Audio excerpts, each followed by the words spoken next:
Welcome to another Vixa Vaughn romance audiobook. We're excited to have you join us. Whether you're into second chance romance, enemies to lovers, fake marriage, or any other trope, Vixa Vaughn offers you the chance to escape into stories that will carry you away into heart-pounding romance and gripping characters. While we want to get you the full experience, some parts of this audiobook are abridged to stay abreast of YouTube's community guidelines. If you want the full experience, you can always head to Vixa Vaughn Romance and use code VIXA40 to get the unabridged version of this audiobook for 40% off. Now sit back and enjoy the show.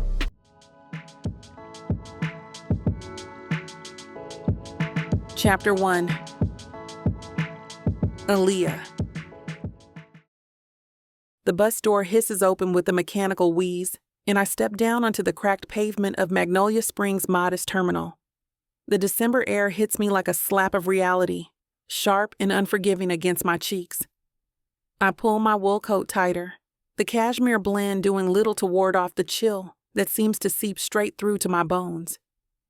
Welcome back to paradise, I mutter under my breath, watching my words form little puffs of vapor that dissipate as quickly as my confidence did 3 weeks ago.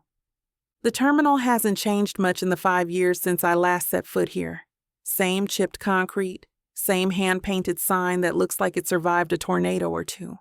The only difference is the weight I'm carrying now, not in my luggage, but in the way my shoulders hunch forward like I'm bracing for another blow. Career scandal.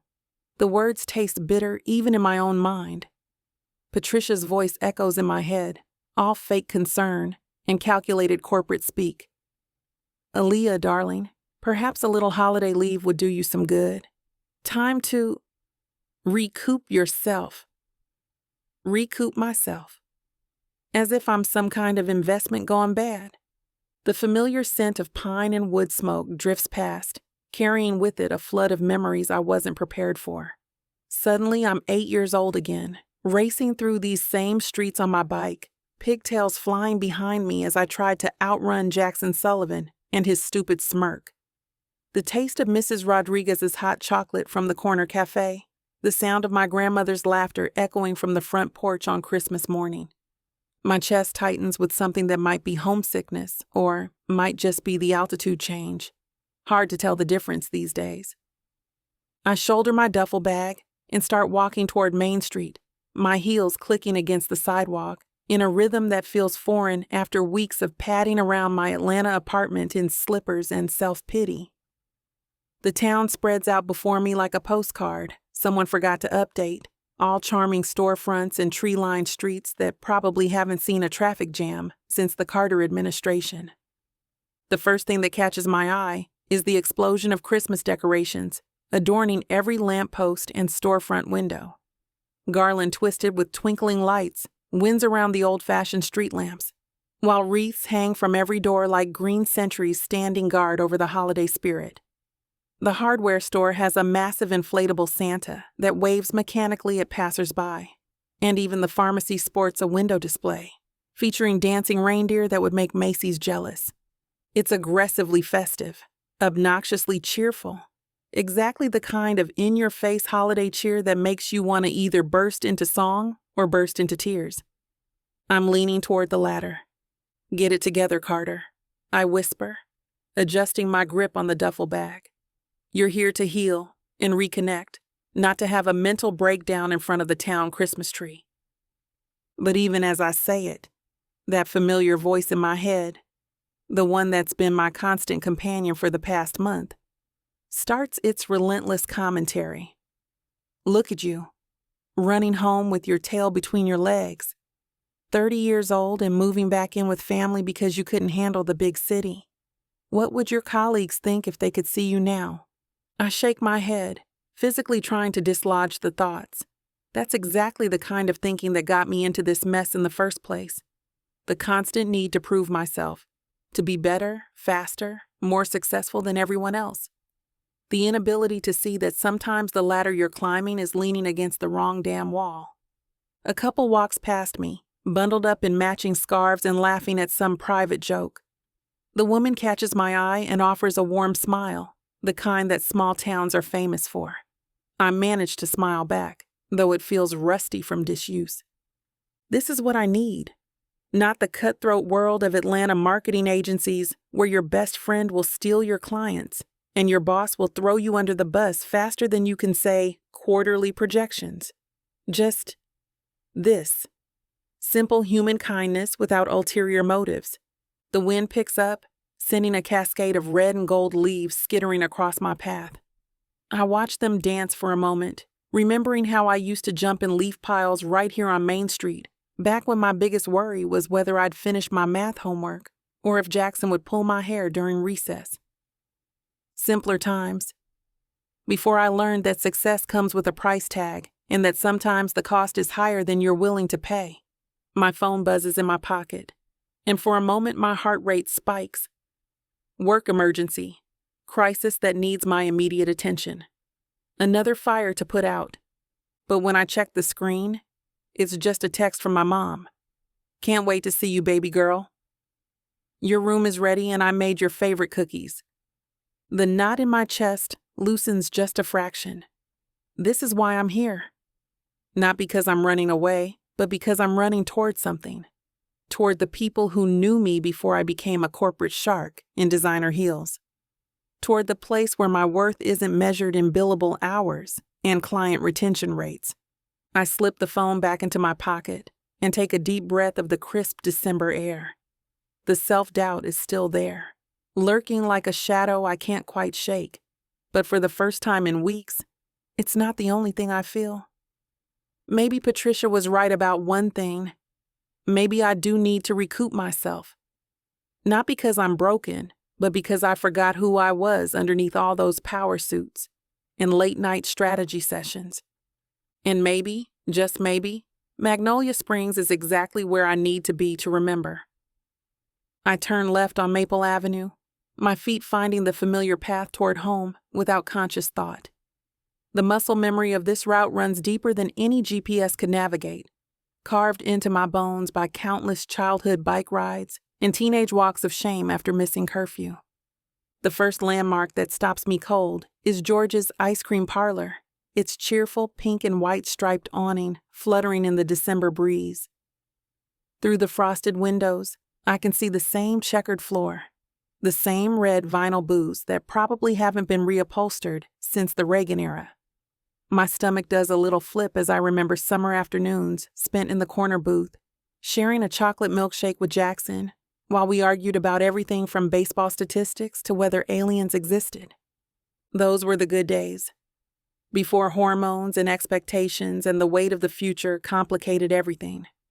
I can almost see us there, 15 and invincible, our heads bent together over some ridiculous debate. Jackson always ordered vanilla. Safe, predictable vanilla, while I went for whatever flavor sounded most exotic. Butter pecan one day, mint chocolate chip the next. He used to tease me about my inability to stick with one thing.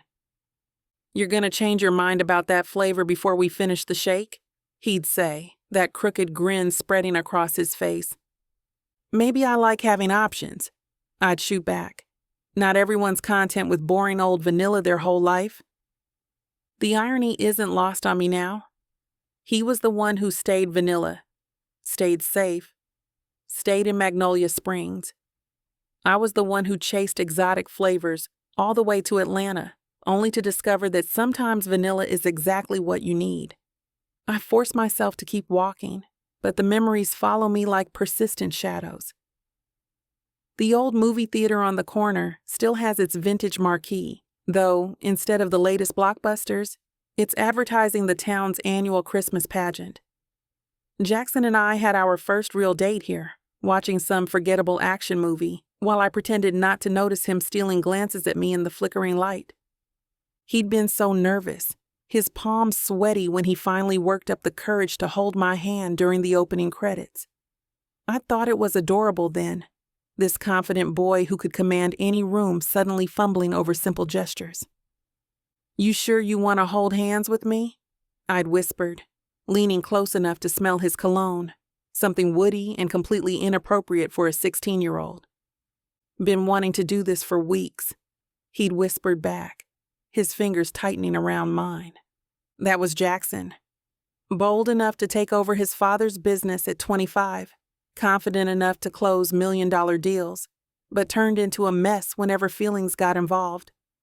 The park comes into view next, its playground equipment looking smaller than I remember, but otherwise unchanged. The swings where we spent countless hours talking about our dreams, our plans, our absolute certainty that we'd conquer the world together. The old oak tree, with our initials still faintly visible in the bark, carved during one of those perfect autumn afternoons when the future felt limitless and love felt permanent. My chest tightens as I remember the last conversation we had on those swings. Senior year, college acceptance letters in hand, the first real crack in our perfect little world. "Chicago's not that far," Jackson had said, but his voice lacked its usual conviction. "We can make it work." Jackson, be realistic. I'd been 17 and drunk on my own potential, unable to see past the scholarship offers and internship opportunities dancing in my head. "You're staying here to work for your dad. I'm going to study marketing at Northwestern. We're moving in completely different directions. So what? You're just going to throw away 3 years because of geography?" The hurt in his voice had cut deeper than I'd expected, but I'd been too proud, too focused on my grand plans to acknowledge it. "I'm not throwing anything away. I'm choosing my future. And I'm not part of that future." It hadn't been a question, and I hadn't answered it like one. The silence that followed had stretched between us like a chasm neither of us knew how to cross. I shake my head, trying to dispel the memory as I pass the old high school. The brick facade looks exactly the same, right down to the faded paint on the gym doors, where Jackson had cornered me after our homecoming victory, still in his football uniform, grass stains on his jersey, and triumph written across his face. "We did it," he'd said, lifting me off my feet and spinning me around until I was dizzy with laughter and something that felt suspiciously like love.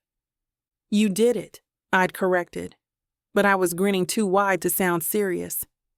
I just cheered from the sidelines.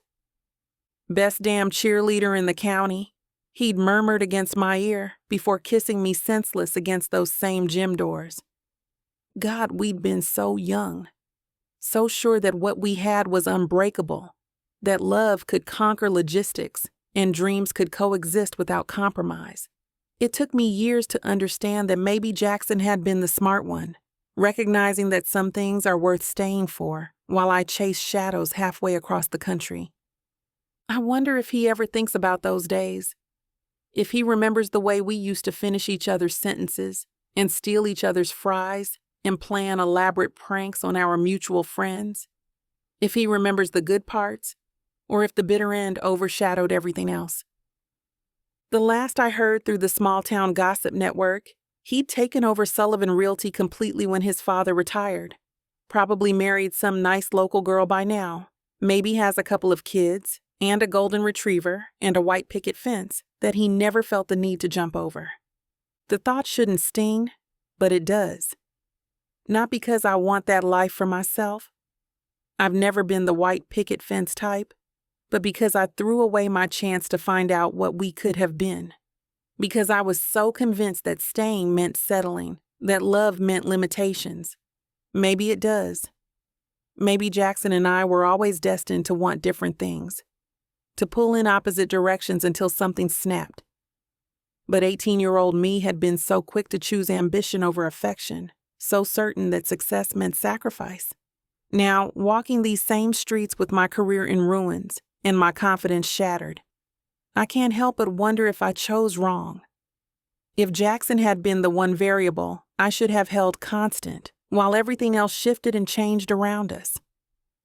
The familiar blue shutters of my childhood home come into view, and I force myself to focus on the present, on the warm light glowing in the kitchen window and the promise of my mother's chocolate chip cookies, on the chance to figure out who I am when I'm not trying to prove anything to anyone.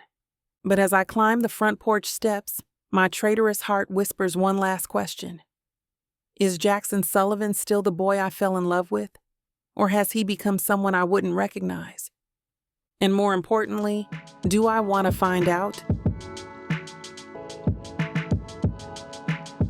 Chapter 2. Jackson.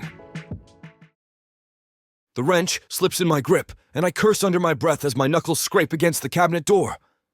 This damn faucet has been giving the Carters hell for weeks, and I finally carved out time between showings to come fix the stubborn piece of trash.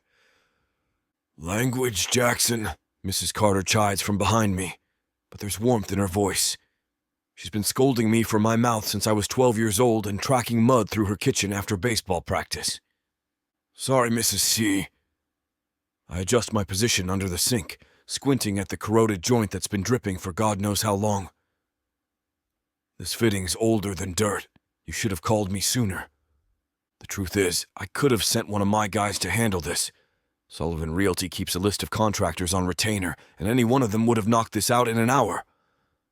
But there's something satisfying about getting my hands dirty, about solving problems that don't involve zoning permits or mortgage applications.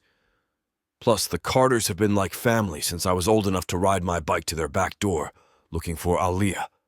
Back when she still lived here. Back when she gave a damn about this place. "You know we appreciate this," Mr. Carter says, leaning against the counter with his coffee mug. "That quote from Henderson Plumbing was highway robbery." "Henderson's a jerk," I grunt, tightening the connection. "Always has been. This is what neighbors do. That's the thing about Magnolia Springs that people from big cities never understand. We look out for each other here. We show up when someone needs help, whether it's fixing a leaky faucet or bringing casseroles after a funeral. It's not about the money or the favors owed. It's about being part of something bigger than yourself. Something Aaliyah never quite grasped, even when we were kids." The front door opens with a creak that echoes through the house, followed by the sound of a duffel bag hitting the hardwood floor. Mrs. Carter's sharp intake of breath tells me everything I need to know before I hear the voice that's been haunting my dreams for the better part of 12 years. "Mom? Dad? I'm home." I freeze under the sink, wrench halfway turned as footsteps move through the house. Light, quick steps in heels that click against the floor, with the confidence of someone who's used to commanding boardrooms and closing deals. The sound stops just outside the kitchen doorway. Jackson Sullivan. I should have known. Her voice hits me like a sucker punch to the gut. Smooth and controlled, with just enough edge to let me know she's not any happier to see me than I am to see her. I take my time sliding out from under the sink, using the extra seconds to steel myself for whatever fresh hell is about to unfold. When I finally stand and turn around, Aaliyah Carter is standing in the doorway like she owns the place. Which, technically, she does have more claim to than I do, but that's beside the point. Christ, she looks good. Too good.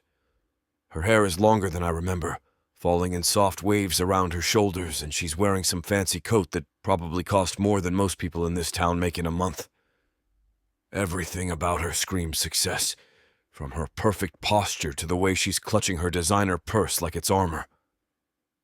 But there's something else, something around her eyes that looks like exhaustion, or maybe disappointment, like the world hasn't turned out quite the way she planned.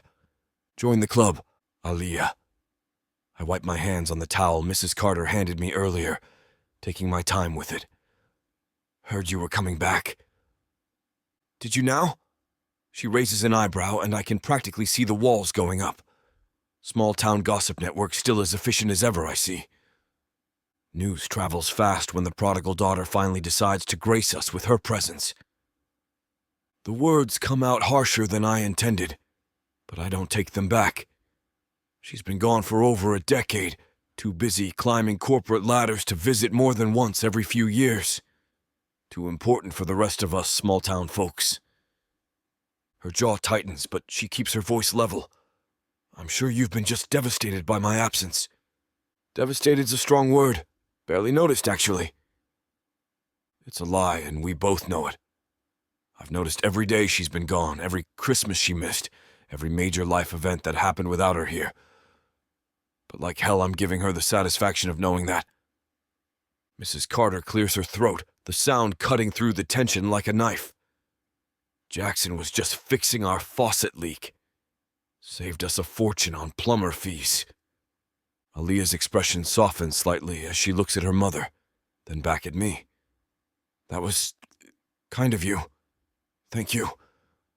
The words sound like they're being pulled from her with pliers, but at least she managed to say them. That's something, I guess. Don't mention it. I gather my tools, suddenly eager to get the hell out of here. All done anyway. Should be good as new. Are you sure you can't stay for dinner? Mrs. Carter asks, though she's watching the interaction between her daughter and me with the careful attention of someone defusing a bomb. I made enough for an army. Thanks, but I've got showings to prep for. I shoulder my toolbox, avoiding Aaliyah's gaze. You folks have a good evening. I make it to the door before Aaliyah's voice stops me. Jackson. Reluctantly, I turn back. She's moved closer, close enough that I catch a hint of her perfume. Something expensive and sophisticated that probably has a French name I can't pronounce. It suits her. Really. Thank you for helping them. There's something in her voice that wasn't there before. Something genuine beneath all that polished armor. For just a second, she sounds like the girl I used to know. The one who snuck out to meet me by the lake and dreamed about changing the world. Like I said, it's what neighbors do. Her eyes flash at the emphasis on neighbors, and I know she caught the implication. That's all we are now. Neighbors. Not friends, definitely not lovers. Just two people who happen to live in the same zip code and share a complicated history. Right. Neighbors. She steps back, the mask sliding back into place. Well, I'm sure our paths won't cross often. I'm only here temporarily. Figured as much. Magnolia Springs was never good enough for you anyway. The words hang in the air between us like a challenge. Her nostrils flare slightly, and I can see her fighting the urge to snap back. The old Aaliyah would have torn into me for that comment. This polished, corporate version just gives me a smile that could freeze hell over. Some of us had bigger dreams than playing house in a small town. And how'd that work out for you? It's a low blow, and I know it. Whatever brought her back here wasn't her choice, and rubbing salt in that wound makes me feel like the kind of petty jerk I swore I'd never become. But she always did bring out the worst in me, even when I was crazy about her. Her face goes carefully blank, and I know I've hit a nerve. Good. Maybe now she knows how it felt when she walked away without looking back. I should let you get back to your showings. She turns to her parents, dismissing me completely. Mom, Dad, I'll get my bags upstairs and then we can catch up properly. Of course, sweetheart. Mrs. Carter shoots me a look that promises we'll be having words later about my behavior. Jackson, thank you again. I nod to both of them and head for the door, but I can feel Aaliyah's eyes on my back as I walk away. The same way I used to feel them during high school, when she'd watch me from across the cafeteria or the football field, back when we were everything to each other. Back when I thought we'd have forever to figure out how to make it work. The cold air hits me as I step onto the porch, and I take a deep breath, trying to clear my head. Seeing her again shouldn't affect me this much. It's been 12 goddamn years. I've built a successful business, dated other women, made a life for myself that doesn't revolve around Aaliyah Carter and her grand plans. But standing in that kitchen, trading barbs like we're still 18 years old and too stubborn to admit we're scared of losing each other, it all came flooding back. The way she used to curl up against my side during movie nights. The sound of her laugh when I did something ridiculous to make her smile. The way she'd trace patterns on my chest while we talked about our future, back when we thought we had one together. We were so young and stupid and convinced that love could conquer anything, including geography and ambition and the fundamental differences in what we wanted out of life. I was wrong. Love couldn't conquer anything when one person wanted to stay and build something real while the other wanted to chase fantasies in cities full of strangers. But looking at her tonight, seeing the cracks in that perfect facade she's worked so hard to build, I can't help but wonder what really brought her home. And whether the girl I fell in love with is still somewhere underneath all that polish and pain. Not that it matters. She made her choice a long time ago, and I made mine. Some bridges once burned can't be rebuilt, even if part of me wishes they could be.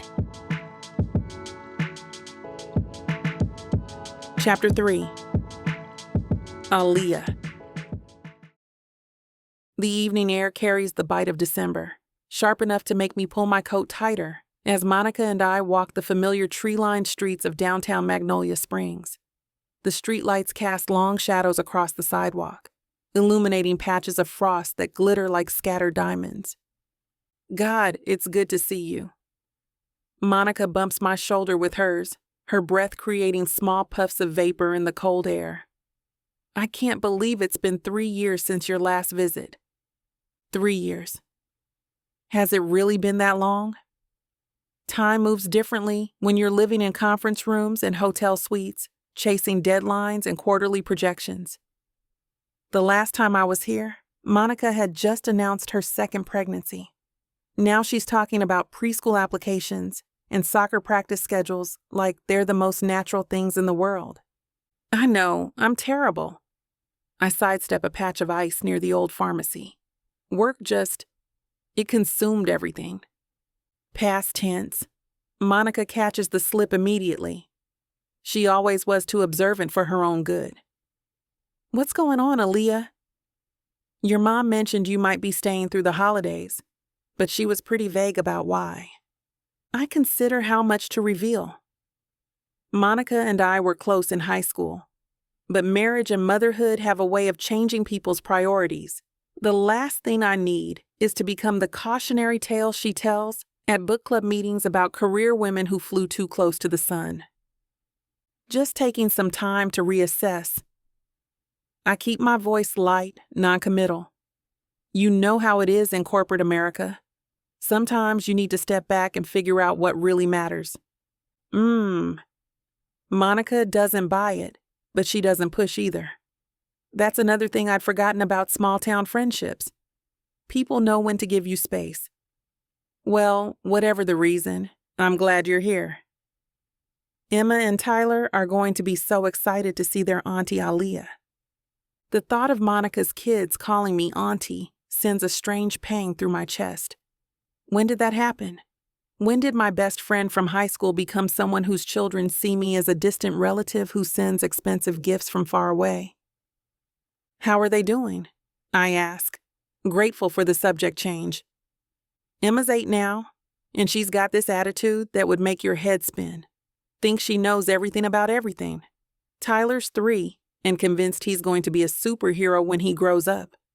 Monica's face lights up when she talks about her children, the kind of unguarded joy I haven't felt in years. They keep me busy, that's for sure. We pass the old movie theater, its marquee advertising the latest holiday rom-com, and I'm hit with a wave of nostalgia so strong it nearly stops me in my tracks. How many Friday nights did Jackson and I spend in those worn velvet seats, his arm around my shoulders, sharing overpriced popcorn and whispering commentary about whatever cheesy movie was playing?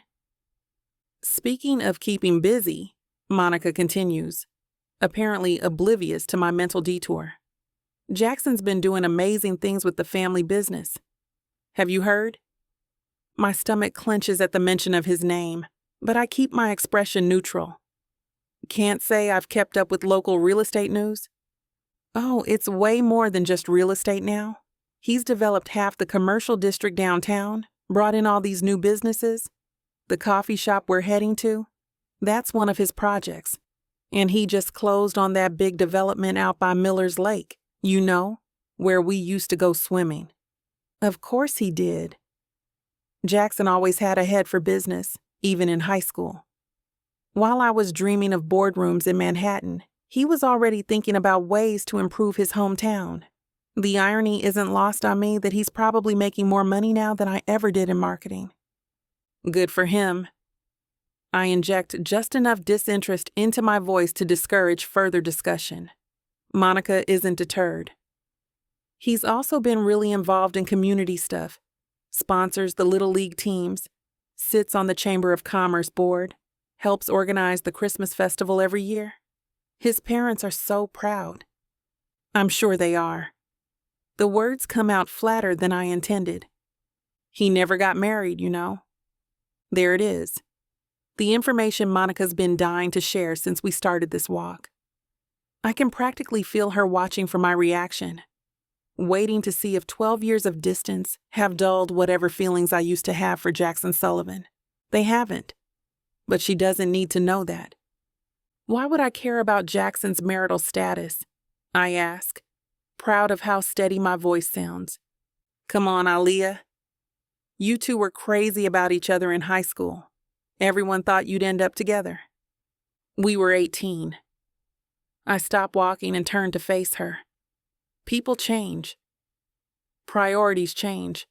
What we wanted back then, it just wasn't realistic. But now you're both back in the same place. Temporarily. I'm here temporarily. The correction comes out sharper than I mean it to. And even if I wasn't, I'm not looking for romance. I've moved past all that. Monica raises an eyebrow. Moved past romance? At 30? Aaliyah, you're not dead. I'm focused on other things.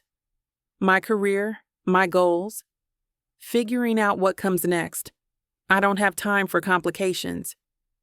Love isn't a complication. It's what makes life worth living. Easy for her to say. Monica found her college sweetheart, got married at 24, and settled into domestic bliss without ever having to choose between love and ambition. She's never had to walk away from someone she cared about because staying would mean giving up everything she'd worked for. Maybe for some people. I start walking again, eager to end this conversation. Not everyone needs a relationship to feel complete. Oh, honey. Monica falls into step beside me, her voice gentle now. What happened to you out there? The question hits too close to home. What happened was Marcus Weber and his wandering hands. What happened was a career built on merit crumbling because of one man's inability to take no for an answer. What happened was learning that all the success in the world doesn't protect you from people who see you as an object instead of a person. But Monica doesn't need to know any of that. Nothing happened. I just grew up. I pull my coat tighter against the wind. Not everyone's story ends with a white picket fence and 2.5 kids. I'm not saying it has to. I'm just saying, maybe being back here is exactly what you need. Fresh start, familiar faces, and Christmas is the perfect time for new beginnings. Christmas is just another day on the calendar. The words come out harsher than I intend, but I'm tired of everyone treating the holidays like some magical cure-all. I'm not going to suddenly start believing in fairy tales because there's mistletoe hanging in the town square. Monica stops walking and stares at me. Wow, you really have changed. Have I? Or am I just protecting myself the only way I know how? It's easier to pretend I don't care about romance or Christmas magic or the possibility of second chances than to admit that I'm terrified of hoping for something I might not get. I've gotten realistic, I say finally. If you say so. Monica sounds skeptical, but she doesn't argue. Come on, let's get that coffee. I'm freezing off here. The coffee shop Monica mentioned sits on the corner of Main and 2nd, occupying what used to be Jeffrey's hardware store. The renovation is gorgeous with its exposed brick walls, reclaimed wood tables, string lights that cast a warm glow over everything. It's exactly the kind of place I would have loved in college, before I learned to prefer the anonymous efficiency of chain stores. Through the large front windows, I can see it's busy for a Tuesday evening. Groups of friends clustered around small tables, a few people working on laptops, the general buzz of a community gathering place. Jackson really did a great job with this renovation, Monica says as we approach the door. It's become the heart of downtown. Everyone comes here. She's still talking, but her words fade into background noise as my eyes focus on a table near the window. Jackson sits across from a blonde woman, leaning forward slightly as she talks, his full attention focused on whatever she's saying. She's pretty in an effortless way, with the kind of natural beauty that doesn't require expensive makeup or designer clothes. Her laugh carries through the glass, light and genuine. They look comfortable together, intimate even, like this isn't their first coffee date. A sharp, unexpected pain shoots through my chest, followed immediately by a wave of irritation at myself for feeling anything at all. I don't care who Jackson has coffee with. I don't care if he's dating someone or engaged or planning to propose right here in this trendy little cafe he helped create. I absolutely do not care. You know what? I stopped just short of the door. I'm actually pretty tired. Rain check on the coffee. Monica follows my gaze through the window and spots Jackson immediately. Her expression shifts to understanding, then concern. Aaliyah. I'm fine.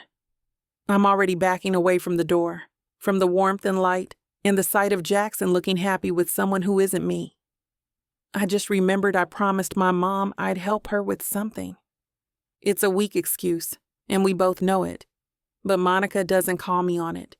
Instead, she gives me the kind of look that says, we'll be revisiting this conversation later, whether I want to or not.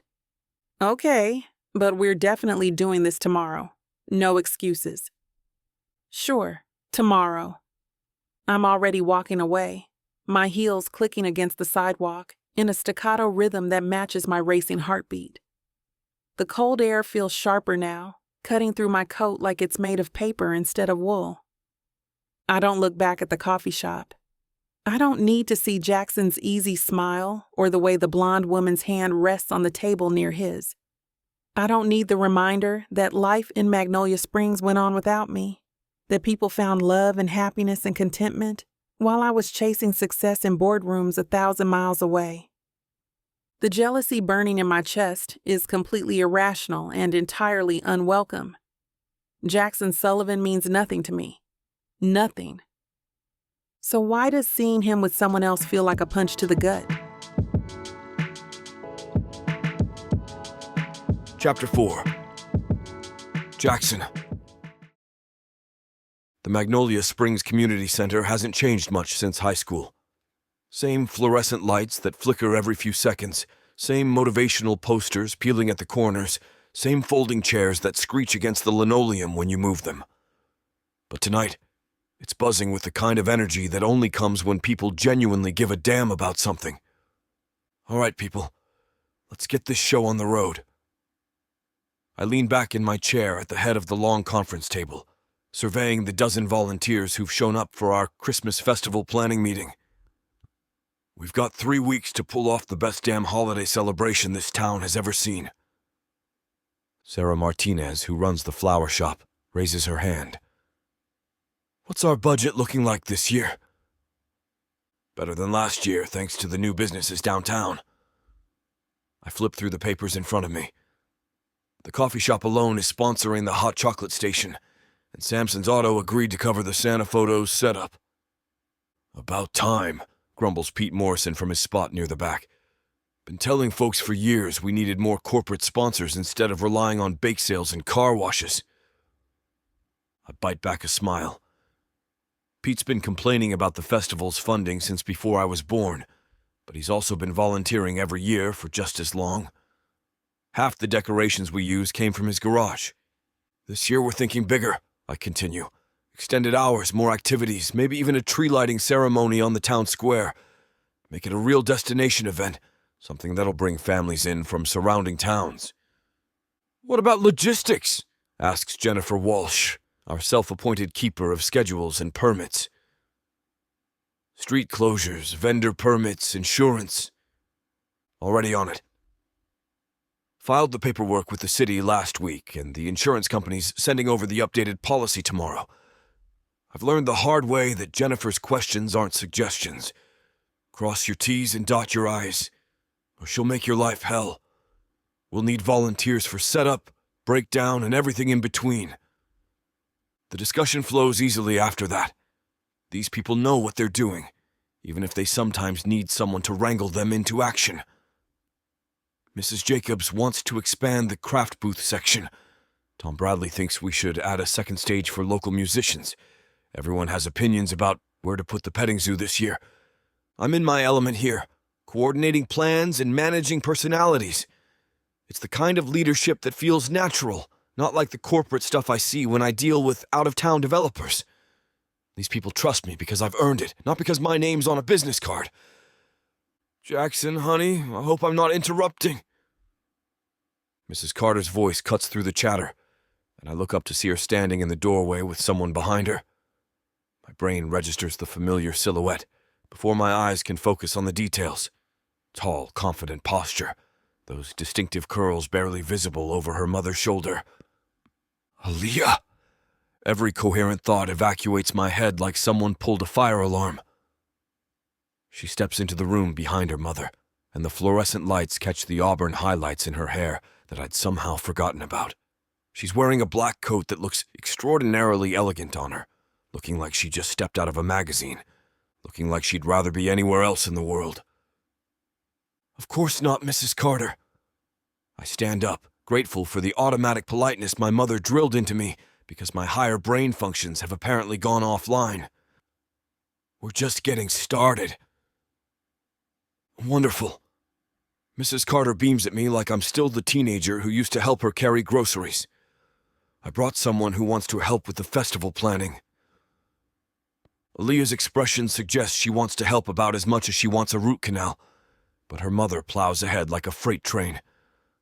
Aaliyah's always been so good at organizing events, even back in high school. Remember the senior class fundraiser she put together? Raised more money than any class before or since. Mom? Aaliyah starts, but Mrs. Carter waves her off. She's got all this experience with corporate event planning now. Isn't that right, sweetheart? All those fancy conferences and product launches she's been working on in Atlanta? The way Aaliyah's jaw tightens tells me this isn't exactly how she wanted to spend her evening. Fair enough. I'm not thrilled about the prospect of working with my ex-girlfriend either, especially when she's looking at me like I personally ruined her Tuesday night. Mom, I'm not really... Aaliyah tries again. Nonsense. You're here for the holidays anyway, and you know how important community involvement is to our family. Mrs. Carter turns to me with the kind of smile that says she's already decided how this conversation is going to end. Jackson, you wouldn't mind having an extra pair of hands, would you? Especially someone with Aaliyah's expertise. Every person in the room is watching this exchange with the kind of fascination usually reserved for car accidents. Small towns love their drama, and the return of Jackson Sullivan's high school girlfriend is apparently tonight's entertainment. Sure thing. I keep my voice casual, professional. We can always use more volunteers. Aaliyah shoots me a look that could freeze hell over. Actually, I don't think... Perfect! Mrs. Carter claps her hands together like she's just brokered world peace.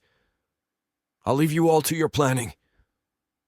Aaliyah, be helpful. And then she's gone, leaving her daughter standing there looking like she wants to commit matricide. The silence stretches out for about 3 seconds before the other volunteers start finding urgent reasons to shuffle through their papers or check their phones. Well... Aaliyah crosses her arms over her chest. This is awkward. Several people cough. Pete Morrison mutters something about needing a smoke break. Doesn't have to be. I gesture to an empty chair halfway down the table. Grab a seat. We were just talking about vendor coordination. She doesn't move. I'm not really dressed for a committee meeting. You look fine. More than fine, actually, but I'm not about to say that in front of half the town's gossip network. It's just planning, not manual labor. Right, because God forbid I chip a nail. The sarcasm in her voice could cut glass. A few of the volunteers exchange glances. Jennifer Walsh raises her eyebrows in a way that says she's already composing the text she'll send to her sister after this meeting. Look, Aaliyah. I lean forward slightly, keeping my voice level. Your mom thinks you want to help and we could use the extra hands. But if you're going to stand there acting like we're all beneath you, maybe you should just go home. Her eyes flash with something hot and dangerous. "Excuse me. You heard me. We're here because we care about this community. If you can't check the attitude at the door, you're gonna bring everyone down. Christmas spirit and all that." "Christmas spirit." She laughs, but there's no humor in it. "Right. Because volunteering for your little small-town festival is going to fill me with holiday magic." The temperature in the room drops about 10 degrees. Sarah Martinez looks genuinely offended, and Pete's moved past muttering into outright scowling. "You know what?" I stand up, my chair scraping against the floor. "Maybe we start you off with something simple. Beautification project. Town needs someone to coordinate litter cleanup before the festival. Make sure the streets look good for visitors." Aaliyah stares at me like I just suggested she perform brain surgery. Litter cleanup. Trash pickup, basically. You'd be supervising the volunteers who walk around with grabbers and garbage bags, making sure downtown looks its best. I keep my expression neutral, even though part of me is enjoying her obvious horror. "Perfect job for someone with your event planning background. You want me to pick up trash?" "I want you to coordinate trash pickup. Big difference." She opens her mouth, probably to tell me exactly where I can shove my trash coordination, but then something shifts in her expression. Her spine straightens, and I recognize the look. It's the same one she used to get right before she'd accept whatever dare or challenge had been thrown her way. "Fine."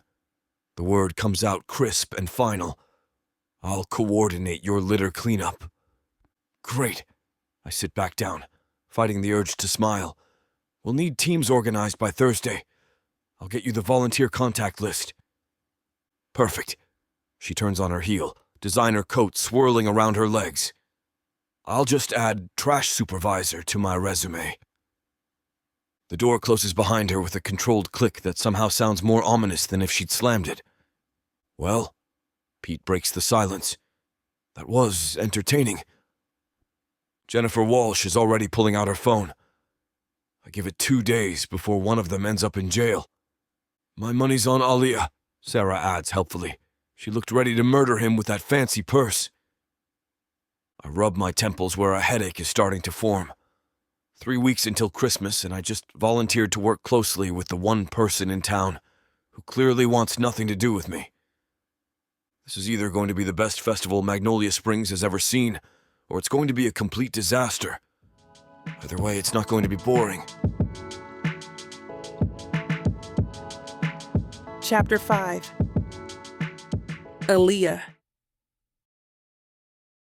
The grabber stick feels ridiculous in my hands, like some kind of medieval torture device designed specifically to humiliate former marketing executives who once coordinated million-dollar product launches.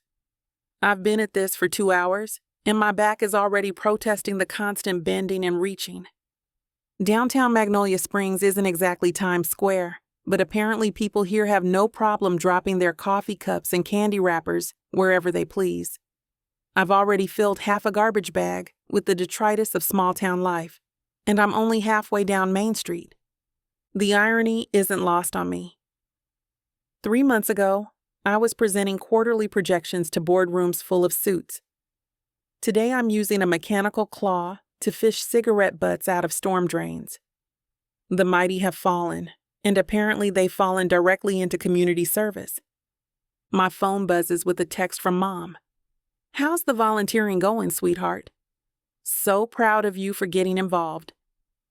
I consider several responses, most of which involve creative uses of profanity, and settle on, "Going great. Really making a difference. The lies we tell our mothers. Looking good out here." I don't need to turn around to know who's speaking. Jackson's voice has that same easy confidence it had in high school, like he owns every space he walks into, which in this town he basically does. Thrilling work. I don't look up from the sandwich wrapper I'm trying to extract from a decorative shrub. Really using all those years of education. Community service builds character. He appears in my peripheral vision, carrying his own grabber and trash bag. Plus, the town looks better already. What are you doing here? The wrapper finally comes free, and I drop it into my bag with more force than necessary. Don't you have real estate empires to build or something? Thought you might want some company. Trash duty's more fun with a partner. I finally look at him directly. He's wearing jeans and a flannel shirt that somehow makes him look like a rugged outdoorsman instead of a small-town businessman.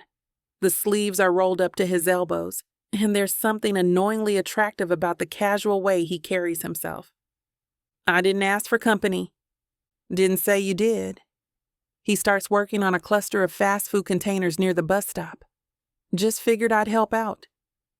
Festival's my responsibility too. Your responsibility. I move to the next section of sidewalk, putting some distance between us. Right. Because you're the festival king of Magnolia Springs. Someone's got to do it. His grabber clicks as he picks up a discarded bottle. Might as well be someone who gives a damn. There's something in his tone that makes me pause. Not defensive exactly, but tired. Like he's been having this conversation with himself for a while. What's that supposed to mean? Nothing. Just. He straightens up, rolling his shoulders. Sometimes feels like I'm the only one who still cares about this place. Plenty of people care. Mrs. Martinez, Pete Morrison, half the people at that meeting the other night. Yeah, but they're not. He stops himself, shaking his head. Never mind. Forget I said anything. They're not what? I can't help myself. The curiosity wins out over my irritation. They're not thinking big picture. Everyone wants the festival to be nice, but nice isn't enough anymore. We need something that'll bring people here, make them want to stay. Tourism, new businesses, young families who aren't just passing through on their way to somewhere better. The passion in his voice catches me off guard. This isn't the cocky teenager I remember, the one who thought being star quarterback automatically made him mayor of the universe. This Jackson sounds like he actually cares about something beyond his own success. So why not leave? The question comes out before I can stop it. If you think this place is so limited, why stay? He's quiet for a long moment, methodically working his way around a park bench. Where would I go? This is home. My family's business is here. My whole life is here. You can't just abandon ship because things get complicated. Unlike some people, he doesn't say it, but I hear it anyway. I didn't abandon anything. The words come out sharper than I intended. I left for college. That's what people do. And then you stayed gone for 12 years. I had a career, a life, in Atlanta. Yes, in Atlanta, where people appreciate ambition and don't think wanting something beyond Main Street and Friday night football games makes you a traitor. He stops working and looks at me directly. Is that what you think? That we all just gave up on having dreams? The question hangs between us like a challenge. I want to say yes, that's exactly what I think. That everyone here settled for small lives in a small town while I went out and built something bigger. But the words stick in my throat because looking at him now, I can see the dreams he's carrying. They're different from mine, more rooted, but they're real. I think, I start, then stop. I think we wanted different things. Yeah. His voice is softer now. We did. We work in silence for a while after that. The rhythm of reach, grab, drop becomes almost meditative. Jackson stays about 10 feet away, close enough that we're technically working together, but far enough that I don't feel crowded. It's surprisingly peaceful. My bag is nearly full when he speaks again. You've done good work here. I glance around at the section of downtown we've covered. The sidewalks do look cleaner, and the decorative planters are no longer repositories for random garbage. It's trash pickup, Jackson. Not rocket science. Still. Town looks better already. He ties off his garbage bag and leans the grabber against a lamppost. You've got a good eye for detail. Always did. The compliment catches me off guard. Thanks. Listen. He runs a hand through his hair, and I recognize the gesture from high school. He used to do the same thing before asking me to study sessions that always turned into something more. I know this whole situation is weird. You being back, us working on this festival thing together. Weird is one word for it. But maybe we could.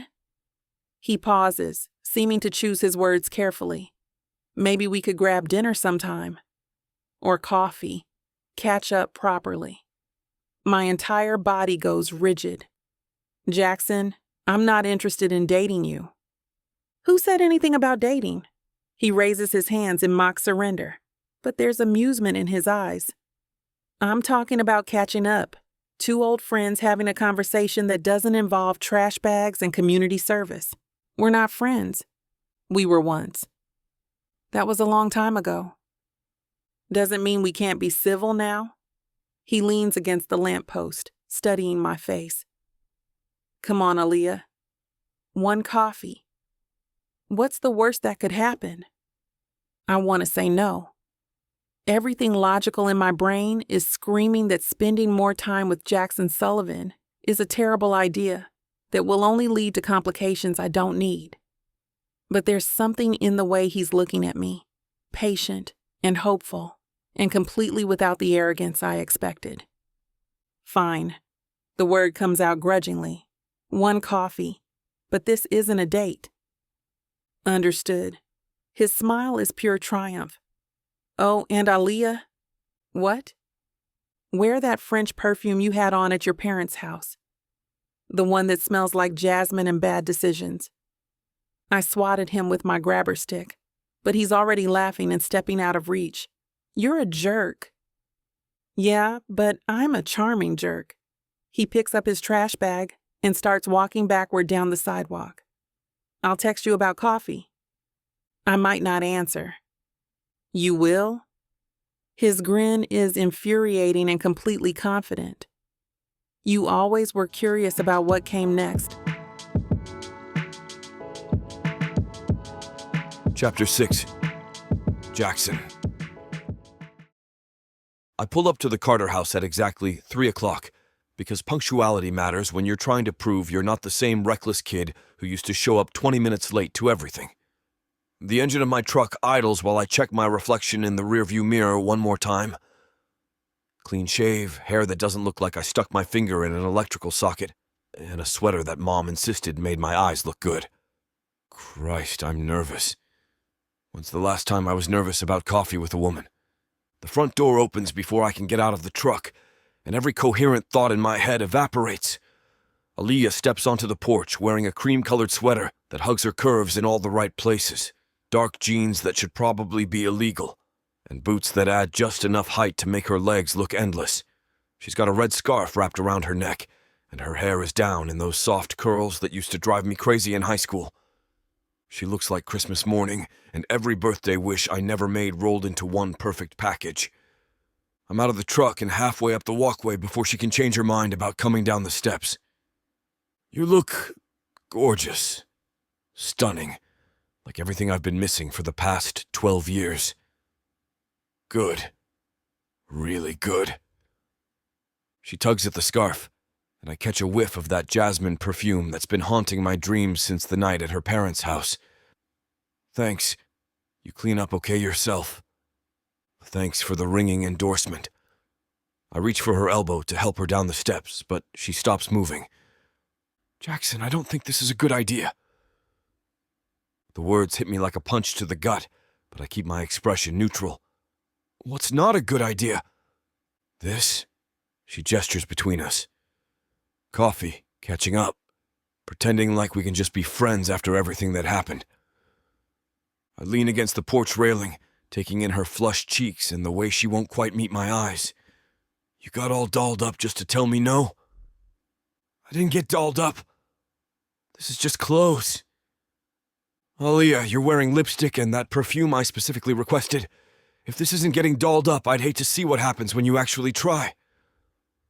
She touches her lips self-consciously, and I have to shove my hands in my pockets to keep from reaching for her. I always wear lipstick. Sure you do. I straighten up and extend my arm. Come on, one coffee. I promise not to bite unless you ask nicely. That's exactly what I'm worried about. But she takes my arm anyway, and I count that as a victory. The drive to downtown takes all of 5 minutes, which isn't nearly enough time to figure out how to navigate the minefield of our shared history. Aaliyah stares out of the passenger window like the familiar streets hold secrets she's never seen before, and I find myself stealing glances at her profile every few seconds.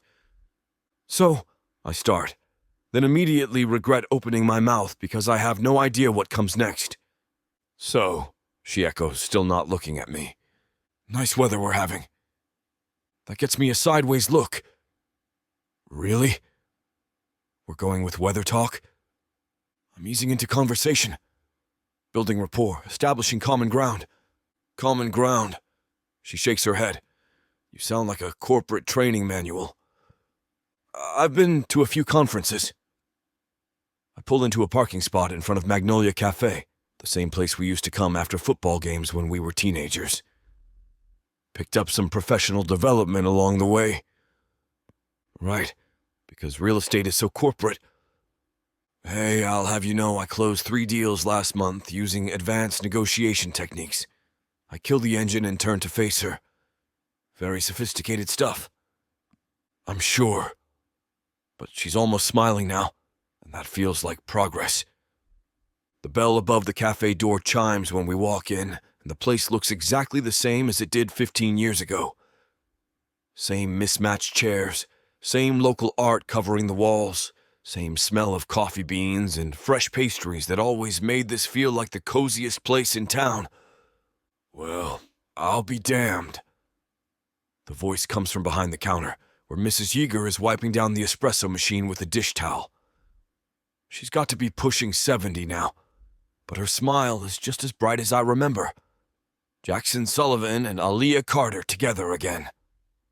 Hey, Mrs. Y. I guide Aaliyah toward the counter with a hand on the small of her back. How's business? Can't complain. Though I have to say, I never thought I'd see you two walk through that door together again. She leans on the counter, eyes twinkling with mischief. Takes me back to when you were teenagers, coming in here after every football game. You always ordered for her, and she always let you even though she was perfectly capable of speaking for herself. Aaliyah stiffens beside me.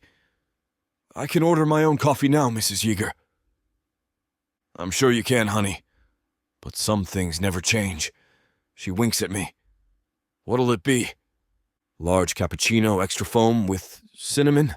I say automatically, then catch myself. I mean, if that's still what you want. Aaliyah stares at me like I've just performed magic. How do you remember that? I remember a lot of things. I turn to Mrs. Yeager. And I'll take a black coffee, large. Coming right up. Mrs. Yeager starts working the espresso machine, humming under her breath. You know, I always wondered what happened with you two. One day you were inseparable. The next day Aaliyah was heading off to college and you were staying here looking like someone shot your dog. Mrs. Yeager, Aaliyah warns, her voice tight. What? I'm just saying. Young love is a beautiful thing, even when it doesn't work out the way you planned. She hands over the cappuccino topped with a perfect layer of foam dusted with cinnamon. Doesn't mean it wasn't real. I pay for the drinks before Aaliyah can protest, and we find a table in the corner by the window. The same table we always used to sit at, because some habits die hard. She's not exactly subtle, Aaliyah says, wrapping her hands around the warm mug. Never was. Remember when she asked if we were planning to get married after graduation? Right in front of the entire football team. Aaliyah takes a sip of her cappuccino, and her eyes close in what looks like pure bliss. God, I miss this place. The coffee or the public interrogation? The coffee. Definitely the coffee. She looks around the cafe, taking in the familiar details. Some things really don't change, do they? Not the important things. I lean back in my chair, studying her face. So, ready to tell me why you're really back?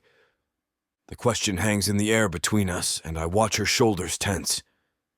She takes another sip of coffee, buying time, and I can practically see her deciding how much truth she's willing to share. I told you. I'm helping with the festival. Nonsense. I keep my voice gentle, but firm. Nobody takes extended time off from a high-powered marketing job to come home and pick up trash for a Christmas festival. What happened? She's quiet for so long I start to think she's not going to answer. Then she sets down her mug and looks me straight in the eye. I messed up. The words come out flat, matter of fact, royally, publicly, career-endingly. I wait for her to continue because pushing now would be like spooking a wild animal. There was a client, a big account, worth millions. I'd been working the relationship for months, getting close to the decision-makers, building trust. She traces the rim of her mug with one finger. Turns out the CEO was embezzling funds and using our marketing budget to cover his tracks. When the FBI raided his offices, they found my proposals, my presentations, email chains discussing how to make the campaign look more legitimate. Jesus, Aaliyah! I had no idea what he was doing. But it doesn't matter. The optics were terrible. A black woman marketing executive mixed up in a white-collar crime scandal. The press had a field day. Her laugh is bitter. My boss, Patricia, suggested I take some time off, let things cool down, come back when the heat dies down. But you don't think you're going back? I don't know. She shrugs, but there's pain in the gesture. Patricia says there'll be a place for me when this all blows over, but I've seen how these things go. I'm damaged goods now. Tainted by association. The helplessness in her voice makes me want to find this Patricia person and explain exactly what I think of her suggestion. But what Aaliyah needs right now isn't my anger. So you came home? I came home. She meets my eyes again. Tail between my legs, reputation in shambles, career in free fall. Everything I worked for, gone. Not gone. Delayed, maybe, but not gone. I lean forward, closing some of the distance between us. You're too good at what you do to let one jerk's crimes define your whole career. You don't know what I'm good at. You haven't seen me work. I've seen you organize a festival committee in one meeting. I've seen you turn a group of bickering volunteers into an actual team. I've seen the way you think through problems and come up with solutions that nobody else considered. I pause. That's not luck, Aaliyah. That's talent. She stares at me like I've said something completely unexpected. You really believe that? I know that. I reach across the table and cover her hand with mine. And I know there's always going to be a place for you here in Magnolia Springs, whether your Atlanta job works out or not. Her hand tenses under mine and she pulls away. Jackson, I'm not talking about us. I'm talking about the town. About coming home to a place where people know who you really are, not just what some newspaper says about you. Do they? She looks around the cafe again, but this time it's with skepticism instead of nostalgia. Because I'm not sure I know who I really am anymore. For 12 years, I was Aaliyah Carter, successful marketing executive. Now I'm Aaliyah Carter, unemployed scandal magnate living with her parents. I don't know how to be that person. Maybe you don't have to be either of those people. Maybe you get to figure out who you want to be next. She's quiet again, turning the idea over in her mind. I can see the wheels spinning, the way they always did when she was working through a complicated problem. And you think Magnolia Springs is the place to do that? I think anywhere you are is the right place to figure out what comes next. The words come out more honest than I intended, and I can see her register the implication. But yeah, I think this town could use someone with your vision. And I think you could use a place where you don't have to prove yourself to anyone. She doesn't look convinced, but she doesn't look ready to run either. It's progress, even if it's measured in inches instead of miles. Chapter 7. Aaliyah. His words hang in the air between us like Christmas lights waiting to be plugged in. Beautiful, full of potential, but not quite illuminating anything yet. I take another sip of my cappuccino, buying myself time to process what he just said. Anywhere you are is the right place to figure out what comes next. The old Jackson never would have said something like that. The old Jackson was all swagger and certainty, never one for philosophical observations about life transitions. This version of him, sitting across from me with genuine concern in those blue eyes, feels like a stranger wearing a familiar face. You're different, I say, not meaning to voice the thought out loud. Different how? Less.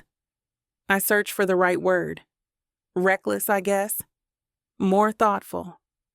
The Jackson I knew would have made fun of me for having an existential crisis over coffee. Maybe I grew up. He grins and there's the boy I remember. Or maybe I just learned when to keep my mouth shut. Doubtful on both counts. We finish our drinks in comfortable silence, the kind that feels natural instead of awkward. Mrs. Yeager waves goodbye from behind the counter, and I catch her giving Jackson a thumbs up when she thinks I'm not looking. Some things really don't change. The afternoon sun is already starting to sink toward the horizon when we step back outside, painting the downtown storefronts in shades of gold and amber. "Come on," Jackson says, taking my elbow again. "Let me show you what else is happening around town for the festival."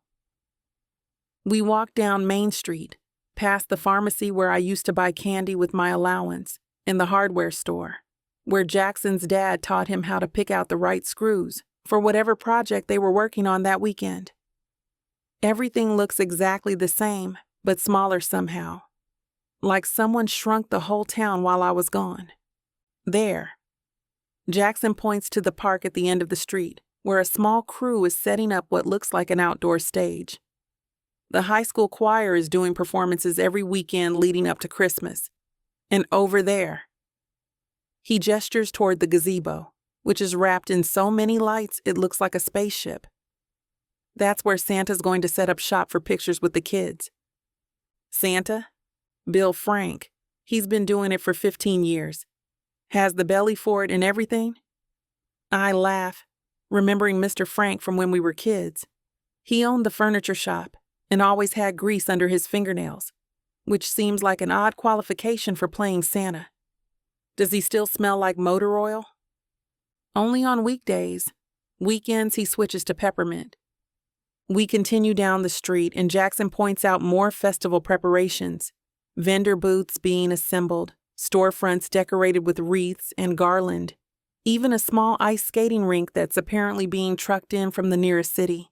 The whole town is transforming itself into something magical, and I feel a flutter of pride that I'm part of making it happen. This is going to be incredible, I say, watching a team of volunteers string lights between the lampposts. The town's never done anything this elaborate before. Credit where credit's due. Most of these ideas came from me. Jackson stops in front of the bakery, Sweet Dreams, where the window display shows off an array of Christmas cookies shaped like snowflakes and candy canes. Speaking of sweet things, the smell hits me as soon as we walk through the door. Vanilla and cinnamon and butter, all the scents of childhood comfort rolled into one warm embrace. My mouth starts watering immediately. Jackson Sullivan, as I live and breathe. The woman behind the counter looks to be in her 50s, with flour-dusted hands and a smile that could power the entire Christmas light display. Haven't seen you in here for weeks. Hey, Mrs. Matthews, how's business? Can't complain.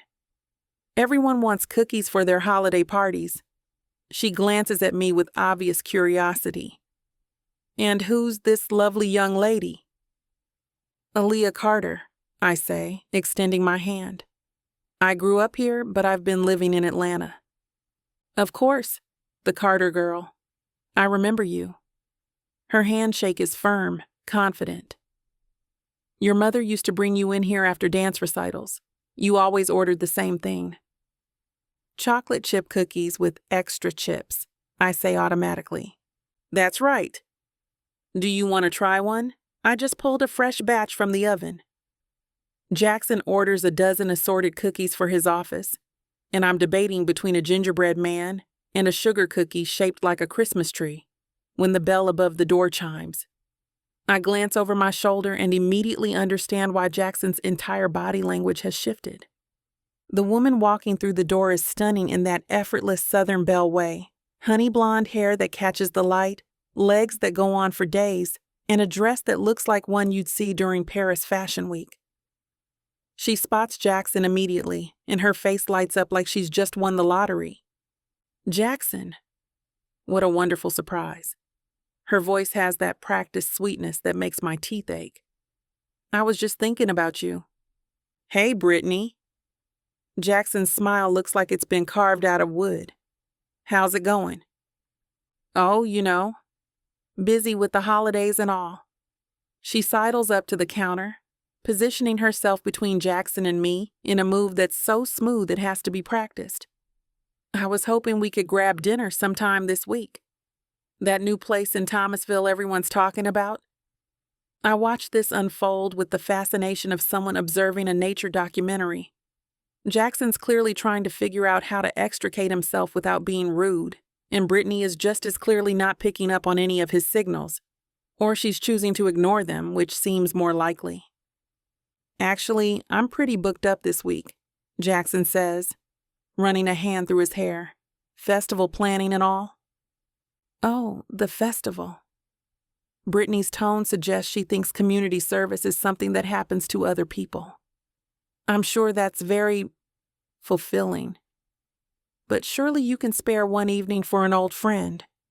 The emphasis on old friend makes it clear they've been more than friends. And recently, I find myself wondering exactly how recently, and immediately hate myself for caring. You know how it is during busy season, Jackson continues, looking increasingly uncomfortable. Rain checks and all that, I suppose.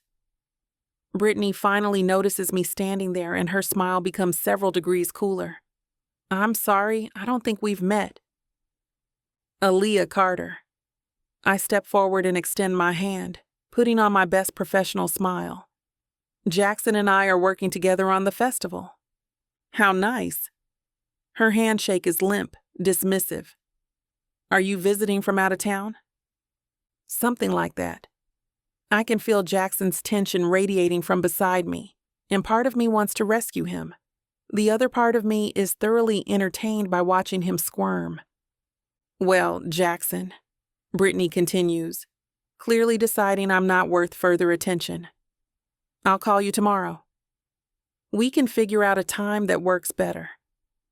Actually, Brittany, it was lovely meeting you, she says to me without looking in my direction, then sweeps out of the bakery like she's auditioning for Gone with the Wind. The silence that follows is deafening. Mrs. Matthews busies herself with rearranging cookies in the display case, clearly trying to pretend she didn't just witness that entire exchange. Jackson stares at the door like he's considering following Brittany out just to explain himself. Well, I say finally, she seems persistent. Aaliyah, I'm sorry about that. She's Jackson. I turn to face him fully, noting the flush creeping up his neck. We're not dating. You don't owe me an explanation about your love life. I know that. But still. No buts. You're a grown man, and she's a grown woman. If you want to have dinner with her, that's entirely your business. He looks at me like I've just told him the earth is flat. You're really okay with this? Why wouldn't I be? I pay Mrs. Matthews for my gingerbread man and take a bite, savoring the perfect balance of molasses and spice. Though I have to say, watching you try to let her down easy was pretty entertaining. You look like a deer caught in headlights. I wasn't trying to let her down easy. I was trying to be polite. Uh-huh. I take another bite of cookie. Is she why you've been so hesitant about us grabbing coffee? Afraid she'd get jealous? No, not at all. Me and her, it's... He runs both hands through his hair now, completely destroying any attempt at style. It's complicated. Most things are. I link my arm through his and guide him toward the door. Come on, let's get out of here before Mrs. Matthews decides to share her opinion on your romantic entanglements. We walk back down Main Street in companionable silence, and I can feel Jackson's mood gradually improving. The sun is setting in earnest now, and the Christmas lights are starting to twinkle against the dusky sky. It really is going to be a beautiful festival. You know, Jackson says as we approach his truck, my parents have been asking about you. Your parents? They always liked you, even after. He trails off, but I know what he means, even after we imploded spectacularly and I left town without looking back. They were always kind to me. They'd love to see you while you're home for the holidays. Maybe you could come by for dinner sometime? I consider this as he opens the passenger door for me. The Sullivans were like a second family to me for most of high school, and I've wondered about them over the years. Mrs. Sullivan's pot roast, Mr. Sullivan's terrible dad jokes, the way they always made me feel welcome at their dinner table. I'd like that, I say, surprising myself with how much I mean it. I'd like that a lot. Jackson's smile is brighter than any Christmas light in town. Great. I'll talk to Mom and set something up. As he starts the truck and pulls away from the curb, I find myself thinking about how strange it is to slip back into old patterns with someone. How comfortable this feels, despite everything that's happened between us. How easy it would be to pretend that 12 years haven't passed, that we're still those kids who thought they had forever figured out. But we're not those kids anymore. And whatever this is between us now, it's something entirely different. Something that might actually be better. Got 30 minutes? Then baby, you've got just enough time to fall in love. Get your heart broken, and maybe have a toe-curling moment or two. Introducing the Lunchtime Listens Romance Audiobook Bundle. Enemies to lovers, hot hookups, bad boys who don't knock. They kick the damn door in. Short, spicy, addictive. Perfect for your commute, your lunch break. And you already know, we don't do full price around here. Get 85% off 28 full-length audiobooks right now with extra steamy and extra savings. Because lunch breaks are temporary, but book boyfriends are forever. Vixa Vaughn Romance.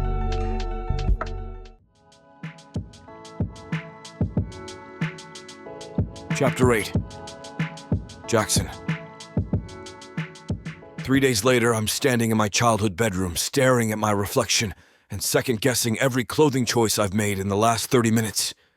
It's just dinner with my parents. And Aaliyah. No big deal, except it feels like the biggest deal in the world.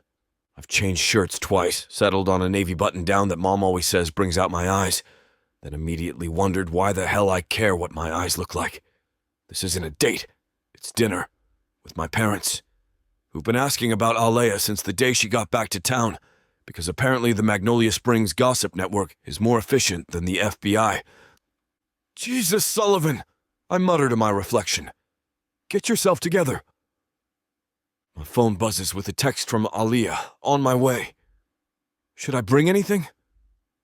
Just yourself, I text back, then delete it because it sounds too eager. Mom's got everything covered, I send instead. The doorbell rings exactly at 6, because of course Aaliyah would be punctual. She always was, even in high school when the rest of us operated on what we generously called teenager time.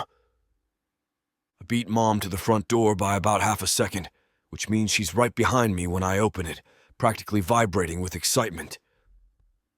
Aaliyah stands on the porch in a burgundy sweater that hugs her curves in all the right ways, and dark jeans that make her legs look curvaceous.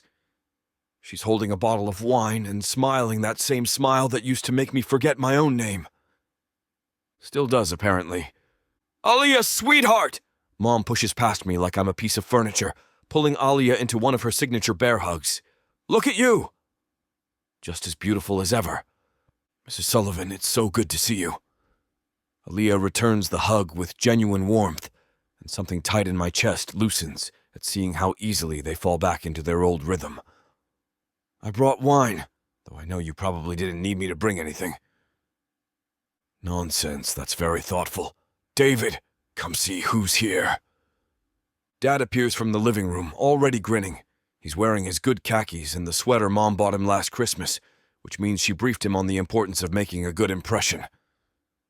As if Aaliyah hasn't seen him in his rattiest yard work clothes 1,000 times. Well, I'll be damned. Dad wraps Aaliyah in a hug that lifts her feet off the ground. Little Aaliyah Carter, all grown up and successful. Not so little anymore, Mr. Sullivan. Aaliyah laughs, and the sound fills the entryway like music. And I'm not sure about the successful part these days. Don't you listen to that kind of talk, Mom says, ushering us all toward the dining room. Jackson told us about how you're helping with the festival, bringing all your big city expertise to our little town. We're lucky to have you. I catch Aaliyah's glance in my direction, one eyebrow raised slightly. I may have oversold her role a bit when I told my parents about our collaboration. Sue me. The dining room table is set with Mom's good china, the stuff she usually saves for Easter and Christmas. There are cloth napkins, actual serving dishes instead of the casserole pans we normally eat from, and enough food to feed a small army. Pot roast, mashed potatoes, green beans, homemade rolls that are still warm from the oven. The works. Mom, you didn't have to go to all this trouble, I say, though I know it's pointless. When Ellen Sullivan decides to make an impression, she goes all out. It's no trouble at all. Besides, it's been too long since we've had a proper dinner party. She starts passing dishes around the table with the efficiency of a woman who's been hosting family dinners for 35 years. Now, Aaliyah, tell us everything. How's Atlanta treating you? Are you seeing anyone special? Mom. The word comes out sharper than I intended, but Christ, we haven't even served the salad yet. What? I'm just making conversation. Mom's expression is the picture of innocence, but I know better. This is reconnaissance. Atlanta's been good, Aaliyah says diplomatically, accepting the bowl of mashed potatoes from Dad. Busy, but good. And no one special at the moment. I've been pretty focused on work.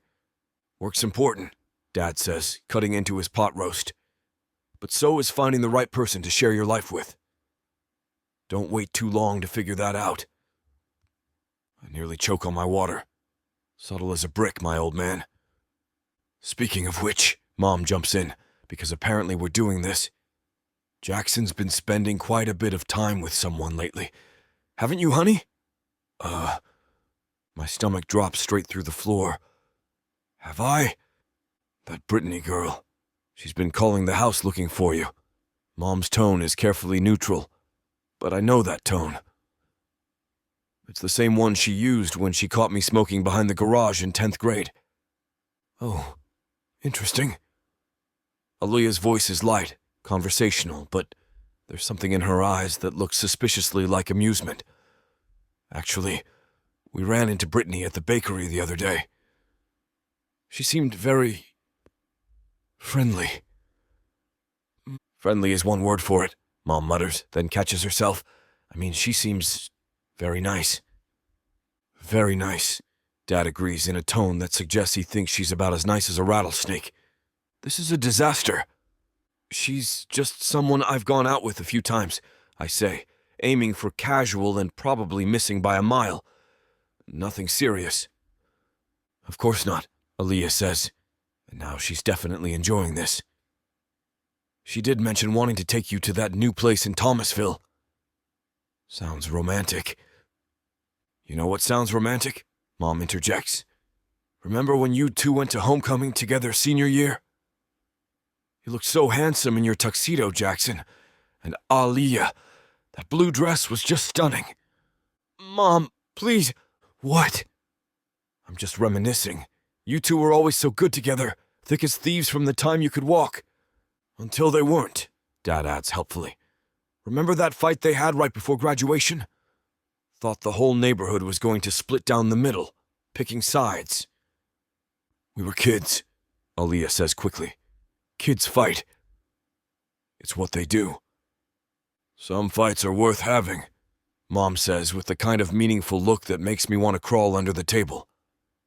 Especially when they lead to making up. Ellen, Dad says in his warning voice, but he's smiling. I'm just saying. Sometimes people need to find their way back to each other. Life has a funny way of bringing folks together when the timing's right. The silence that follows is deafening. I can hear the grandfather clock in the hallway ticking, the hum of the refrigerator in the kitchen, my own heartbeat thundering in my ears. Aaliyah is studying her plate like it holds the secrets of the universe, and I'm pretty sure my face is about 17 different shades of red. Well, Aaliyah says finally, I think the timing for me is more about figuring out what comes next professionally. Romance isn't really on my radar right now. Of course not, I say, maybe a little too quickly. Same here, too busy with work and the festival and everything. Absolutely, Aaliyah agrees. Besides, Jackson has his hands full with Brittany wanting to wine and dine him at fancy restaurants. I'm not... I run a hand through my hair, thoroughly defeated. Can we please talk about literally anything else? How about dessert? Mom suggests cheerfully.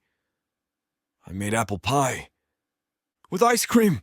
Aaliyah asks, and the genuine excitement in her voice makes me smile despite my mortification. Is there any other way?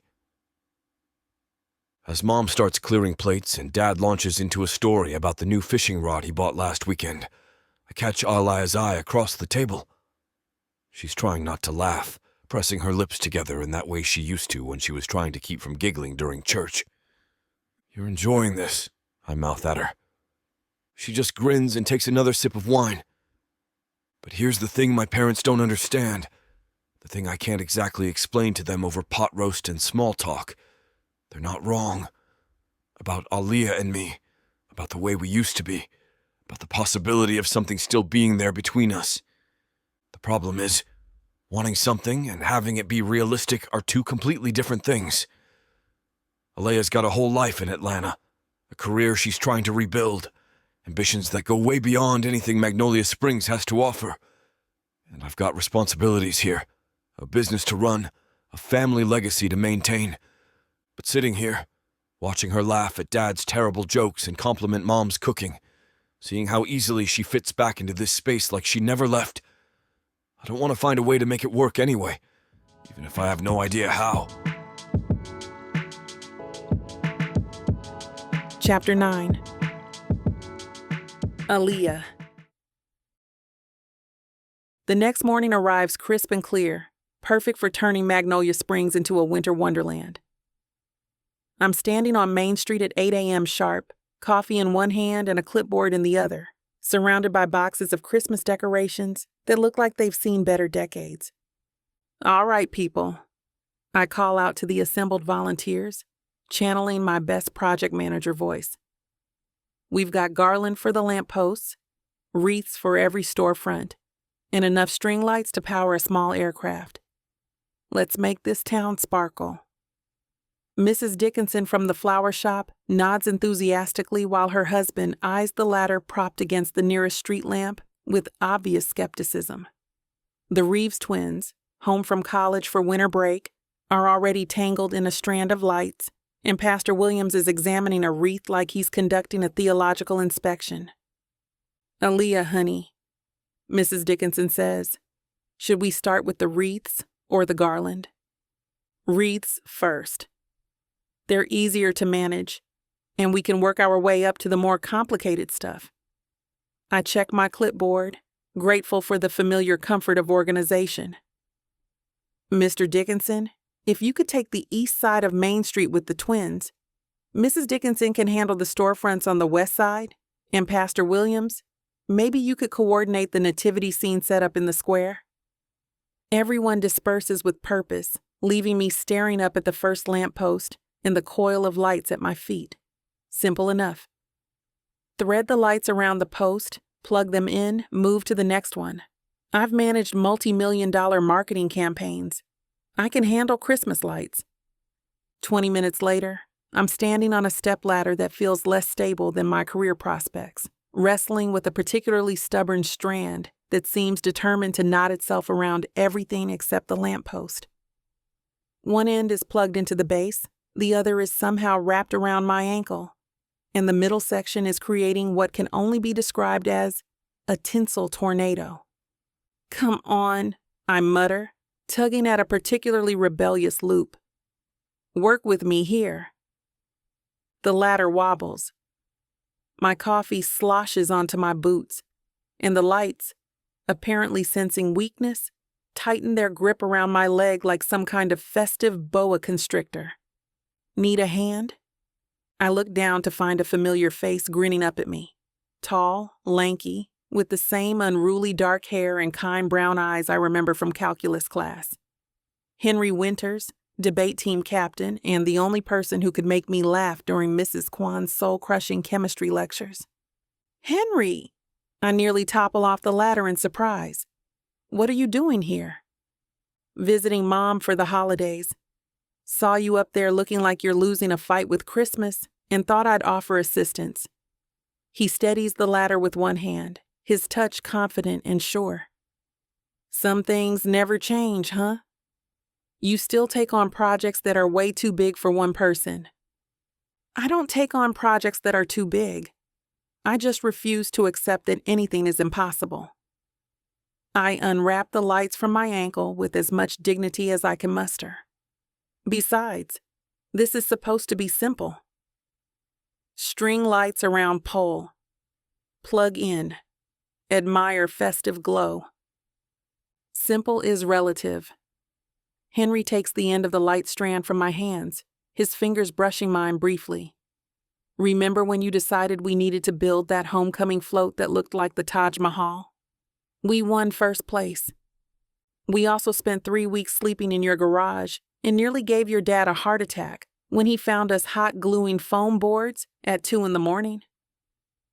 The memory makes me laugh, and some of the tension I've been carrying since yesterday's dinner melts away. Henry always had that effect on me in high school. The ability to make everything feel lighter, more manageable. Where Jackson brought out my competitive side, Henry brought out my silly side. The side that could laugh at itself when things went sideways. Okay, here's what we're going to do, Henry says, unwinding the lights with practiced ease. You stay up there and guide them around the post. I'll feed you the strand from down here, and make sure you don't get tangled up again. I wasn't tangled up. I was strategically repositioning. Sure you were. He grins, and for a moment it's like we're 18 again, staying up all night before the debate tournament, fueled by gas station coffee and the absolute certainty that we could conquer the world if we just argued persuasively enough. We work in comfortable synchronization, him feeding me lights while I wind them around the lamppost in neat, even spirals. It's surprisingly meditative. The repetitive motion combined with the easy conversation that flows between us like no time has passed at all. So, Henry says, handing me another section of lights, I heard through the grapevine that you've been causing quite a stir since you got back to town. Causing a stir? I've been here less than a week. Long enough, apparently. Mrs. Morrison at the post office told my mom that you and Jackson Sullivan have been seen together. A lot. I pause in my light winding, glancing down at him. Mrs. Morrison needs a hobby. In Magnolia Springs, gossip is a hobby. It's also a competitive sport and a form of civic duty. Henry's expression grows more serious. But seriously, how are you doing? I heard about what happened in Atlanta. That's some nonsense, by the way. The sympathy in his voice catches me off guard.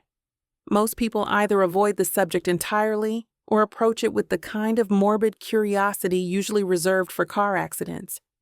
Henry just sounds genuinely concerned, like he actually cares about the answer. I'm figuring it out, I say honestly. Some days are better than others. Being here helps, though. There's something to be said for a place where your biggest worry is whether the Christmas lights are evenly spaced, and whether Jackson Sullivan is going to stop brooding long enough to ask you out properly. Henry. What? I have eyes. And I remember how you two used to look at each other in high school. Like you were the only two people in the room, even when you were arguing about student council budget allocations. We were not. That's not. Aaliyah. Henry's voice is gentle but firm. I was there. I saw it. Hell, half the school saw it. The only people who didn't seem to realize you were crazy about each other were you and Jackson. I finished securing the last loop of lights and climbed down from the ladder, grateful for the excuse to avoid his knowing look. That was a long time ago. We were kids. You're not kids anymore. Before I can respond, a familiar voice cuts through the morning air like a blade. Morning, Aaliyah. I turned to find Jackson approaching, his stride just a little too purposeful, his jaw just a little too tight. He's wearing a dark green flannel shirt that makes his eyes look like summer storms, and he's carrying a toolbox that suggests he's here to help with the decorating. But his attention isn't on the half-decorated lamppost or the boxes of ornaments scattered around the sidewalk. It's fixed entirely on Henry. Jackson, I say, proud of how normal my voice sounds. Perfect timing. We just finished the first lamppost. So I see. Jackson's gaze flicks between Henry and me, taking in the stepladder, the successful lighting installation, and the easy familiarity of our conversation. Henry Winters. I heard you were back in town. Jackson Sullivan. Henry extends his hand with the same easy confidence he had in high school.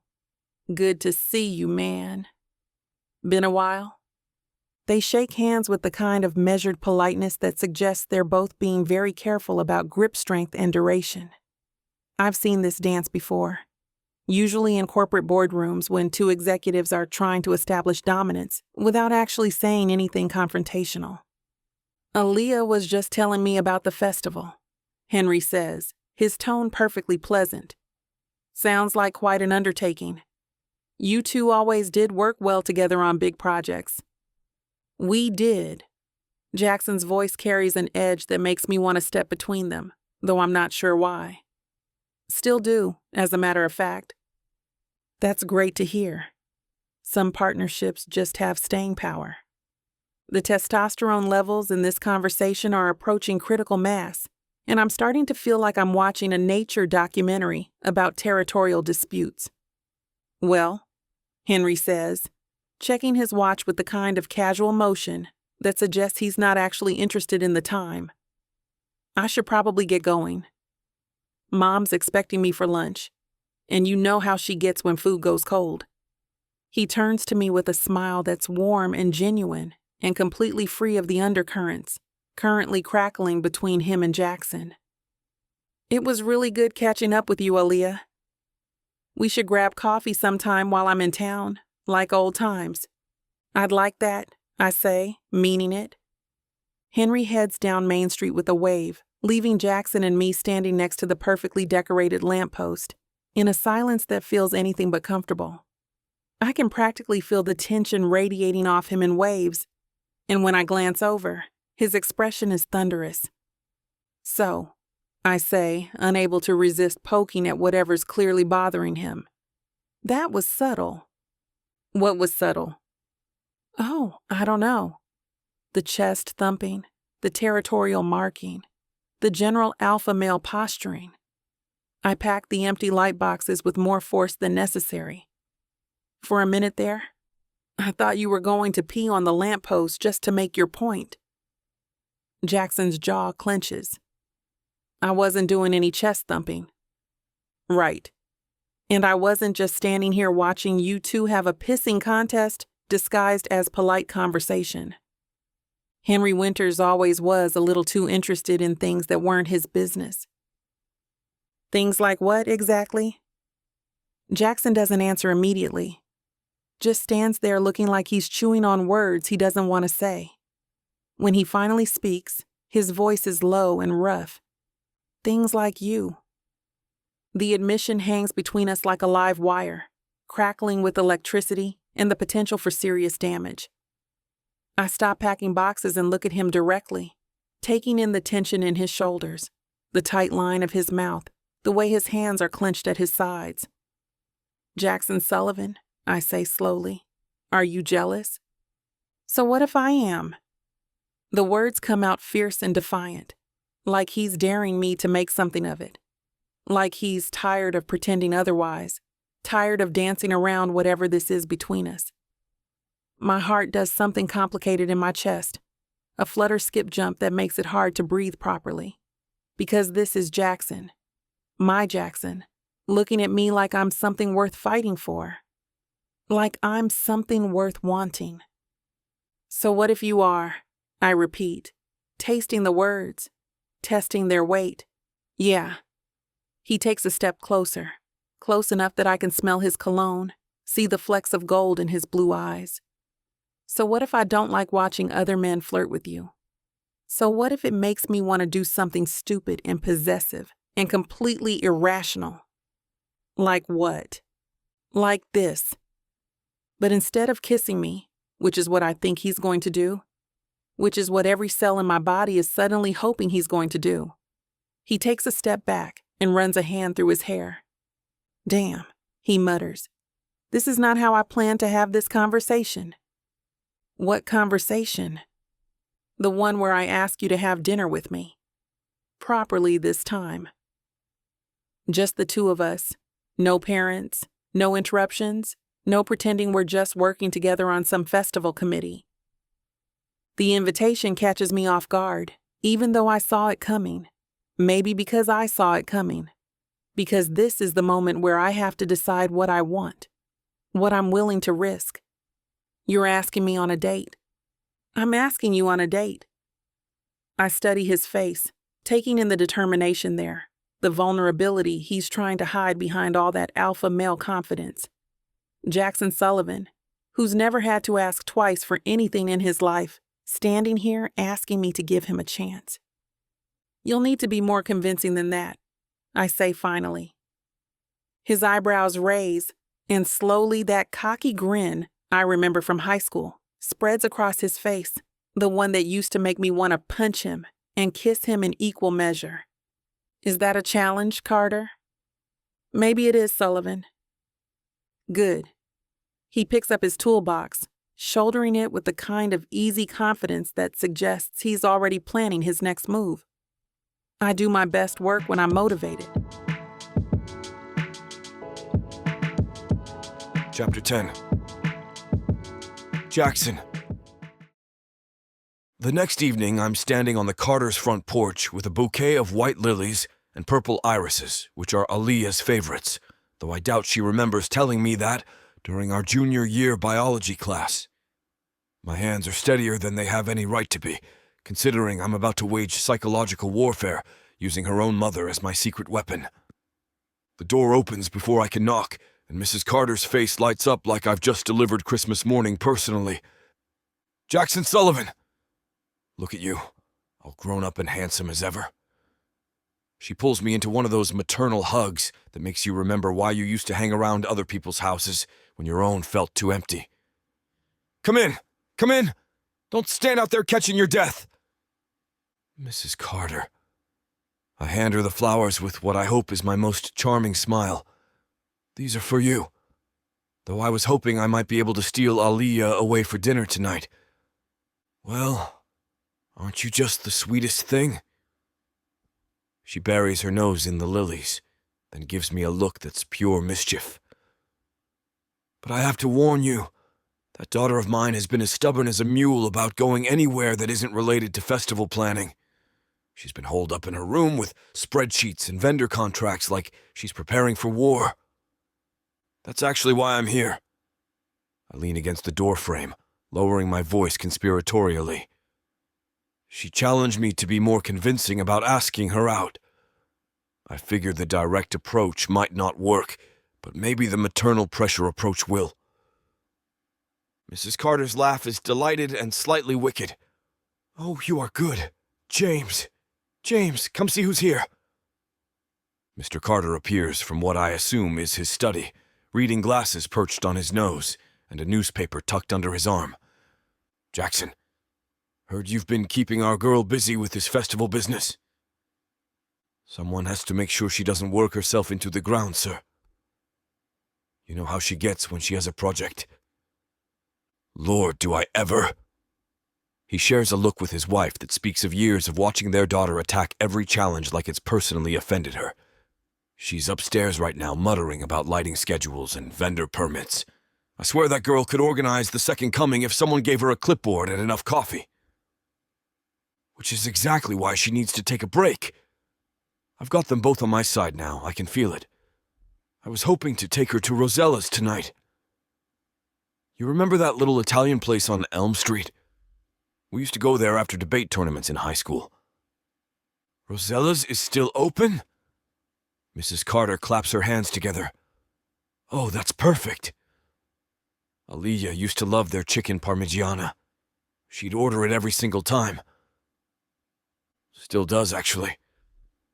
Had it last week when we grabbed lunch. The admission slips out before I can stop it, and both her parents give me looks that are suddenly much more interested. Did she now? Mr. Carter's tone is carefully neutral, but there's something calculating in his eyes. Funny, she didn't mention having lunch with you. I'm walking into territory I'm not sure I'm prepared to navigate, but before I can figure out how to backtrack, Mrs. Carter is already calling up the stairs. Aaliyah! Come down here, honey. You have a visitor. If it's someone from the committee, tell them I'll call them back tomorrow. Aaliyah's voice drifts down from upstairs, distracted and slightly annoyed. I'm trying to figure out how many extension cords we need for the light display. It's not committee business, Mrs. Carter calls back, shooting me a wink that makes me think Aaliyah inherited more than just her stubborn streak from her mother. It's Jackson, and he brought flowers. There's a moment of silence, then the sound of footsteps moving rapidly across the floor upstairs. A door opens and I can practically feel Aaliyah's presence, even though I can't see her yet. He brought what? Flowers. Beautiful ones. And he wants to take you to dinner at Rosella's. The footsteps start down the stairs, slower now, more cautious. When Aaliyah appears around the corner, she's wearing faded jeans and an oversized sweater that should look sloppy, but somehow manages to look perfectly comfortable instead. Her hair is pulled back in a messy bun, and she's got that slightly frazzled look she gets when she's been concentrating too hard on something. She's beautiful. She's always been beautiful, but there's something about seeing her like this, relaxed, unguarded, in her parents' house, that hits me somewhere deeper than attraction. This is Aaliyah without her armor on, without the professional polish she wears, like protective coating. Jackson. Her voice is carefully neutral, but I catch the way her eyes flick to the flowers in her mother's hands. What are you doing here? Taking you up on your challenge. I straighten, squaring my shoulders. You said I needed to be more convincing about asking you out. So here I am being convincing. By ambushing me at my parents' house? By bringing reinforcements. I gesture to her parents, who are watching this exchange with obvious delight. Mrs. Carter, would you say it would be rude for Aaliyah to turn down a dinner invitation after I went to all the trouble of bringing flowers and asking permission from her parents, like a proper gentleman? Oh, it would be absolutely rude, Mrs. Carter agrees immediately, her eyes sparkling with mischief. Practically scandalous. What would people think if word got out that my daughter turned down Jackson Sullivan when he came calling with flowers? Mom. And Rosella's, Mr. Carter adds helpfully. Can't forget Rosella's. That shows real thought, real planning. A man doesn't take a woman to Rosella's unless he's serious about making a good impression. You two are ganging up on me, Aaliyah protests, but I can see the corner of her mouth twitching like she's fighting a smile. We're providing perspective, Mrs. Carter corrects. There's a difference. Besides, I say, taking a step closer to Aaliyah. You're the one who said I needed to be more convincing. This is me being convincing. She stares at me for a long moment, and I can practically see her weighing her options. The stubborn part of her that wants to maintain control versus the part that's clearly curious about what I have planned. The part that still remembers how good we used to be together, even when we were driving each other crazy. This is psychological warfare, she says finally. This is strategy, I correct. There's a difference. Her laugh is reluctant but genuine, and I know I've got her. You're impossible. I'm motivated. There's a difference. You keep saying that, because it keeps being true. I hold out my hand, palm up, an invitation and a challenge rolled into one. Come on, Carter. One dinner. If you hate every minute of it, I'll back off and stop bothering you about the whole dating thing. And if I don't hate it, then we'll figure out what comes next. She looks at my outstretched hand, then at her parents, who are watching this entire exchange with expressions that suggest they're enjoying this way more than they should. Finally, she looks back at me, and I see the exact moment she makes her decision. Fine, she says, reaching out to take my hand. But I'm not changing clothes, and I get to pick dessert. Deal!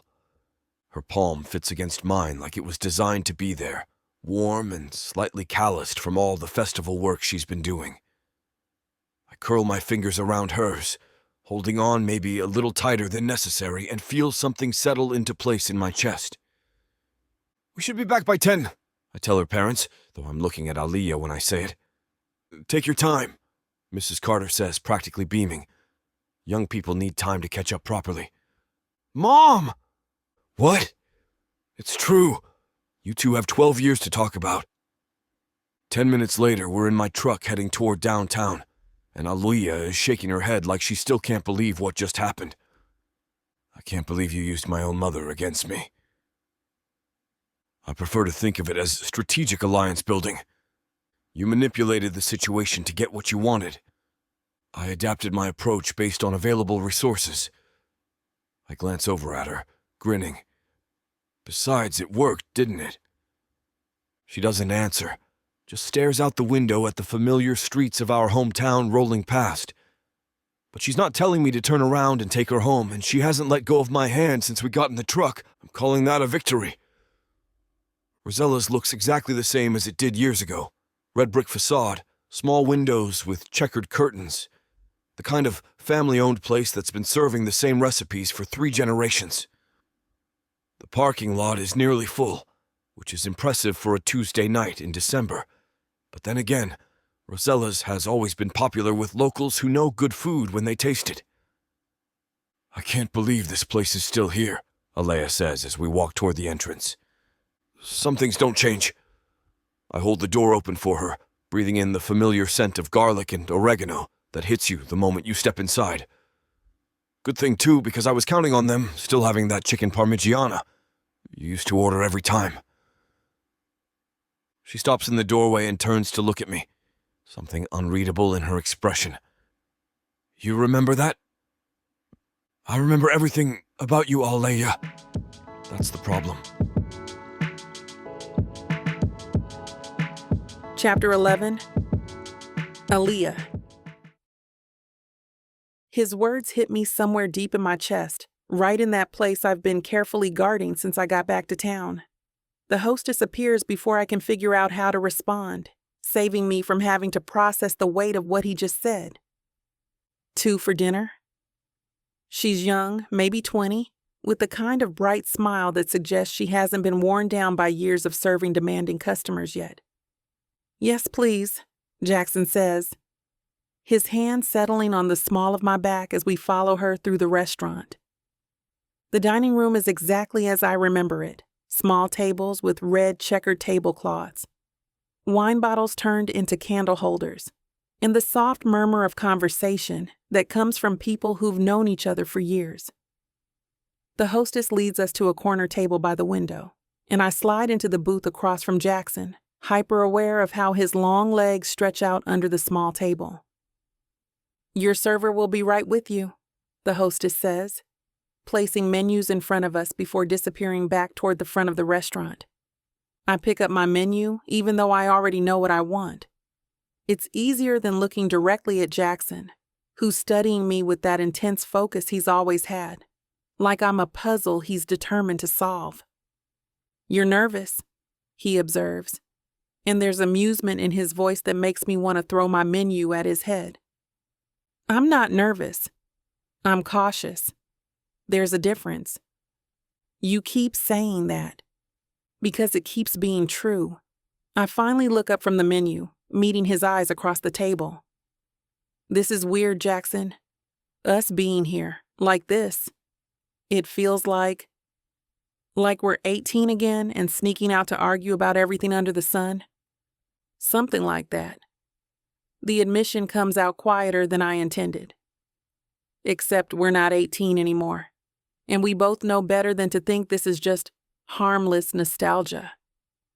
Who says it's harmless? Before I can respond to that loaded question, our server appears, a woman in her 50s with graying hair and the efficient movements of someone who's been working in restaurants for decades. "Good evening, folks. I'm Linda, and I'll be taking care of you tonight. Can I start you off with some drinks?" "I'll have a glass of the house red," I say, grateful for the interruption. "Make that 2, Jackson adds. "And we're probably ready to order." She'll have the chicken parmigiana, and I'll take the seafood risotto. Linda scribbles on her pad, then looks at me with raised eyebrows. "Good call on the chicken parm, honey." It's still our most popular dish. After she leaves, I stare at Jackson across the table. "You ordered for me. You were going to order the chicken parmigiana anyway. You always do." "That's not the point. The point is that you just assumed that you'd order the same thing you've been ordering at this restaurant since we were 16. "Yeah, I made that crazy assumption." He leans back in the booth, completely unbothered by my irritation. "Would you have ordered something different just to prove a point?" I open my mouth to say yes, then close it again because he's absolutely right, and we both know it. "I hate when you do that." "Do what?" "Act like you know me better than I know myself." Maybe that's because I do. His voice is softer now, less teasing. At least I used to. The question is whether any of that's still true. The wine arrives before I can figure out how to respond to that, and I take a grateful sip, letting the warmth spread through my chest. So what is this then? Some kind of test to see if I'm still the same person I was 12 years ago? No. He swirls the wine in his glass, watching the liquid catch the candlelight. This is me trying to figure out if the woman I'm falling for is anything like the girl I used to be crazy about. My breath catches. Jackson. I know it's fast. I know we've got history that complicates things. But I'd be lying if I said I wasn't feeling something here, and I'm pretty sure you are too. I want to deny it, want to tell him he's imagining things, but I can't, because he's right. There's something electric in the air between us, something that feels both familiar and entirely new. It's in the way he looks at me like I'm the only person in the room, the way my skin tingles when he accidentally brushes my hand reaching for the breadbasket. "This is dangerous," I say instead. "Yeah, it is." He grins, and it's that cocky, confident smile that used to drive me absolutely insane. But when has that ever stopped either of us?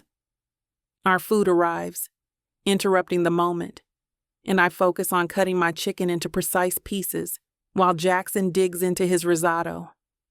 For a few minutes, we eat in comfortable silence, the familiar flavors bringing back memories I'm not sure I'm ready to examine too closely. "Remember junior year?" Jackson says suddenly. "When you got food poisoning from the cafeteria mystery meat and I brought you soup from here for 3 days straight?" "You mean when you got tired of me complaining about being sick and wanted to shut me up?" But I'm smiling as I say it, remembering how he'd shown up at my locker every day with a thermos of Rosella's chicken soup, grumbling about how I was being dramatic, but never missing a single delivery. I like taking care of you. Still do, actually. I don't need taking care of. I know. That's what makes me want to do it even more. He reaches across the table and covers my hand with his, thumb brushing across my knuckles. You've always been so determined to handle everything yourself. Sometimes I think you forget it's okay to let people help. The contact sends heat shooting up my arm, and I have to resist the urge to pull away. I've learned that the only person I can really count on is myself. That's a lonely way to live. It's a safe way to live. Same thing, in your case. His fingers tighten around mine. What happened in Atlanta, Aaliyah? What made you so determined to keep everyone at arm's length? I pull my hand back, reaching for my wine glass instead. We're not doing this tonight. Fine. But we're going to do it eventually. Are we? Because as I recall, this is supposed to be one dinner to satisfy your need to ask me out properly. No promises about what happens after. Right? He leans back in his seat, but his eyes never leave my face. So tell me about the festival then. Where can we improve? I launch into an explanation of vendor coordination and permit requirements, grateful for the safer topic. But as I talk about electrical needs and crowd flow management, I realize Jackson is actually listening, not just nodding politely while waiting for his turn to speak, but genuinely engaged with what I'm saying. You're enjoying this, he observes when I pause to take a breath. Enjoying what? The festival planning, the organizing, the problem solving. You're in your element. I've always liked projects. I twirl pasta around my fork, considering. There's something satisfying about taking a bunch of moving pieces and making them work together, especially when everyone else thinks it's impossible.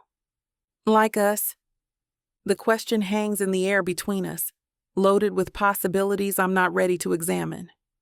We're not a project, Jackson. No, we're not. We're a mess waiting to happen. Then why are we here? Because some messes are worth making. He signals for the check, his eyes never leaving mine. And because I've spent 12 years wondering what would have happened if we'd been brave enough to try. We were kids. We're not kids now. The check arrives, and Jackson pays despite my protests. Outside it started snowing, light, lazy flakes that drift down like confetti against the streetlights. I pull my jacket tighter as we walk to his truck, hyper aware of Jackson beside me, close enough that our shoulders brush with every step. The drive back to my parents' house is quiet, filled with the kind of tension that makes the air feel thick and electric. When Jackson pulls into the driveway, he doesn't immediately get out to walk me to the door. Thank you, I say, breaking the silence. For dinner, for the flowers, for this. You sound like you're saying goodbye. Maybe I am. He turns to face me fully, and in the dim light from the dashboard, his eyes look almost black. One question. Jackson, did you feel it tonight? That thing that used to be between us? Because I sure as hell did. I should lie. I should tell him no, that it was just nostalgia and good wine and the familiar comfort of being somewhere we used to be happy. But when I open my mouth, the truth comes out instead. Yes. The word hangs between us, admission and invitation all at once. Jackson's hand comes up to cup my face, thumb brushing across my cheekbone, and I lean into the touch before I can stop myself. Aaliyah. My name is barely a whisper, but it sounds like a prayer. When he kisses me, it's soft and tentative at first, like he's afraid I might pull away, but I don't. Instead, I kiss him back, my hand fisting in the front of his jacket to pull him closer. He tastes like wine and possibility, and when his tongue sweeps across my lower lip, I part for him without thinking. The kiss deepens, becomes something desperate and hungry, and 12 years in the making.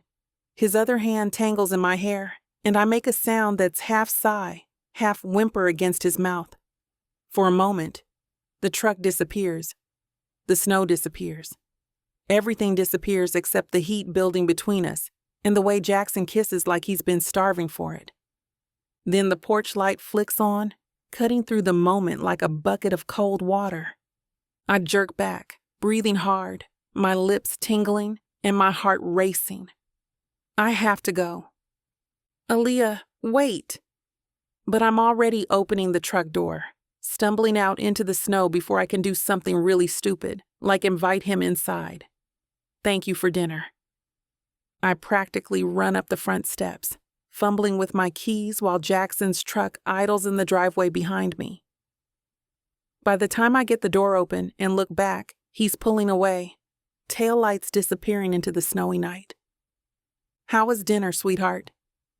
Mom appears in the hallway before I can even get my jacket off, and Dad's right behind her, both of them wearing expressions of barely contained curiosity. It was fine. I hang my jacket on the coat rack, avoiding their eyes. Just dinner. Just dinner?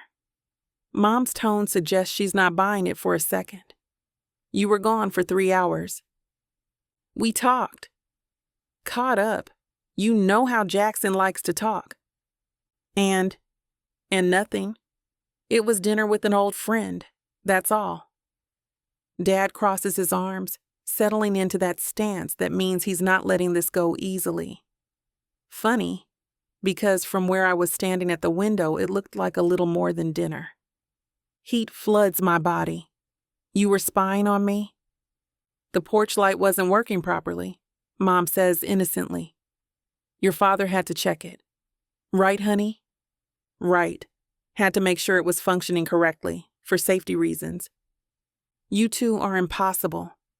I start toward the stairs, desperate to escape this interrogation. I'm going to bed. Aaliyah. Mom's voice stops me at the bottom of the stairs. We like Jackson. We always have.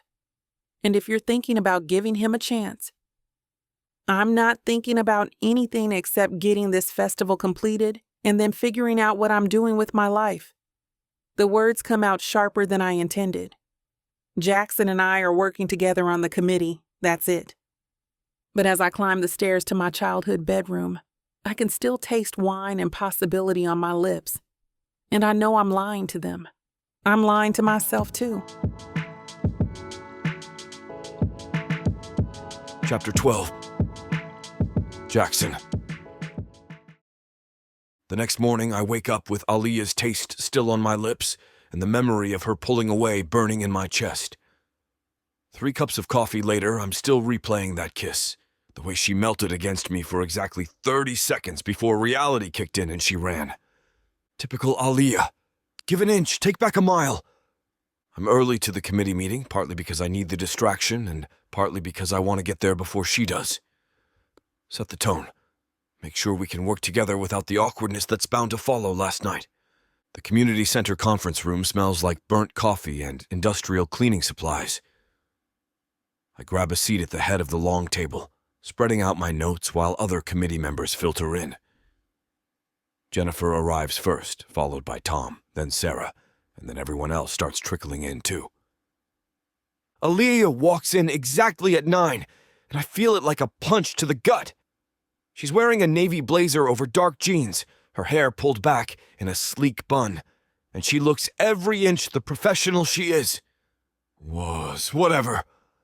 She doesn't meet my eyes as she takes a seat 3 chairs down from me, pulling out a leather portfolio and setting it precisely in front of her. The message is clear. We're keeping this strictly business. Fine, I can play that game. Morning, everyone, I say, calling the meeting to order. Let's dive right in. We've got 2 weeks to pull this festival together, so we need to nail down the entertainment today. Aaliyah's head snaps up.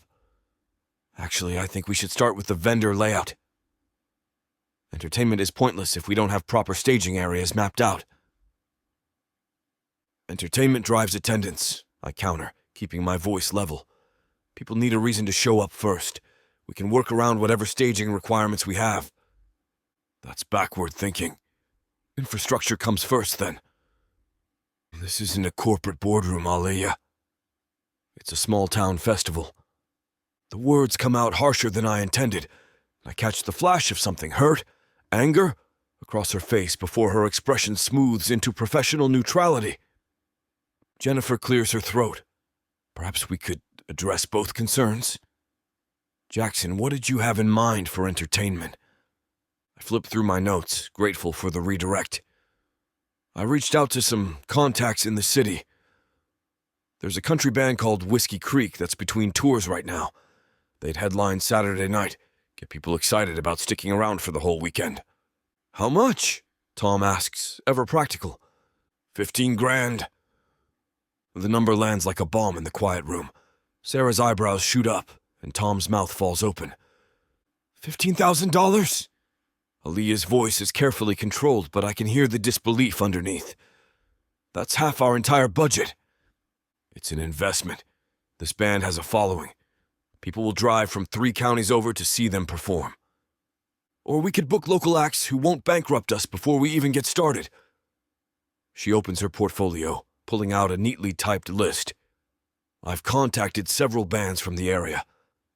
The Miller Brothers Bluegrass Group, Sarah's Daughter's Folk Duo, and that jazz ensemble from the high school. Total cost, $800. Local acts don't draw crowds. Local acts build community, which is supposed to be the point of this festival. There's steel in her voice now, and I recognize the look in her eyes. It's the same one she used to get during student council debates when she thought I was being an idiot. Community doesn't pay the bills, I say. We need this festival to be profitable if we want to make it an annual thing. Profitable for who? Your real estate business? The accusation hits like a slap, and several committee members shift uncomfortably in their seats. What the hell is that supposed to mean? It means maybe your priorities aren't as altruistic as you'd like everyone to believe. I lean forward, every muscle in my body tense. You want to question my motives? Fine. But don't you dare suggest I'm using this festival for personal gain. Aren't you? Big country act brings in outsiders. Outsiders see how charming our little town is. Suddenly property values go up. Convenient for someone in your line of work. You're out of line. Am I? Or am I just asking the questions everyone else is too polite to voice? Jennifer's voice cuts through our standoff like a knife. Perhaps we should take a short break? No, I don't take my eyes off Aaliyah. We're going to settle this now. I'm the committee chair, which means entertainment decisions go through me. We're booking Whiskey Creek. Based on what authority? Based on the fact that I organized this committee, I've been coordinating with the mayor's office, and I'm the one who's been doing the actual work while you've been off playing consultant. Her face goes slack, and I immediately know I've crossed a line. But I'm too pissed off and too proud to take it back. Fine, she says, her voice quiet and deadly calm. You want to blow the budget on one band? Go ahead. But when we can't afford proper insurance or security or basic infrastructure, don't come crying to me. She starts gathering her papers, and panic shoots through my chest. Where are you going?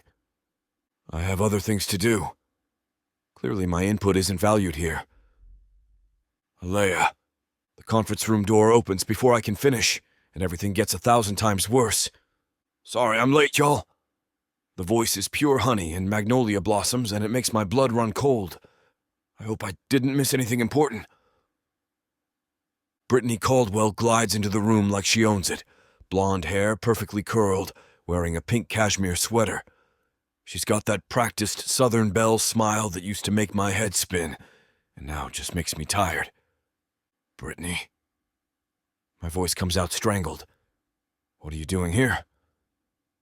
Well, hello to you too, Jackson. She laughs, the sound like wind chimes in a spring breeze. I heard through the grapevine that y'all were planning the most adorable little Christmas festival, and I just had to get involved. You know how much I love community service. Aaliyah has gone completely still, her portfolio clutched in her hands like a shield. I can practically feel the tension radiating from her as Brittany survey the room, her gaze finally landing on the empty chair next to me. "Is this seat taken?" Brittany asks, already moving toward it. "Actually," I start, but she's already settling in, crossing her legs and opening a designer purse to pull out a pink leather planner. "I brought some wonderful ideas," she continues, apparently oblivious to the frozen silence in the room. "Daddy knows this fantastic catering company in Birmingham, and I thought we could do something really elegant. Maybe some ice sculptures? And I have the perfect dress for the opening ceremony." "This isn't a debutante ball, Brittany." The words come out before I can stop them. She laughs again, reaching over to pat my arm. "Oh, Jackson. You always were so practical, but surely we want to put our best foot forward. Make a good impression on visitors." I glance at Aaliyah, who's watching this exchange with the kind of blank expression that usually means she's furious. Her knuckles are taut where she's gripping her portfolio. "I was just leaving," Aaliyah says, standing up. "It seems like you have plenty of help now." "Oh, don't go on my account!" Brittany's tone is bright and friendly, but there's something calculating in her blue eyes. "There's room for everyone on this committee, though I have to say, I'm surprised to see you back in town. I heard about your little trouble in Atlanta." The room goes dead quiet.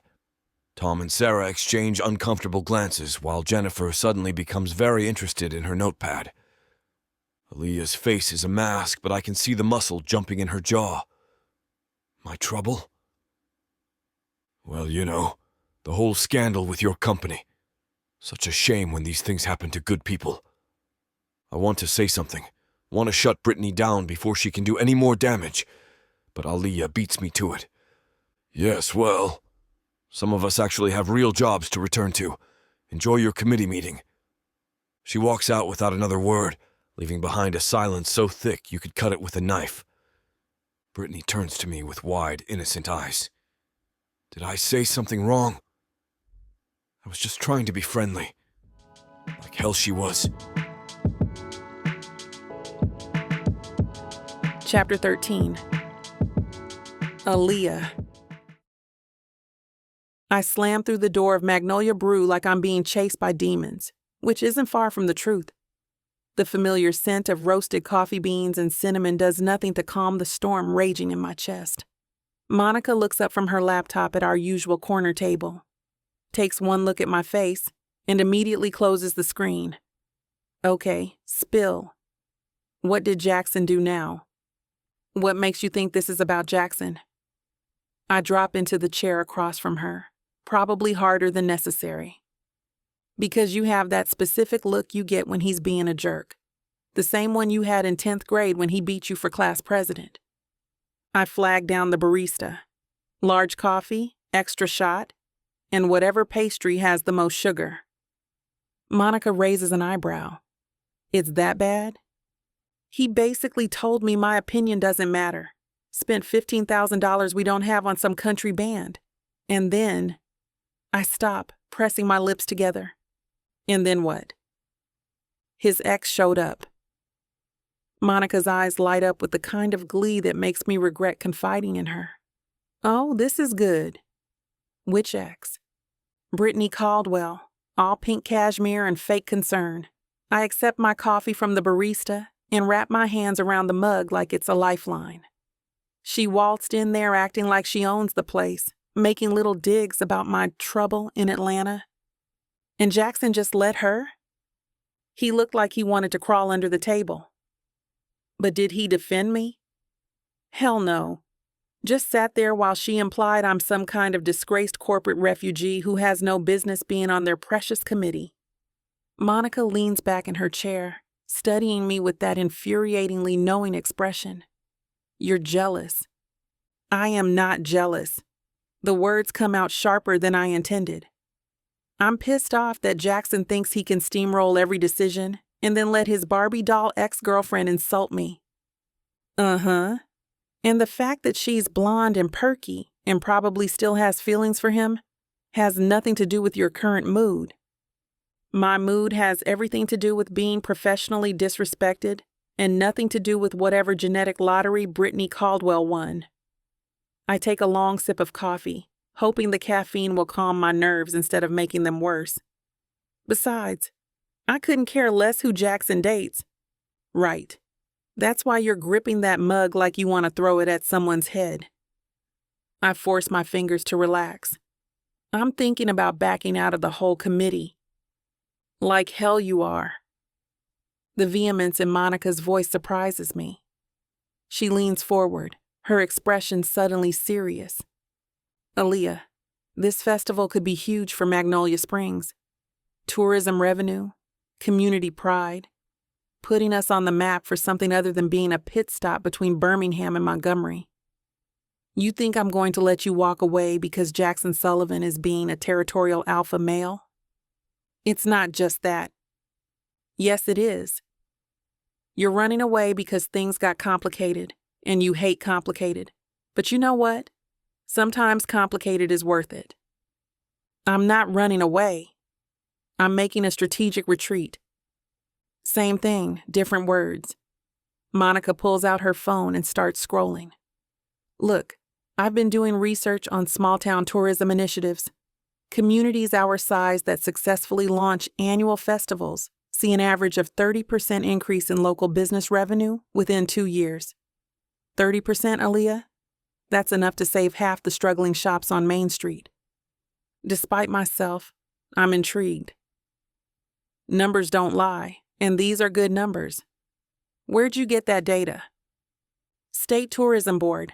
I figured if my best friend was going to save our hometown, I should probably understand the economics behind it. She sets her phone down and looks at me seriously. This matters. Not just to you, but to everyone who lives here. Don't let Jackson's ego or Brittany's cattiness derail something this important. I hate it when Monica's right. Hate it even more when she uses logic and data to prove her point. Even if I stay, nothing's gonna change. He's committee chair, which apparently makes him dictator of all decisions. So change the dynamic. You're Aaliyah Carter. You've never backed down from a fight in your life, especially not with Jackson Sullivan. That was before I had a public career meltdown and came crawling back home. You didn't come crawling anywhere. You came back to regroup and figure out your next move. There's a difference. Before I can argue further, the coffee shop door chimes, and my stomach drops. Jackson walks in, scanning the room until his eyes land on our table. He looks haggard, his hair messier than usual. And there's something in his expression that makes my chest tighten. Monica follows my gaze and grins. Well, would you look at that? Prince Charming has arrived. Monica dash. Relax, I'm going to powder my nose. She stands up, gathering her things with exaggerated slowness. Take as long as you need. Don't you dare leave me here alone with him. But she's already heading toward the restroom, throwing a cheerful wave over her shoulder. Give him a chance, Aaliyah. Sometimes the best apologies come from the most stubborn men. Jackson approaches the table cautiously, like I might bolt at any second, which, to be fair, is a distinct possibility. Can I sit? I gesture to Monica's abandoned chair. Free country. He settles across from me, and I notice he's carrying 2 cups from the counter. He slides one toward me. Large coffee, extra shot, and a cinnamon scone, your stress order from high school. How do you remember that? I remember a lot of things about you. His voice is quiet, and when I look up, his blue eyes are serious. Aaliyah, I'm sorry. About this morning. About Brittany. About everything. Which part specifically? The part where you dismissed my opinions? Or the part where you let your ex-girlfriend insult me? All of it. He runs a hand through his hair. I was out of line. I let my ego get in the way of making good decisions, and I should have shut Brittany down the second she started her stuff. I wrap my hands around the fresh coffee cup, appreciating the warmth. Why didn't you? Because I was thrown. I haven't really spoken to her much recently, and she just showed up like nothing happened between us. And then she started taking shots at you and I froze. What did happen between you two? Jackson's jaw tightens. We dated for 2 years. Everyone expected us to get married. Hell, I expected us to get married. But every time I thought about proposing, something held me back. What? He meets my eyes and there's something raw in his expression. She never challenged me, never pushed back or made me think differently about anything. She just agreed with whatever I said and looked pretty doing it. And that's a bad thing? It is when you realize you're bored out of your mind. He leans forward, his voice dropping. You and I have been fighting since we were 12 years old, and I've never been bored for a single second. My pulse quickens, but I force myself to stay focused. Fighting isn't the same as compatibility, Jackson. No, but passion is. And we've always had that, even when we hated each other. I don't want to talk about passion right now. Fair enough. He sits back, switching gears seamlessly. I want you to stay on the committee. We need you. Why? So you can ignore my suggestions and make unilateral decisions? No, so you can keep me from making stupid mistakes. He pauses. The Whiskey Creek booking was stupid. 15 grand is too much money for an unproven festival. I blink, surprised. Are you admitting I was right? I'm admitting you had valid concerns that I steamrolled because I was being a territorial jerk. And Brittany? Will be politely told that the committee already has enough members. I study his face, looking for signs that he's just telling me what I want to hear. But Jackson's never been good at lying, and right now he looks genuinely contrite. If I stay, I say slowly, things have to change. What kind of changes? My opinions start having actual value. Committee decisions get made by the committee, not by dictatorial decree. And if anyone, and I mean anyone, tries to undermine me again, you shut it down immediately. Deal. Just like that? Jackson leans forward, his eyes intense. Aaliyah, I'll agree to whatever you want as long as the rest of the committee signs off on it. This Christmas festival matters too much to let my ego mess it up. The sincerity in his voice catches me off guard. This is the Jackson I remember from our better moments. The one who actually listens when he's not too busy being right about everything. Fine, I say. But I want those local acts on the lineup too. We can book one headliner and fill out the rest with community talent. That's actually not a bad compromise. Don't sound so surprised. He grins, and for a moment, the tension between us eases. Wouldn't dream of it?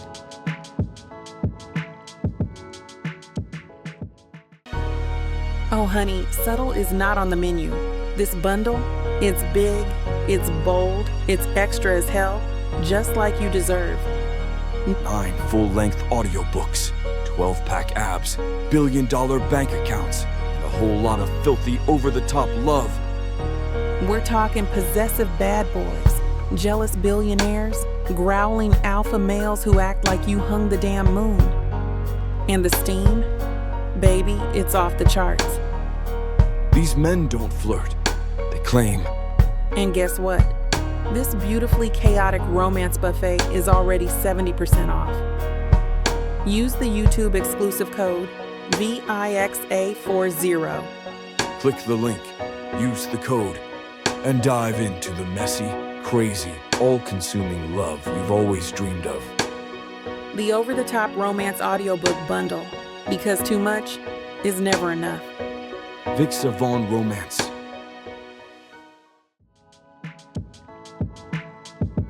Chapter 14.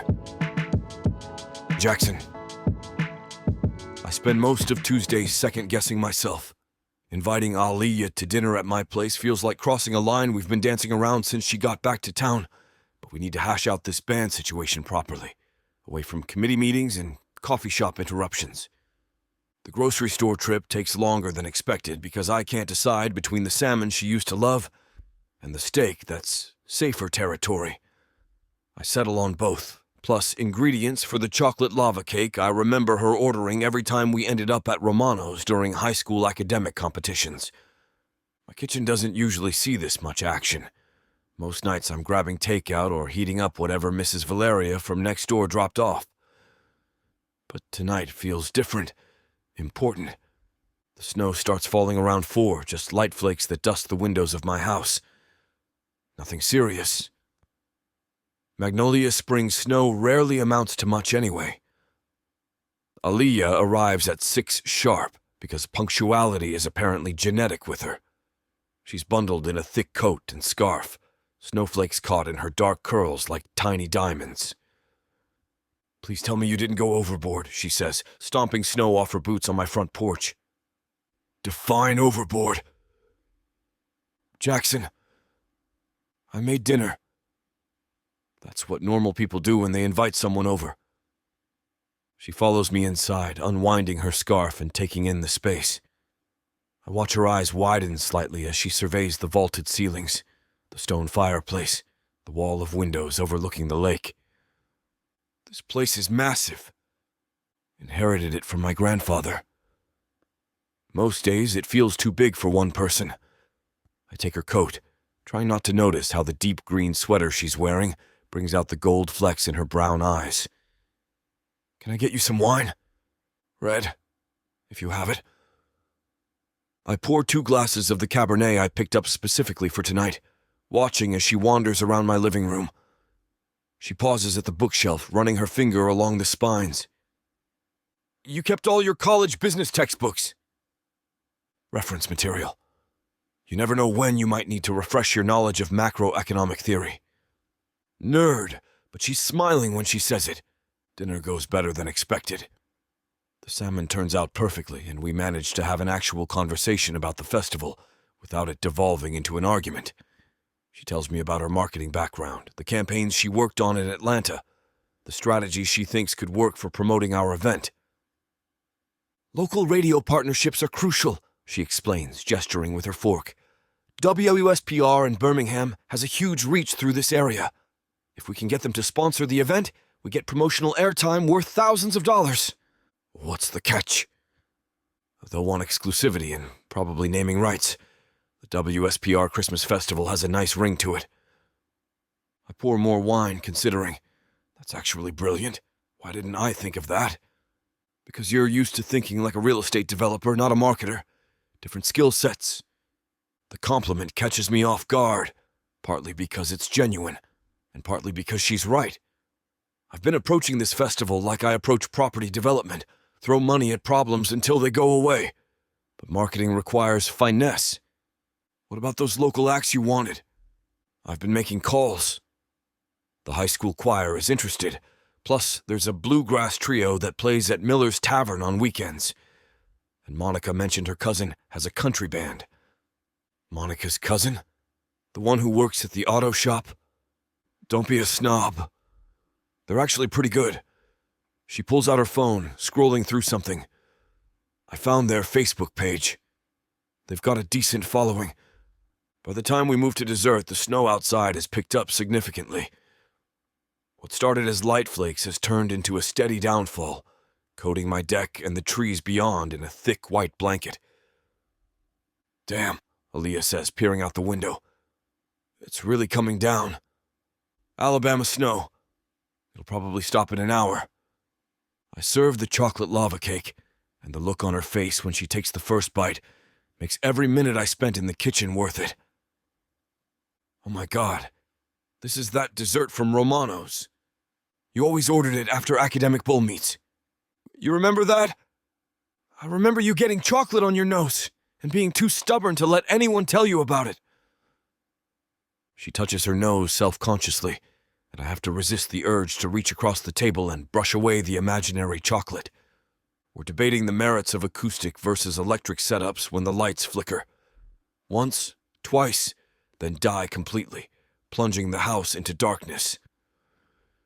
Damn! I fumble for my phone's flashlight. Power lines must be down from the snow. Outside, the wind has picked up, and I can hear tree branches creaking under the weight of accumulated snow. This isn't the light dusting I was expecting. I should probably head home, Aaliyah says, but her voice lacks conviction. I move to the window, using my phone light to peer outside. My driveway is barely visible under at least 6 inches of snow, and it's still falling hard. Like hell you are. You can't drive in this? It's not that bad. Aaliyah, I can't even see the road from here. Your car would end up in a ditch before you made it to the main street. Then I'll walk. You'll walk? In 6 inches of snow. In the dark, for 3 miles. She crosses her arms, and even in the dim light from my phone, I can see her stubborn expression settling into place. I've walked farther. Not in a blizzard, you haven't. This is hardly a blizzard. It's the closest thing Alabama gets to one, and you're not walking anywhere. I move closer, using my height advantage to make my point. You're staying here tonight. Jackson, I've got a generator in the basement. I can get the heat back on, and you can take the master bedroom. I'll sleep on the couch. I'm not kicking you out of your own bed. Yes, you are. Because that's what happens when someone is stubborn enough to consider walking home in a snowstorm. She opens her mouth to argue further, but another gust of wind rattles the windows, and she seems to reconsider. Fine, but just until morning. Just until morning, I agree, already heading toward the basement stairs. Let me get the generator running. The backup power kicks in 10 minutes later, flooding the house with light and bringing the furnace back to life. When I return upstairs, Aaliyah is standing in my living room looking uncertain, which is not an expression I'm used to seeing on her face. I don't have any clothes with me. I can find you something. T-shirt and sweatpants work. That's fine. I lead her upstairs to the master bedroom, acutely aware of how domestic this feels, how right it feels having her in my space. Bathroom's through there, I say, pointing to the ensuite. Fresh towels in the cabinet if you want a shower. I'll grab you those clothes. When I return with a Georgia Tech t-shirt and a pair of sweatpants that will definitely be too big for her, she's standing at the window watching the snow fall. It's beautiful, she says softly. Yeah, it is. But I'm not looking at the snow. I'm looking at her, silhouetted against the white landscape, and thinking about how this is the first time my house has felt like a home in years.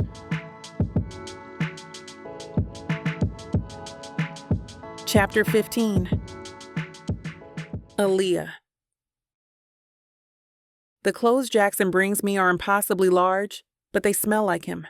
That combination of cedar and something distinctly masculine that I remember from high school. I hold the soft cotton t-shirt to my chest, breathing in the familiar scent. These should work, he says, setting them on the bed.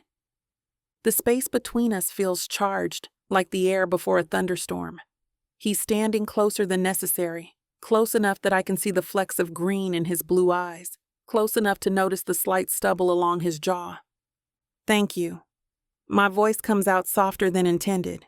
He doesn't move away. Instead, his gaze travels from my eyes to my lips and back again. A slow perusal that makes the heat pool low in my stomach. You know, he says, his voice dropping to that gravelly tone I remember from late nights in his truck. I never thought I'd have you in my bedroom again. Jackson, you're even more beautiful now than you were at 18. The words hit me like a physical touch. Before I can think, before I can talk myself out of it. I'm closing the distance between us, my hands fist in his flannel shirt, pulling him down to meet me halfway. The kiss is everything I've been denying myself for weeks.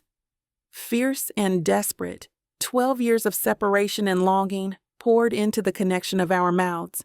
He tastes like wine and possibility, like every memory I've tried to bury. I hate to burst your bubble when things are just getting started, but this platform won't allow us to air the steamy content coming up in this chapter.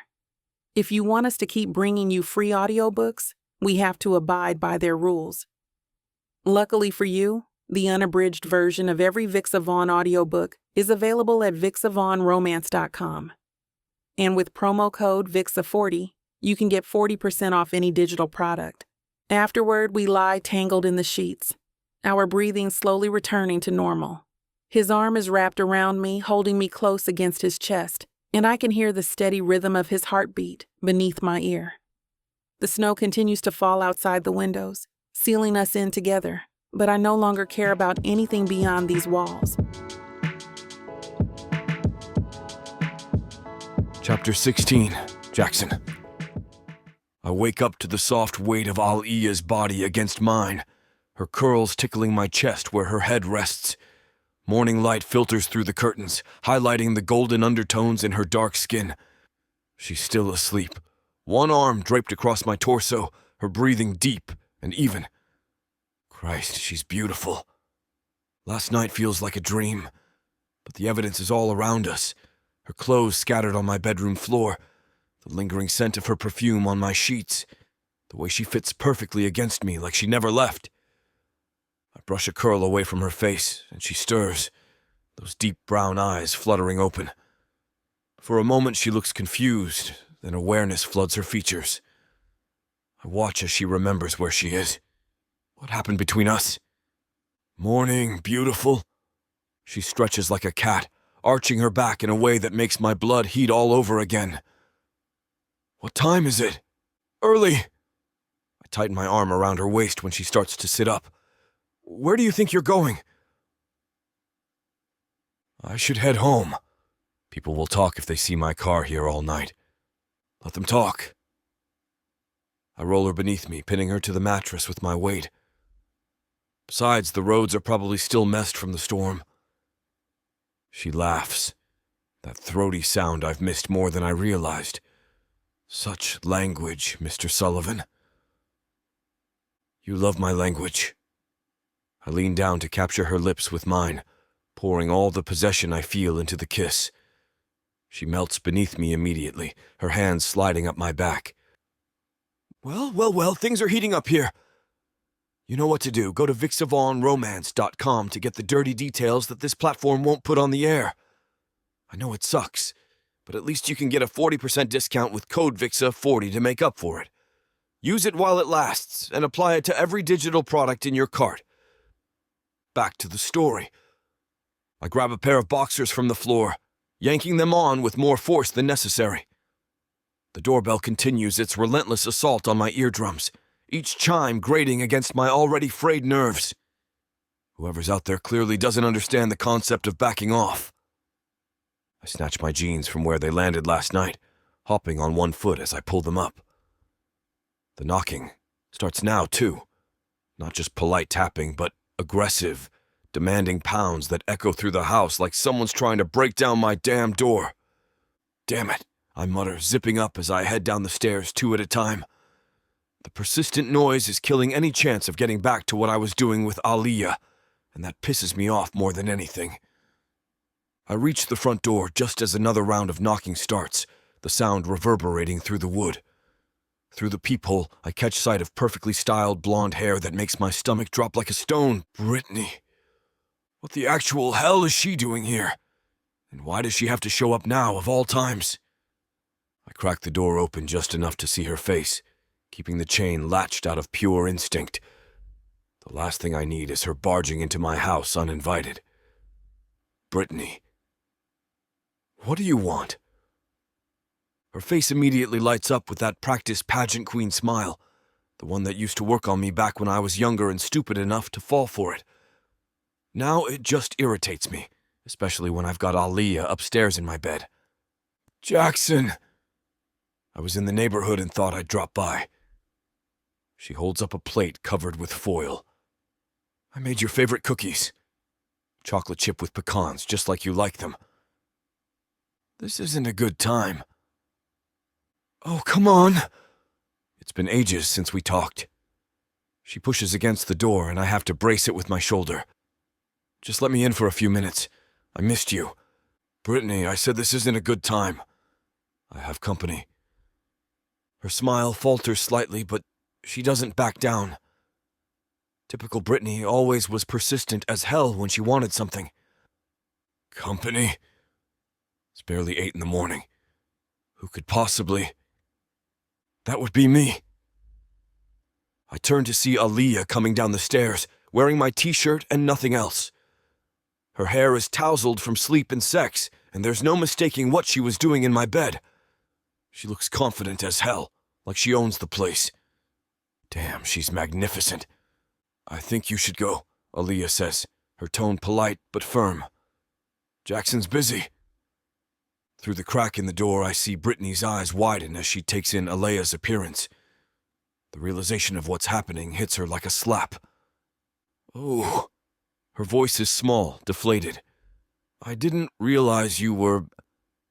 I thought. You thought wrong, I say, not bothering to soften the blow. Aaliyah's right. You should go. Brittany's composure cracks, revealing the hurt underneath. For a moment, I almost feel bad for her. Almost. Right. Of course.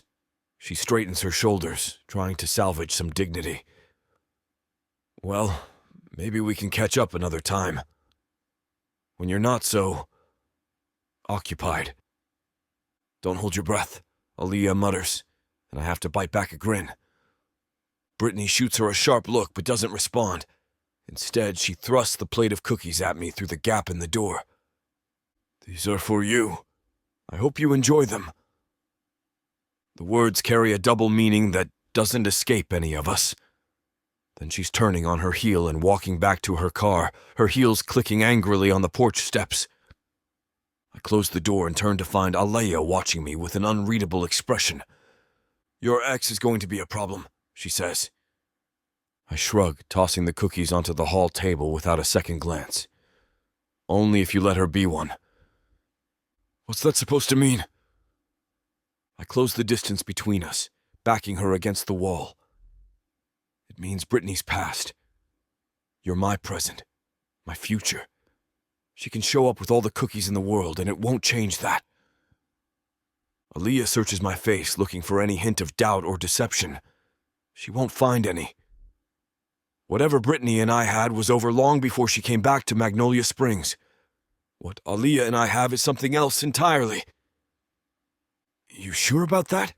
Dead sure. I lean down to kiss her, slow and deep, pouring every ounce of certainty I possess into the connection. The only woman I want in my bed, in my life, is you. When I pull back, her eyes are soft, trusting. Good. Because I'm not sharing. Wouldn't dream of asking you to. I slide my hands down to cup her buttocks, lifting her against me. Now, where were we before we were so rudely interrupted?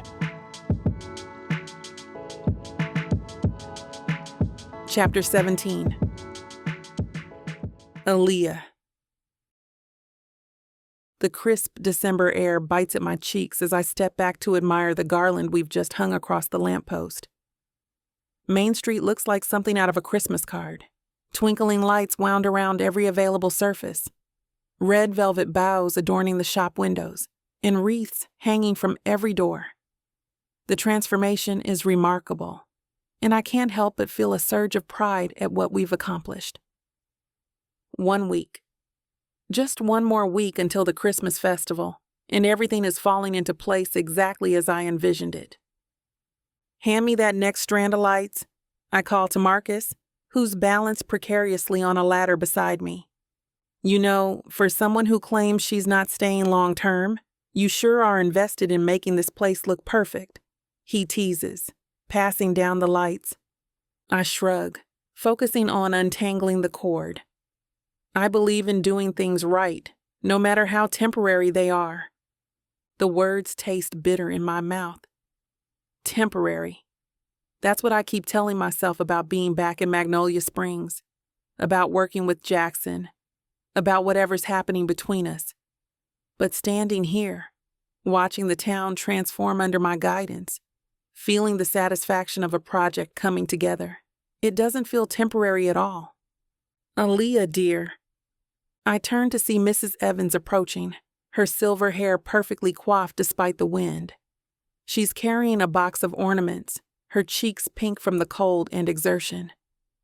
Mrs. Evans, you didn't have to come help. We've got everything under control. Nonsense. These old hands can still hang a bauble or two. She sets the box down and surveys our work with approval. My goodness, you've outdone yourself. Main Street hasn't looked this festive in years. Thank you. I had a lot of help from the committee. Oh, speaking of help? Her eyes twinkle with mischief. I saw Jackson earlier, carrying what looked like half of Tom's hardware store. That boy's been working himself to the bone on this festival. I feel warmth spread through my chest at the mention of his name.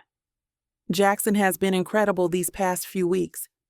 Showing up early, staying late, never complaining when I change my mind about decorations for the third time in one day. The competitive tension that used to define our relationship has transformed into something else entirely. Partnership. Teamwork. Something that feels dangerously close to what we used to have.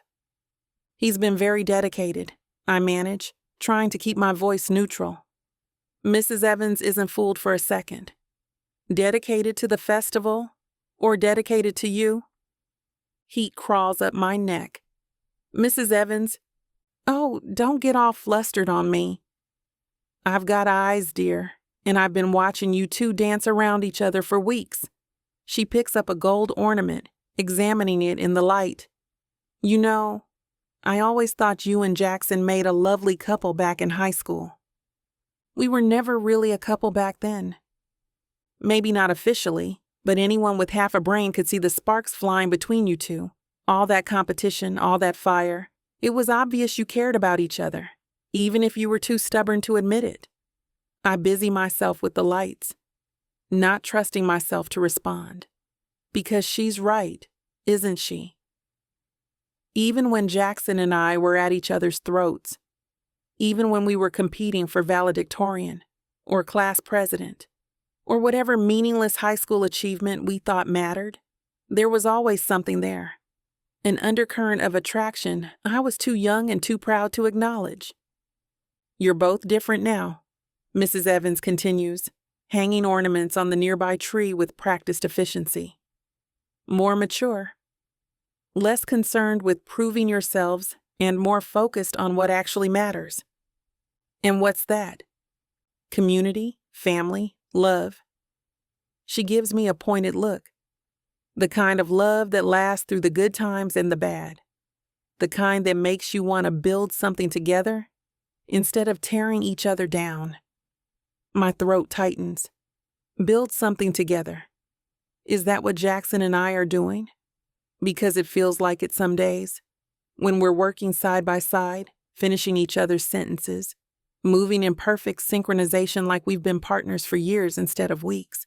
But then reality crashes back in, reminding me that I have a life in Atlanta, a career, a boss who might just give me a second chance if I play my cards right. Mrs. Evans, I appreciate what you're saying, but you're scared, she interrupts gently. Scared of putting down roots again, scared of giving up the life you built for yourself in the city. Scared of admitting that maybe what you really want has been here all along. The accuracy of her words hits me like a physical blow. I open my mouth to deny it, but the words stick in my throat. There's no shame in being scared, dear. Love is terrifying, especially the kind that matters. But sometimes the scariest thing is also the rightest thing. Before I can formulate a response, movement across the street catches my eye. Jackson emerges from the hardware store, his arms full of extension cords and timers. Even from here, I can see the concentration on his face as he mentally calculates whatever project he's planning next. My chest does that fluttery thing it's been doing lately whenever I see him. He's wearing his usual uniform of dark jeans and a flannel shirt, his hair slightly mussed from working. There's something about seeing him like this, focused, competent, completely in his element, that makes my stomach swoop. Then I see her. Brittany appears from around the corner, her blonde hair catching the afternoon sunlight like a beacon. She's wearing a red coat that probably costs a fortune, and her smile is blindingly bright as she approaches Jackson. My hand still on the lights. Oh dear. Mrs. Evans murmurs, following my gaze. Jackson stops when he sees Brittany, his expression shifting to something more guarded. But he doesn't walk away. He sets down his supplies and turns to face her fully, giving her his complete attention. They're too far away for me to hear what they're saying, but I can read their body language clearly enough. Brittany is animated, gesturing with her hands as she talks. Jackson listens, his arms crossed over his chest, but he's listening, really listening. The conversation goes on, and on. "I'm sure it's nothing," Mrs. Evans says softly, but I can hear the uncertainty in her voice. I watch as Brittany reaches out to touch Jackson's arm, her fingers lingering on his sleeve. He doesn't pull away immediately. For a moment, they stand there like that, connected, intimate in a way that makes my chest constrict painfully. "Aaliyah, I should get back to work." My voice sounds strange, distant. I force myself to look away from the scene across the street, focusing on the tangled lights in my hands with an intensity that's probably overkill.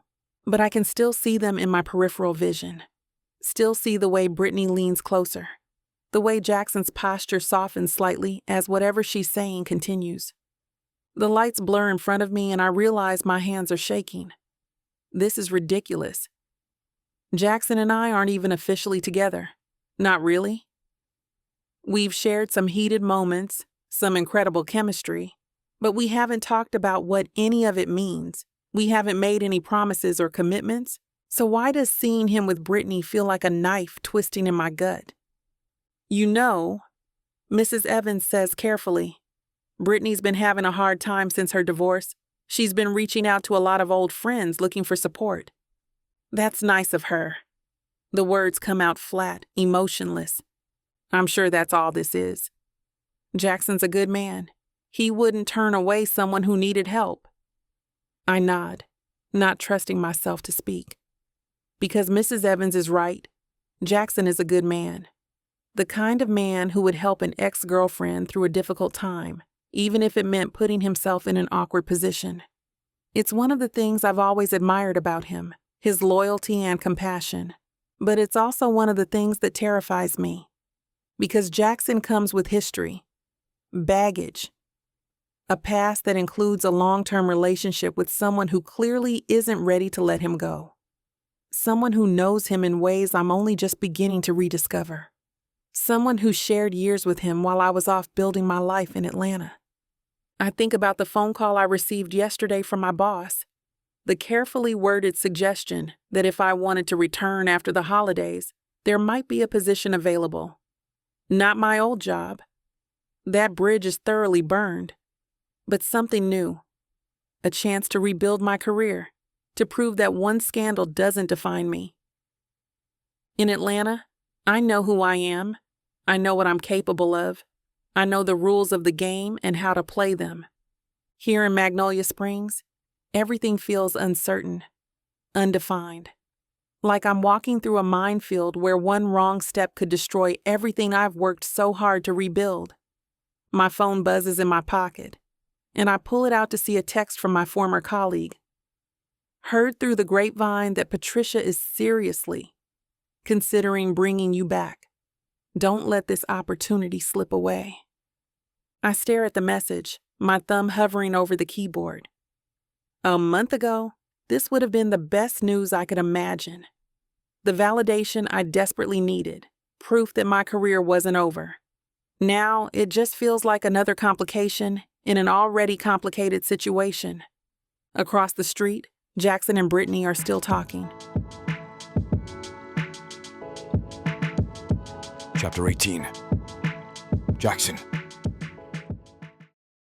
The weight of the extension cords and timers cuts into my forearms as I step out of Tom's hardware store, mentally cataloging everything we still need to get done before the festival. 7 days. That's all we have left, and the list keeps growing instead of shrinking. Jackson! I turn at the sound of my name, and there's Brittany walking toward me, her red coat a splash of color against the gray December afternoon. Her smile is warm, familiar in a way that takes me back 2 years to when that smile meant something entirely different. I set down my supplies on the sidewalk and straighten up. Brittany, hey. I was hoping I'd run into you. She stops just close enough that I catch a hint of her perfume, something expensive and floral that she always wore. I've been hearing all about this Christmas festival you and Aaliyah are putting together. It sounds absolutely wonderful. Yeah, it's been a hell of a lot of work, but it's coming together. I cross my arms over my chest, not sure where this conversation is heading. Brittany's never shown much interest in town events before. That's actually what I wanted to talk to you about. Her eyes light up with genuine enthusiasm. I'd like to help. Specifically, I want to invest in bringing some high-end food vendors from Atlanta. You know, the kind of gourmet options that could really set this festival apart from every other small-town Christmas market. I blink, caught off guard. You want to sponsor food vendors? Exactly. I've got connections with some amazing caterers and specialty food trucks in the city. The kind that do those upscale events downtown.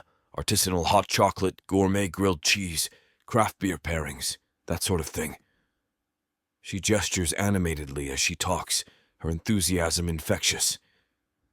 I could bring in 3 or 4 vendors, cover all their costs, and they'd add a really sophisticated element to the festival. My mind immediately starts calculating the impact. We've got the basics covered.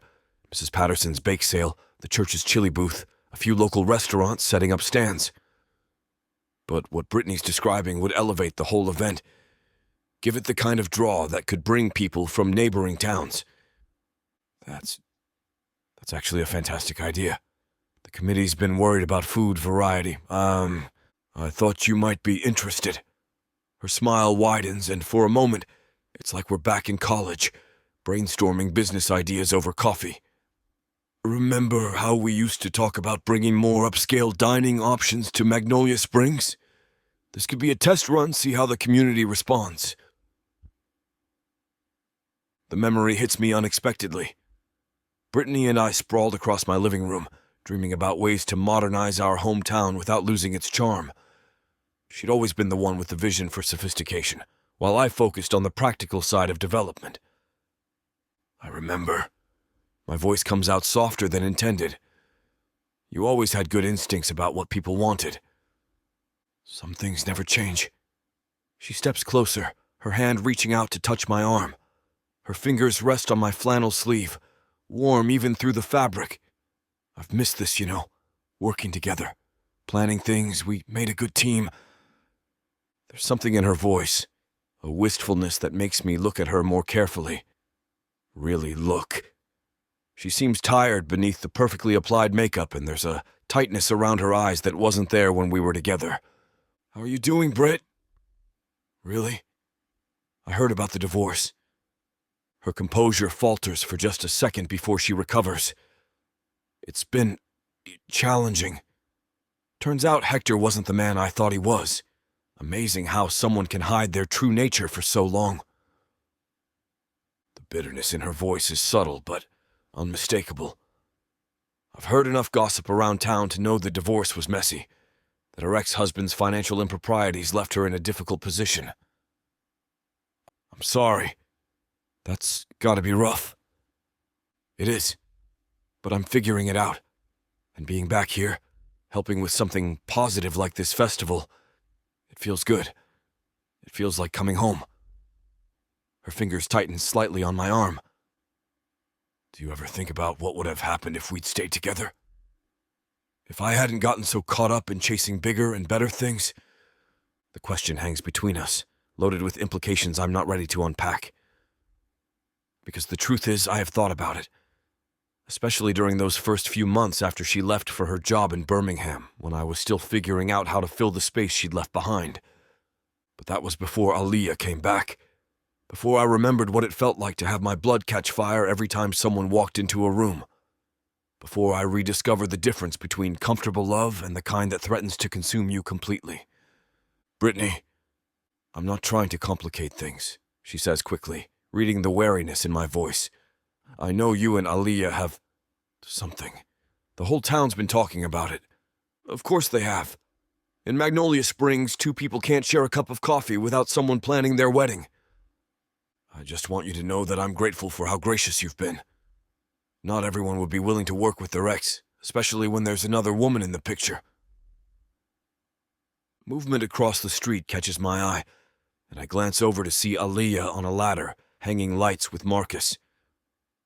Even from here, I can see the precise way she's positioning each strand, her attention to detail evident in every movement. She's wearing jeans and a thick sweater, her hair pulled back in a ponytail that emphasizes the elegant line of her neck. My chest tightens with want so sudden and fierce it nearly knocks the breath out of me. "Jackson!" Brittany's voice pulls me back to the conversation. "Sorry, what?" I asked if you thought the committee would approve the food vendor sponsorship. I could have contracts drawn up by tomorrow if you think it's worth pursuing. Yeah, absolutely. That kind of upgrade could make all the difference. I force myself to focus on her words instead of the way Aaliyah's body moves as she stretches to reach the next lamppost.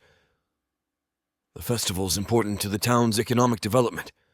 Any investment that helps us succeed is welcome. Good. I'll make some calls tonight and get everything set up. Brittany's smile is satisfied, pleased with the outcome. It'll be like old times, working together on something that matters. That's when I see Aaliyah looking in our direction. Even at this distance, I can read the tension in her posture, the way she's gone still on the ladder. She's watching us, and from her body language, she's not happy with what she sees. "Listen, Britt, I should get back to work. These decorations won't hang themselves." "Of course." She steps back, but her hand lingers on my arm for another beat. "I'm really glad we could do this, Jackson. It means more to me than you know." I nod, already gathering up my supplies. "I'll talk to the committee tonight and get back to you tomorrow." "Perfect. And Jackson?" She pauses, her expression soft. "Thank you for giving me a chance to contribute something positive." I watch her walk away, her heels clicking against the sidewalk with confident precision. The conversation wasn't unpleasant. Brittany's offer is genuinely helpful, and she was more gracious about the whole situation than she had any right to be. But the look on Aaliyah's face as I cross the street toward her tells me that grace isn't going to extend to my current situation. She's climbed down from the ladder by the time I reach her, her movements sharp and efficient as she coils up the remaining lights. Mrs. Evans hovers nearby, looking like she'd rather be anywhere else. "Hey," I say, setting down my supplies. "How's the decorating going?" "Fine." Aaliyah doesn't look up from the lights, her voice clipped and professional. "We're almost finished with this section. The temperature between us has dropped about 20 degrees since this morning, and it has nothing to do with the December weather. Aaliyah, I should check on the progress at the other end of the street." She hands the coiled lights to Marcus without looking at me. "Make sure everything's consistent." "I'll come with you." "That's not necessary. I'm sure you have other things to take care of."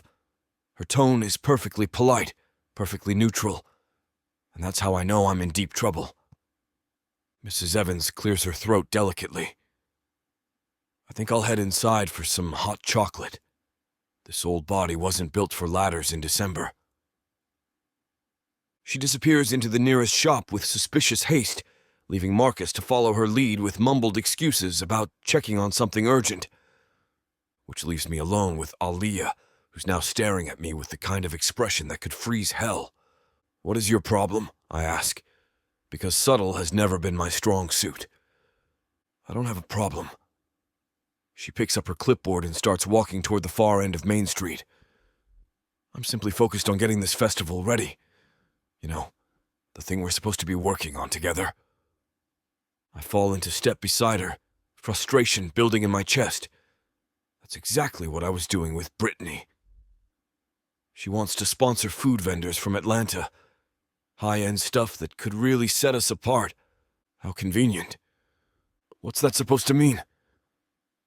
Aaliyah stops walking and turns to face me, her dark eyes flashing with something between anger and hurt. It means that from where I was standing, it looked like a lot more than a business discussion. "You're being ridiculous." Am I? Because she had her hands all over you and you seemed perfectly fine with it. The accusation hits me wrong, sparking my own temper. She touched my arm, Aaliyah.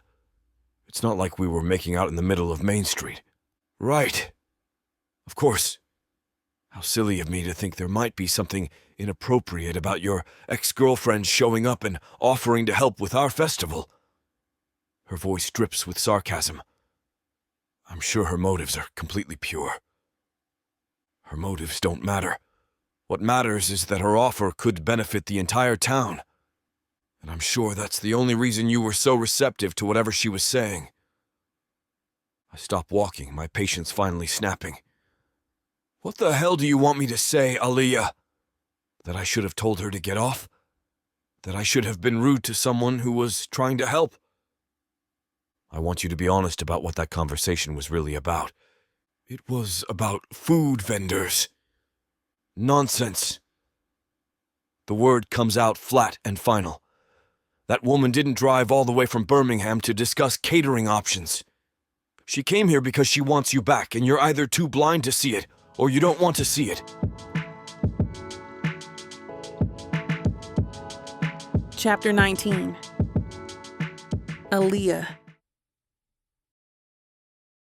I sit in my usual spot at the conference table, my notebook open and pen ready, but my attention keeps drifting to Jackson's profile as he shuffles through his papers. The fluorescent lights overhead cast harsh shadows across his face, emphasizing the tension I can see in his jaw. 6 days. That's all we have left before the festival. And instead of feeling excited about how close we are to pulling this off, I'm fighting the urge to walk out of this meeting before it even starts. All right, everyone, let's get started. Jackson's voice carries that authoritative tone he uses when he wants to keep things moving efficiently. We've got a lot to cover today, and time's running short. I force myself to focus on my notes as he runs through the standard agenda items. Security arrangements are finalized. The permit for street closures came through without any issues.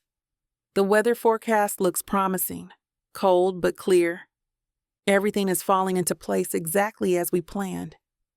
One more thing before we move on to vendor assignments, Jackson says, and something in his tone makes me look up from my notebook. We've had a generous offer of assistance that I think could really elevate the festival. My stomach drops before he even continues. Brittany has offered to sponsor several high-end food vendors from Birmingham. We're talking about gourmet options that could bring in visitors from neighboring towns and really set our festival apart from the standard small-town Christmas market. The room erupts in pleased murmurs. Jennifer clasps her hands together, like Jackson just announced we'd won the lottery. Tom nods approvingly from across the table. That's wonderful news, Sarah says. What kind of vendors are we talking about? Artisanal hot chocolate, gourmet grilled cheese trucks, craft beer pairings, specialty coffee roasters. The kind of upscale options you'd find at festivals in Atlanta or Birmingham. Jackson's voice gains momentum as he talks, clearly pleased with the positive reception. She's covering all costs and handling the logistics. It won't cost the town anything. This could be exactly what we need to make the festival a real draw, Tom adds. Smart thinking, Jackson. I grip my pen tighter and keep my expression neutral. Of course it's smart thinking. Of course Brittany's offer is perfect and generous, and exactly what the festival needs. Of course everyone's thrilled about her sudden interest in helping our little town. Are there any concerns about vendor space? I hear myself ask, my voice carefully professional. We'll need to adjust the layout to accommodate additional trucks and equipment. Already considered, Jackson replies without looking directly at me.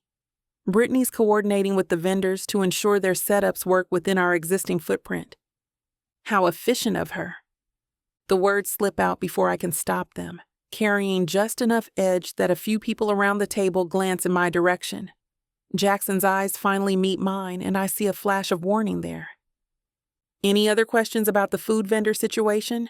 He asks the room in general. Jennifer raises her hand. Will these vendors be available for the entire duration of the festival? Some of the Birmingham operations, might not want to commit to a full weekend in a small town. Brittany's handling all those details. She has existing relationships with these vendors and knows how to make it worth their while. Jackson's voice carries a note of confidence that makes my chest tighten. She's got extensive experience with event planning and vendor management. Of course she does. Brittany probably has extensive experience with lots of things that make her invaluable to this festival. And to Jackson. The meeting continues around me, but I find myself only half listening as they discuss parking arrangements and setup schedules. My mind keeps replaying yesterday's scene on Main Street, the way Brittany touched Jackson's arm, the familiarity in her smile, the way he leaned in when she spoke, the way he defended her when I called him out on it.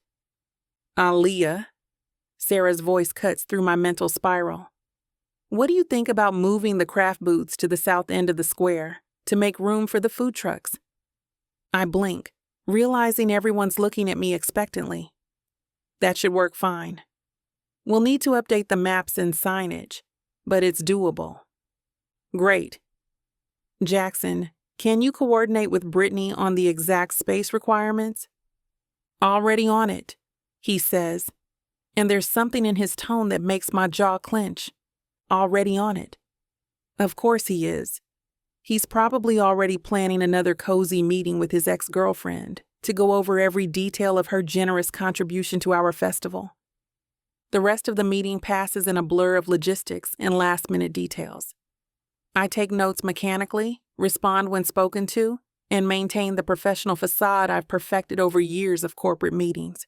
But underneath, frustration simmers like water just before it boils. When Jackson finally calls the meeting to a close, I'm already closing my notebook and reaching for my purse. I need air. I need space. I need to get away from this table. And the satisfied expressions of everyone who thinks Brittany's involvement is such a wonderful development. Aaliyah, can you hang back for a minute? Jackson's voice stops me halfway out of my chair. I want to go over the timeline for tomorrow's setup. I'll call you later. I have somewhere I need to be. I sling my purse over my shoulder and head for the door without looking back. Where are you going? I pause at the doorway, my hand on the frame. Around the table, the other committee members are packing up their papers with obvious discomfort, clearly sensing the tension between us. I have calls to make about the festival. Some of us actually have work to do.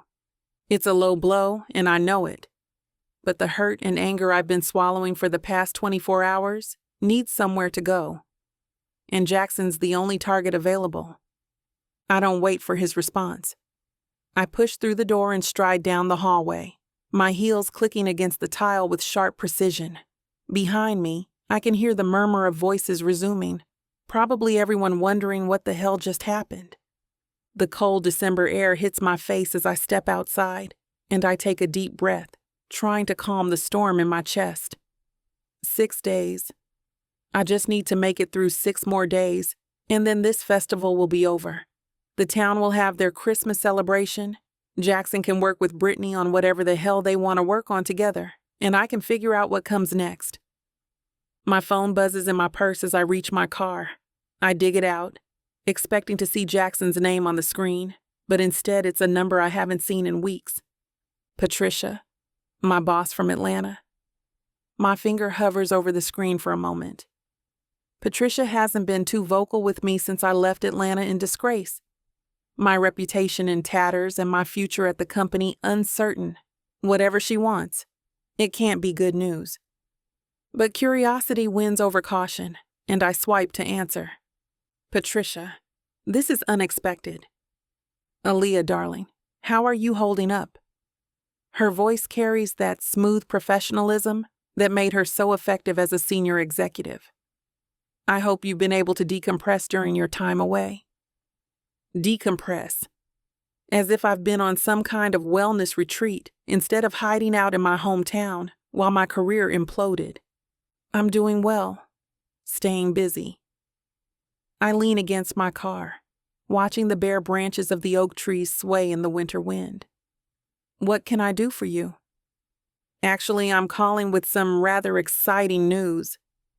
The situation here has evolved considerably since you left. My stomach tightens. What kind of evolution? The client who caused all that unpleasantness has moved on to greener pastures, took their account elsewhere, and frankly, we're better off without them. The whole scandal has blown over completely. No one even remembers it happened. I close my eyes, feeling a mix of relief and bitterness. Months of my life derailed because a client decided to blame me for their own poor decision-making. And now it's just forgotten? That's good to hear, I manage. More than good, actually. It's opened up some opportunities that I think you'll find very interesting.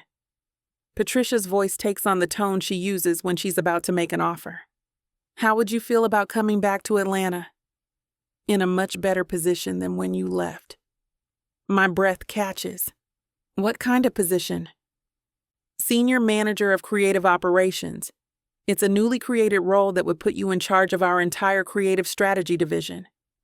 Significant salary increase, obviously, plus equity options and much more flexibility in how you structure your work. The words hit me like a physical blow. Senior Manager. Creative Operations. Everything I've been working toward for years, handed to me just when I thought my career was over. I don't know what to say. Say you'll consider it. The position would start January 2nd, which gives you time to finish up whatever you're doing in Magnolia Springs and get back to the city. We need someone with your vision and experience to take this department to the next level. I stare across the street at the half-decorated lampposts, at the signs for the Christmas festival that's consumed my life for the past month. In 6 days, it'll all be over. The festival will happen, the town will have their celebration, and then what? I'll go back to my childhood bedroom and figure out how to rebuild my life from scratch.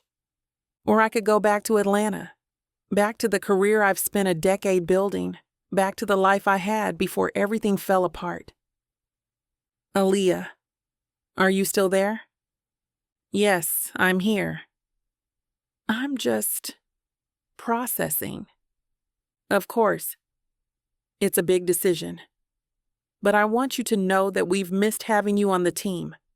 Your creative instincts and leadership skills are exactly what this company needs moving forward. Leadership skills, creative instincts. All the things I thought I'd lost when my world imploded are suddenly valuable again. When do you need an answer? Take your time. But not too much time. Patricia laughs, the sound warm and familiar. I'd like to announce the new position before the holidays, so let's say by next Friday. That gives you a week or so to think it over. Friday, 2 days after the festival. I'll call you by Friday, I hear myself say. Excellent. And Aaliyah, I'm really excited about the possibility of working together again. This role was designed with you in mind. The line goes dead, and I stand there staring at my phone, my mind reeling. Senior Manager of Creative Operations, a chance to rebuild everything I lost, to take my career to a level I'd only dreamed about before. Financial security, professional respect, a future that extends beyond the borders of Magnolia Springs. Everything I thought I wanted. So why does my chest feel hollow instead of elated? Chapter 20. Jackson. I park my truck in the Carter's driveway and sit there for a moment, gripping the steering wheel. 2 days. It's been 2 days since Aaliyah walked out of that meeting, and she's been avoiding me like I've got the plague. 4 days until the festival, and my co-chair has gone radio silent. That's what I tell myself as I climb the porch steps. This is about the festival, about making sure we're on the same page for the final stretch. It has nothing to do with the way her absence has left a hole in my chest, or how every time my phone buzzes, I hope it's her name on the screen. Mrs. Carter answers the door before I can knock, her warm smile making some of the tension in my shoulders ease. "Jackson, honey, what a nice surprise. Come in, come in." She steps aside, ushering me into the familiar warmth of the house where I spent countless afternoons as a kid. Aaliyah's upstairs in her room. She's been holed up there for days, barely coming down for meals. The concern in her voice confirms what I already suspected. Whatever's going on with Aaliyah, it's more than just festival stress. Thanks, Mrs. Carter. I just need to talk to her about some last-minute details. Of course, dear. You know the way. I take the stairs 2 at a time, my work boots heavy on the hardwood. Her door is closed, and I can hear music playing softly from inside. Something with a slow, melancholy beat that matches the gray December sky outside. I knock twice.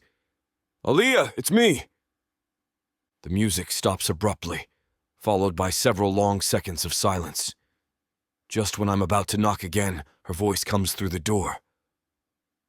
What do you want, Jackson? To talk. About the festival. I lean my forehead against the doorframe. We've got 4 days left, and I haven't heard from you since you stormed out of the meeting. More silence. Then the sound of footsteps, and the door opens just wide enough for her to peer out. She looks tired, her usually perfectly styled hair pulled back in a messy ponytail, wearing an oversized sweater that swallows her frame. There's nothing to talk about. Everything's handled. Nonsense. I push the door open wider and step into her room before she can stop me. We're supposed to be a team, remember? Partners in this whole thing? Her room looks exactly like it did in high school. Same pale blue walls, same white furniture, same bookshelf crammed with novels and academic awards. But now there's a laptop open on her desk, and I can see spreadsheets and documents scattered across the surface. The vendor contracts are finalized, she says, crossing her arms defensively. Security arrangements are confirmed. The permits are in order. What else do you need to know? I turn to face her fully, studying the careful mask she's wearing. This isn't about festival logistics, and we both know it. I need to know why you've been avoiding me. Why you walked out of that meeting like I'd personally insulted you. I wasn't avoiding you. I've been busy. Busy doing what? Hiding in your childhood bedroom and ignoring my calls? Her jaw tightens. I don't owe you a play-by-play of how I spend my time. No, but you owe me an explanation when your attitude threatens the festival we've been working on for weeks. I take a step closer and she immediately backs up, putting the desk between us. Talk to me, Aaliyah. What the hell is going on? She turns away, staring out the window at the bare oak tree in the front yard. When she finally speaks, her voice is so quiet, I almost miss it. I got a call from my old boss in Atlanta. Something cold settles in my stomach. What kind of call? The kind that changes everything. She turns back to face me, and I can see the conflict in her dark eyes. They offered me a promotion. Senior Manager of Creative Operations. It's everything I've been working toward. The words hit me like a physical blow. I sink into the chair at her desk, my mind reeling. When?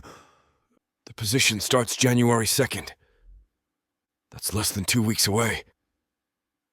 I know. I stare at her, trying to process what she's telling me. So you're just going to leave? After everything we've built here? I haven't said yes yet. But you're considering it. The hesitation in her eyes is answer enough. I stand up abruptly, the chair scraping against the floor. Unbelievable. Jackson, no, let me get this straight. I pace to the window and back, anger building in my chest. You're willing to throw away everything we have here, everything we've been building together because your ex-boss dangles a fancy title in front of you? It's not that simple, isn't it? I stop directly in front of her, close enough to see the gold flecks in her brown eyes. Is this what you truly want? To run back to Atlanta the moment things get complicated here? Things aren't complicated. They're impossible. What does that mean? She gestures helplessly between us. This. U.S.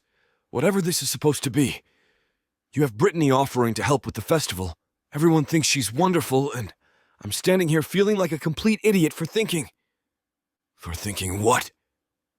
For thinking that maybe we had something real.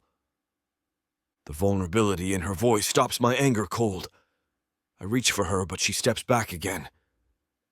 You think I want Brittany? I can't keep the disbelief out of my voice. After everything that's happened between us, you think I give a damn about my ex-girlfriend? I think you like having options. I think having her around makes you feel important and needed, and I love you. The words come out harder than I intended, cutting through her rambling explanation like a blade.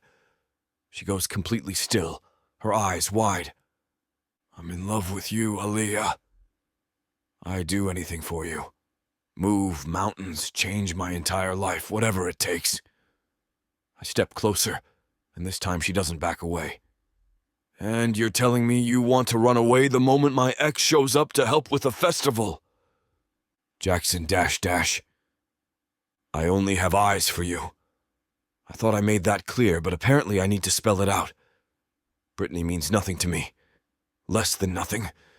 She's part of a past I don't want to revisit. Her breath catches, but she doesn't respond. The silence stretches between us, heavy with everything we're not saying. But this job offer, I continue, my voice rougher now.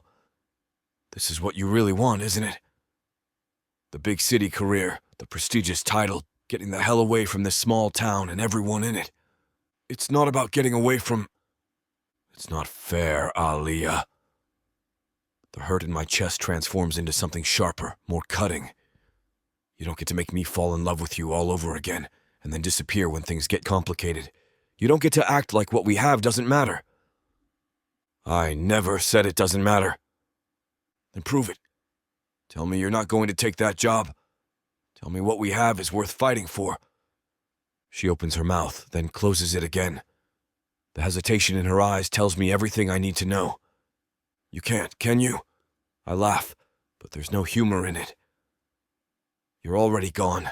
You've been planning your escape since the moment that phone rang. I haven't decided anything yet. Nonsense.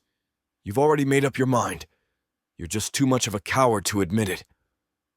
The words hit their mark. Her face hardens, that professional mask sliding back into place. I'm being practical. I'm thinking about my future. Your future. I shake my head. Right. And I guess that future doesn't include anyone from Magnolia Springs. Jackson, please. You want to know what I think?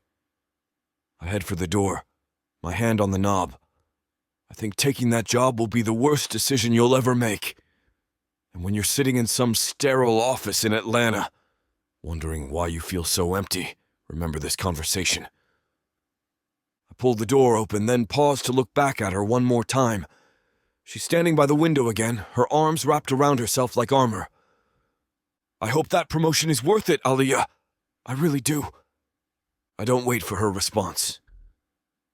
I take the stairs down 3 at a time, barely pausing to call out a goodbye to Mrs. Carter before pushing through the front door. The cold air hits my face like a slap, but it's nothing compared to the ice spreading through my chest. 4 days until the festival. 4 days of working alongside someone who's already planning her exit strategy. 4 days to figure out how to let go of the woman I love. Chapter 21. Aaliyah. The door clicks shut behind Jackson and the sound echoes through my room like a gunshot. I stand frozen by the window, watching his truck reverse out of the driveway with more force than necessary, gravel spraying behind the tires. I love you. The words replay in my mind on an endless loop, each repetition carving deeper into my chest. He said it. Actually said it. And I just stood there like a deer in headlights, unable to form a coherent response. My legs give out, and I collapse onto my bed, the old mattress creaking under my weight. The tears come without warning, hot, angry tears that blur my vision and make my throat burn. I press my face into my pillow, the same one I've had since childhood, trying to muffle the sobs that shake my entire body. How did everything get so complicated? 1 month ago, I was convinced my life was over. Career in ruins, reputation destroyed, hiding in my childhood bedroom like some kind of failure. But then Jackson happened. The festival happened. Working together, laughing together, falling for each other all over again. And now I have a choice that feels impossible. The promotion in Atlanta is everything I've worked toward. Senior Manager of Creative Operations at one of the most prestigious marketing firms in the Southeast. The salary alone would set me up for life, not to mention the networking opportunities, the chance to work on national campaigns, the respect that comes with a title like that. It's everything I thought I wanted. But lying here, mascara probably streaking down my cheeks, all I can think about is the way Jackson looked at me when he said he loved me. Like I was his entire world. Like nothing else mattered but the two of us in this moment. You're already gone. His accusation cuts deeper because there's truth in it. When Patricia called with the offer, my first instinct was relief. An escape route from the messy complications of small-town life and whatever this thing is between Jackson and me. A return to the familiar territory of boardrooms and presentations and quarterly goals. But escape from what exactly? From a man who challenges me, supports me, makes me laugh until my sides hurt? From a community that's welcomed me back despite my failures? From the chance to build something meaningful with my own 2 hands? I roll onto my back, staring at the ceiling fan that's been making the same soft whirring sound since I was 16. The water stains near the corner are still there, shaped like a lopsided heart that Jackson once pointed out during one of our rare truces in high school. I'd do anything for you. Move mountains, change my entire life, whatever it takes. The intensity in his voice when he said those words makes my chest tighten.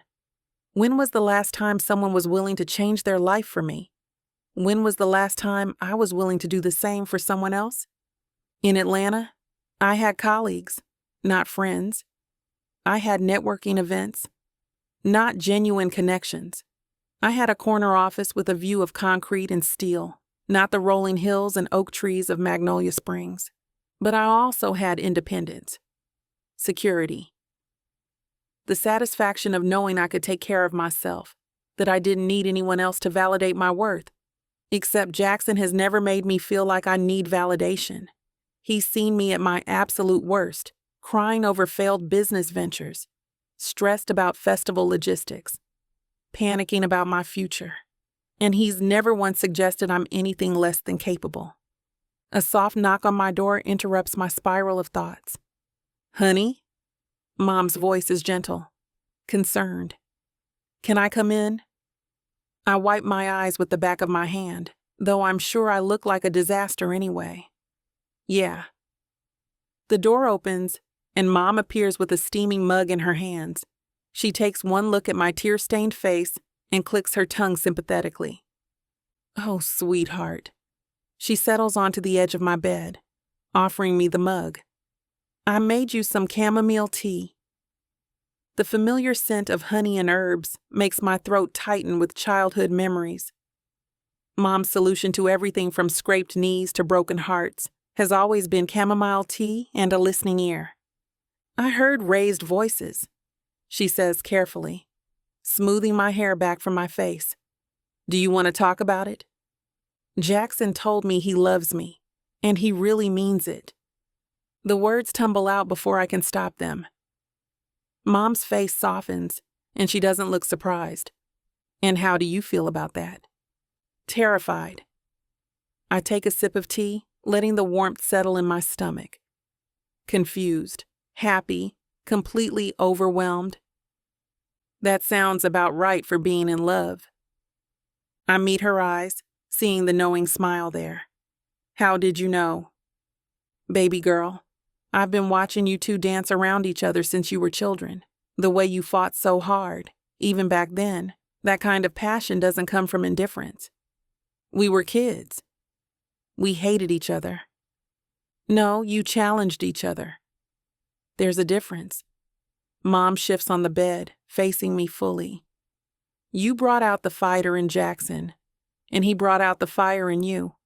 Even when you were arguing about something silly like science fair projects, you both became more yourselves around each other. I remember those science fair arguments. How Jackson would get that determined glint in his eyes when I questioned his methods. How I'd feel this electric thrill when he'd push back against my ideas. Even at 12, there was something magnetic about our conflicts. But I got the promotion, Mom.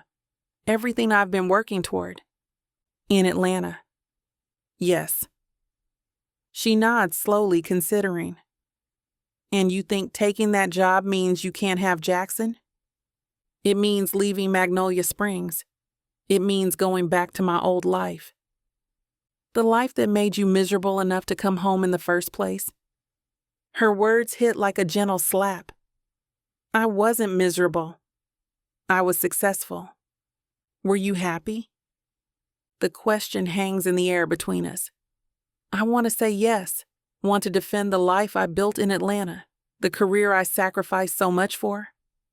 But the truth sits heavy in my chest. I was accomplished. That's not what I asked. I stare into my tea, watching the steam rise and disappear. No, I wasn't happy. But I was independent. I was proving that I could make it on my own. And you did prove that.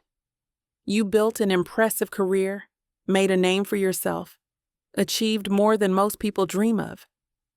Mom's voice is gentle but firm. But proving yourself and living a fulfilling life aren't always the same thing. The promotion would give me financial security, career advancement, respect, all of which you could build here too, if you wanted to. In Magnolia Springs? I can't keep the skepticism out of my voice. Why not? You've already started with the festival. You've shown this community what you're capable of. Who says you can't build something amazing right here? The idea feels foreign, impossible. I'd be starting over, again. With the man you love supporting you every step of the way. The man you love. She says it so matter-of-factly, like it's an established truth rather than something I've been wrestling with for weeks. I do love him, I whisper, the admission feeling like stepping off a cliff. I love him so much it scares me. Good. Love should be a little scary. It means it matters. But what if it doesn't work out? What if we're better as opponents than as partners? What if I give up this opportunity and everything falls apart? Mom sets her own mug on the nightstand and takes my hands in hers. Her fingers are soft, worn from years of caring for others, and they anchor me in this moment. Aaliyah, I've lived long enough to know that the biggest regrets aren't usually about the chances we took. They're about the chances we didn't take. But this promotion, will there be other promotions? Other job opportunities? Maybe, eventually. And will there be another Jackson Sullivan? The question stops me cold. I think about all the men I dated in Atlanta, the relationships that never quite clicked, the constant feeling that something was missing. Then I think about Jackson's laugh, the way he looks at me like I'm the most fascinating person in the room, how right it feels when his hand finds mine. No, I whisper. Life has given you two a second chance, honey. How many people get that? How many people get to come home and discover that their greatest love was waiting right where they left him? I didn't leave him. We were never together in the first place. Weren't you? Mom's smile is knowing. Maybe not officially, but your hearts have been tangled up with each other for 20 years. Don't you think it's time to stop fighting it? I lean back against my headboard, feeling the weight of the decision pressing down on me. What if I'm not brave enough? Oh, sweetheart. Mom squeezes my hands. You're one of the bravest people I know. You survived a scandal that would have destroyed most people. You came home and rebuilt your confidence from the ground up. You've been brave your whole life. This feels different. Because this time, you're not just risking your career or your reputation. You're risking your heart. Exactly. But isn't that what makes it worth the risk?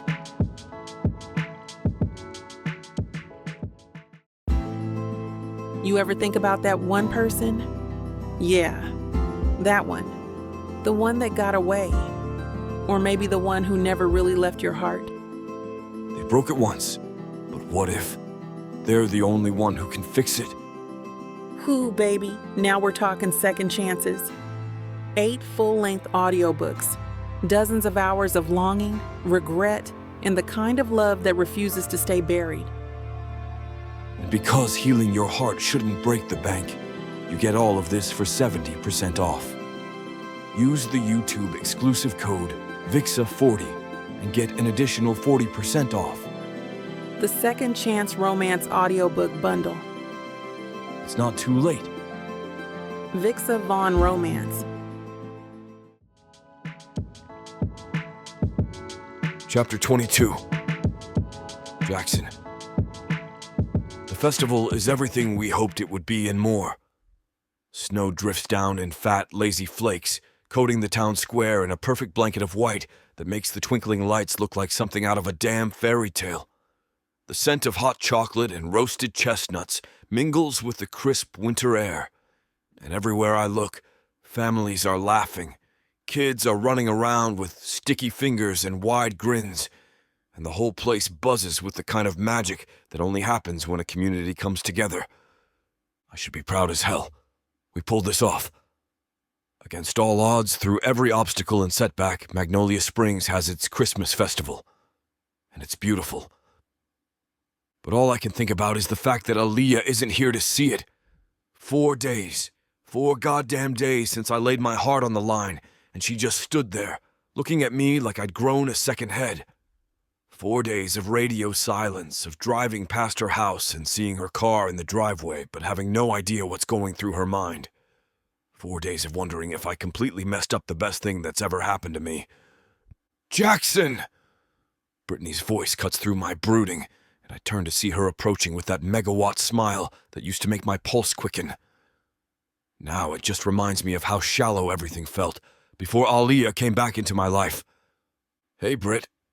I force a smile, shoving my hands deeper into my coat pockets. How are the Birmingham vendors working out? They're amazing.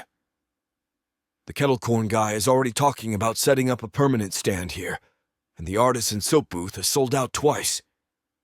She gestures toward the rows of booths lining the square, each one glowing with warm light and bustling with customers. You and Aaliyah really outdid yourselves with this event. The mention of Aaliyah's name hits like a punch to the gut. Yeah, well, it was mostly her vision. I just helped execute it. Brittany's expression shifts, becoming more thoughtful. You know, I never thought I'd say this, but seeing you two work together, there's something there, something real. I'm not sure it matters anymore. The words come out harsher than I intended, and I immediately regret the bitter edge in my voice. Jackson. Brittany steps closer, lowering her voice. Whatever happened between you two, don't let pride get in the way. I've known you for years, and I've never seen you look at anyone the way you look at her. Before I can respond, she squeezes my arm and disappears back into the crowd, leaving me standing there with her words echoing in my head. Pride. Is that what this is? Am I letting my ego keep me from fighting for what I want? I scan the crowd again, hoping to catch a glimpse of familiar curls or her smooth, dark skin, or hear that laugh that always makes my chest tighten. But she's nowhere to be found. Maybe she didn't come. Maybe she's already mentally checked out, planning her move back to Atlanta and leaving all of this, leaving me, behind. The thought makes my jaw clench so hard it aches. I start walking, weaving through families and couples, past the carousel that's spinning with delighted children, around the massive Christmas tree that sparkles with hundreds of lights. The whole scene should fill me with satisfaction. This is what we worked for, what we dreamed of creating together. Instead, it feels hollow without her here to share it. Mr. Jackson! Mr. Jackson, wait! I turn at the sound of the heavily accented voice and see Olga Ivanova hurrying toward me as fast as her 70-year-old legs can carry her. She's bundled up in a thick wool coat and a knitted hat that's seen better days, her cheeks red from the cold and exertion. Olga, what's wrong? I ask, immediately moving to steady her as she reaches me, slightly out of breath. Is Aaliyah? She hurt herself, Olga says, her words tumbling together in her rush to get them out. I was walking to festival, you know, from my house on Elm Street, and I see her sitting on curb near the old Miller place. She was holding her ankle and looking like she was in much pain. My blood turns to ice. What? When was this? Maybe 20 minutes ago. I ask if she needs help, but she says no, she will be fine. But Mr. Jackson, she did not look fine. She was trying not to cry, I think. Damn. The word explodes from me before I can stop it. Sorry, Olga. Where exactly did you see her? On Elm Street, maybe 3 blocks from here? Near the big oak tree where the old swing used to be. She was just sitting there in the snow, and her car was parked funny, like maybe she could not walk to it properly. My mind races. 3 blocks from the festival, sitting in the snow with a hurt ankle. Why the hell didn't she call someone? Why didn't she call me? Because you told her you loved her and she freaked out, jackass. Because she's probably trying to avoid you at all costs. Can you show me where? I ask Olga, already moving toward the edge of the square. Of course. But maybe we should call ambulance? Or her mother? Let's see how bad it is first. I help Olga navigate around the festival crowd, my heart hammering against my ribs. All the joy and magic of the evening fades into background noise as we head toward Elm Street. The snow is falling heavier now, and our footsteps crunch in the accumulating powder. You know, Olga says as we walk, slightly out of breath, but determined to keep up. That girl, she's been walking past my house every morning for days. Very early, before sunrise sometimes. I think maybe she has trouble sleeping. Walking where? Just walking. Around the neighborhood, sometimes down to the river. Always alone, always looking like she has much on her mind. Olga glances up at me with knowing eyes. I think maybe she's been thinking about you, Mr. Jackson. The admission hits me square in the chest. Aaliyah. Sleepless and walking the streets at dawn, carrying whatever weight has been keeping her awake. And I've been sulking for 4 days, instead of going to her, instead of fighting for what we both clearly want. There, Olga points ahead, by the oak tree. And there she is, sitting on the curb with her back against the massive trunk, one leg stretched out in front of her, snowflakes collecting in her dark curls. Even from a distance, I can see the tension in her shoulders, the way she's favoring her left ankle. She looks small, vulnerable, nothing like the fierce, determined woman who's been driving me crazy for the past month. Aaliyah! I call out, my voice carrying across the quiet street. Her head snaps up, and even in the dim streetlight, I can see the surprise and something else. Relief. Flash across her face. Jackson, what are you doing here? Olga saw you, I say, reaching her in a few quick strides and immediately dropping to one knee beside her. She said you hurt your ankle. I'm fine, she starts to protest, but I'm already gently examining her foot, noting the slight swelling around her ankle bone. Like hell, you're fine. What happened? I was walking to the festival and stepped wrong on some ice. It's not a big deal. Not a big deal. I look up at her incredulously. You're sitting in the snow with a sprained ankle, 3 blocks from help, and it's not a big deal. I was just resting for a minute before I drove home. You can't drive with an injured ankle, especially your left one. I stand up, snow dusting off my knees. Come on, I'm taking you to get this looked at. Jackson, really, Don't even think about arguing with me right now. Chapter 23. Aaliyah. The look in Jackson's eyes tells me there's no point in arguing. He's got that stubborn set to his jaw that I remember from when we were kids. The one that means he's made up his mind, and nothing short of an act of God will change it. Fine, I mutter, mostly because sitting on this frozen curb is making my butt numb and my ankle throb worse by the minute. But I can walk. The hell you can. Before I can protest, he's scooping me up like I weigh nothing, one arm under my knees and the other supporting my back. My heart does this ridiculous flutter thing as I'm pressed against his chest, breathing in that familiar scent of his cologne mixed with the crisp winter air. Jackson, put me down. People will see. Let them look. His voice is rough near my ear, and I can feel the rumble of it through his chest. Olga, can you grab her purse? The elderly woman retrieves my bag from where it fell in the snow, beaming at us like we're the evening's entertainment. This is very romantic, yes? Like movie. It's not romantic, I say weakly, even as Jackson's arms tighten around me. It's ridiculous. Shut up and let me take care of you for once. The command in his voice sends an unexpected shiver down my spine that has nothing to do with the cold. I hate how my body responds to him. How even now, injured and embarrassed, all I want to do is curl closer to his warmth. The urgent care clinic is thankfully only a 10-minute drive, though Jackson breaks several speed limits getting there. He carries me inside despite my protests, setting me down in a wheelchair that a nurse produces with practiced efficiency. What seems to be the problem? The doctor asks 20 minutes later, a kind-faced woman in her 50s who introduces herself as Dr. Martinez. Twisted my ankle on some ice, I explain, trying to ignore Jackson hovering behind my chair like an overprotective bodyguard.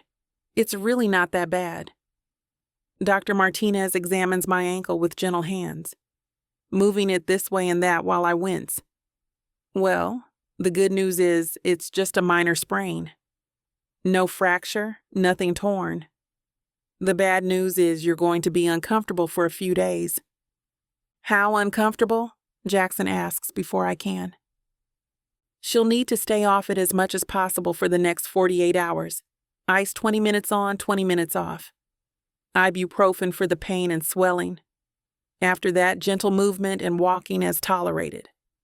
The doctor wraps my ankle in an elastic bandage and hands me a small ice pack, along with a prescription for anti-inflammatory medication. You're lucky you have such an attentive boyfriend to take care of you. He's not my... I start to correct her, but Jackson's hand lands on my shoulder, warm and possessive. I'll make sure she follows orders, he says, and there's something in his tone that makes my stomach flip. By the time we're back in his truck, the festival's twinkling lights are visible in the distance, and guilt gnaws at my chest. You should go back, I tell him, adjusting the ice pack on my ankle. This is your big night. You've worked so hard for this. Our big night, he corrects, pulling out of the clinic parking lot. And you're more important than any festival. The simple statement hits me like a physical blow. More important. When was the last time someone said that to me? When was the last time someone chose me over their obligations, their work, their social expectations? Jackson, the festival is going to run until midnight. You have plenty of time to get back and enjoy what we created. What we created? He glances over at me, streetlights casting shadows across his strong features. That's right. We did this together, which means it doesn't mean anything if you're not there to see it. My throat tightens with emotion I don't want to examine too closely. You don't have to say things like that. Things like what? Things that make me think you actually... I trail off, staring out the passenger window at the snow-covered houses sliding past. That I actually what, Aaliyah? The quiet intensity in his voice makes me look at him, really look at him. The way his hands grip the steering wheel a little too tightly, the tension in his shoulders, the careful control he's maintaining over whatever he's feeling. That you actually mean what you said the other night.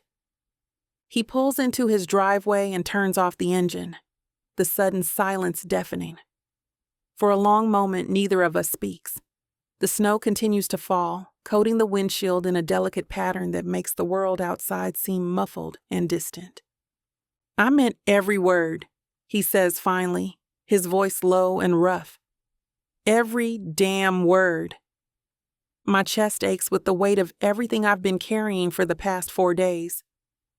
The sleepless nights, the endless walking, the constant replay of his confession and my cowardly response.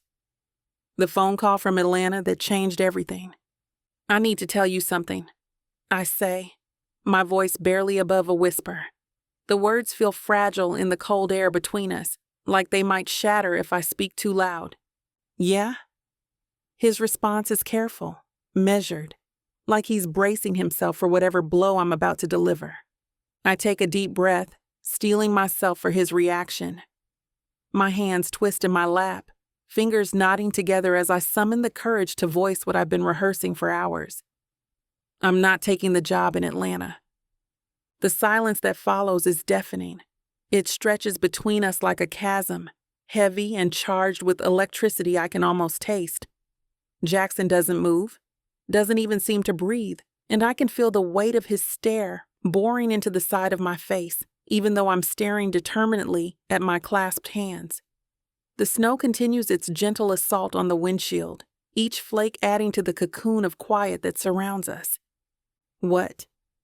The word comes out strangled, like he can't quite believe what he's hearing. Like he's afraid to hope, afraid to trust that I've actually said what I think I said. "I called them yesterday morning and turned down the offer." Now that I've started talking, the words tumble out in a breathless rush, like a dam has burst, and I can't stop the flood. I know it sounds completely insane. I know it was everything I thought I wanted. The 6-figure salary, the corner office, the prestige, the chance to rebuild my entire career in a bigger market with unlimited possibilities. But it wasn't. My voice cracks slightly, emotion bleeding through despite my attempts to stay composed. It wasn't what I wanted at all. Aaliyah. My name is a rough whisper, and I finally turn to meet his gaze. The raw emotion in his blue eyes steals my breath. "You want to know why I've been walking around town at dawn for the past 4 days? Because I couldn't sleep. Because every time I closed my eyes, all I could think about was leaving you again. About walking away from the only place that's ever felt like home. From the only person who's ever made me feel like myself." Jackson reaches across the console, his large hand cupping my cheek with infinite gentleness.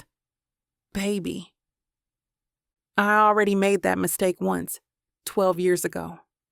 I chose my ambitions over my heart, and it took me this long to realize what I lost, what I threw away.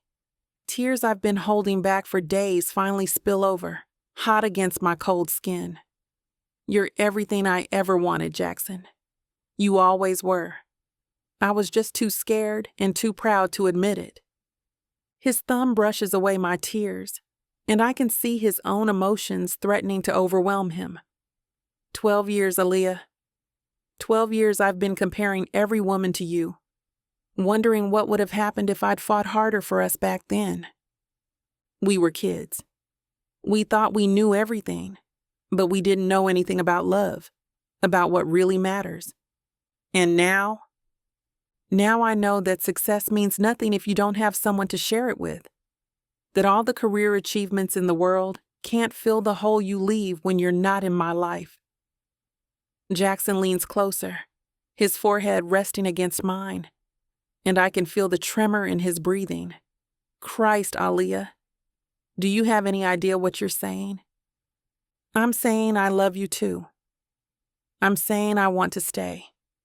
I'm saying I want to build something real with you, here, in the place where we both belong. The kiss is inevitable, soft and desperate, and full of 12 years of longing. When we finally break apart, Jackson's eyes are bright with unshed tears. "Would you like to rest for a few hours at my place?" he asks, his voice thick with emotion. "Doctor's orders, right? Stay off that ankle." The invitation in his words is clear, and my heart pounds against my ribs, I'd love that.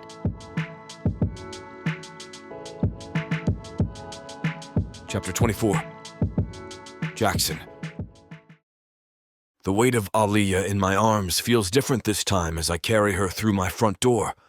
Not just the careful cradle of someone injured, but something precious I'm finally allowed to hold without reservation. Her confession in the truck replays in my mind. I love you too. And the words hit me fresh each time, as if I'm hearing them for the first time. This place is gorgeous, did I ever tell you that? She murmurs against my neck, her breath warm on my skin as I navigate through the entryway. The house is dark except for the automatic lights that flick on as we move through the space. Every detail was chosen with care, but I've never given a damn about impressing anyone with it until now. Through her eyes, I see the exposed beams, the stone fireplace, the floor-to-ceiling windows that showcase the snow falling in thick curtains outside. Let me get you settled. I carry her into the living room, where oversized leather furniture faces the fireplace. The couch is deep enough to stretch out on, soft enough that she won't be uncomfortable. You don't have to baby me, she protests, but her arms tighten around my neck like she doesn't want me to let go. Tough. Doctor's orders, remember. I lower her onto the couch with infinite care, arranging pillows behind her back and grabbing an ottoman to elevate her injured ankle. The elastic bandage from the clinic is already looking loose, and I adjust it with gentle fingers, hyper-aware of every small sound she makes. Ice! In a minute. Her hand catches mine, stopping my nervous fidgeting. Come here. There's something in her voice that makes my pulse quicken. A husky quality that shoots straight through me and lands somewhere low in my gut. When I look at her face, her eyes are dark with an emotion I recognize but hardly dare name. Aaliyah. 12 years, she whispers, echoing my earlier words. 12 years of wondering what it would be like to let myself love again. Her fingers thread through my hair, tugging me down until our mouths are almost touching. The kiss starts soft, hesitant, like we're both afraid this might be another dream we'll wake up from. But then she makes this small sound in the back of her throat, and all my careful restraint shatters. I deepen the kiss, my tongue sliding against hers as years of want pour out between us. Her hands fist in my flannel shirt, pulling me closer until I'm half lying over her on the couch. If you want to know where this naughty scene is headed, you'll have to get it from BWWM. This platform has rules and guidelines that we have to follow in order to keep these free stories coming. Find any Vixa audiobook on her website and use code VIXA40 for a 40% discount to make up for these interruptions. Let's return to the story. Chapter 25. Aaliyah. The fire has burned low, casting lazy shadows across Jackson's living room, where we've spent the better part of the evening tangled together on his oversized couch. My body feels deliciously used, every nerve ending still humming from his touch. 3 times. We made love 3 times, and I can still feel the ghost of his hands on my skin, the echo of his voice whispering my name against my throat. I trace patterns on his chest with my fingertip, marveling at how right this feels. How natural it is to be curled against him like this, naked and content, listening to the steady rhythm of his heartbeat beneath my ear. What time is it? I ask, lifting my head to look at him. Jackson reaches for his phone on the coffee table, squinting at the screen. 7:30. Something clicks in my brain and I sit up straighter, ignoring the pleasant ache between my thighs. The tree lighting? What? The Christmas tree lighting ceremony. It starts at 8. I turn to face him fully, excitement building in my chest. We've been planning this for a month, Jackson. The whole festival, all those committee meetings, all those late nights arguing over ornament placement and vendor permits. His brow furrows, concern immediately clouding his features. Your ankle? We'll be fine. I wave off his worry, though I appreciate how protective he's become.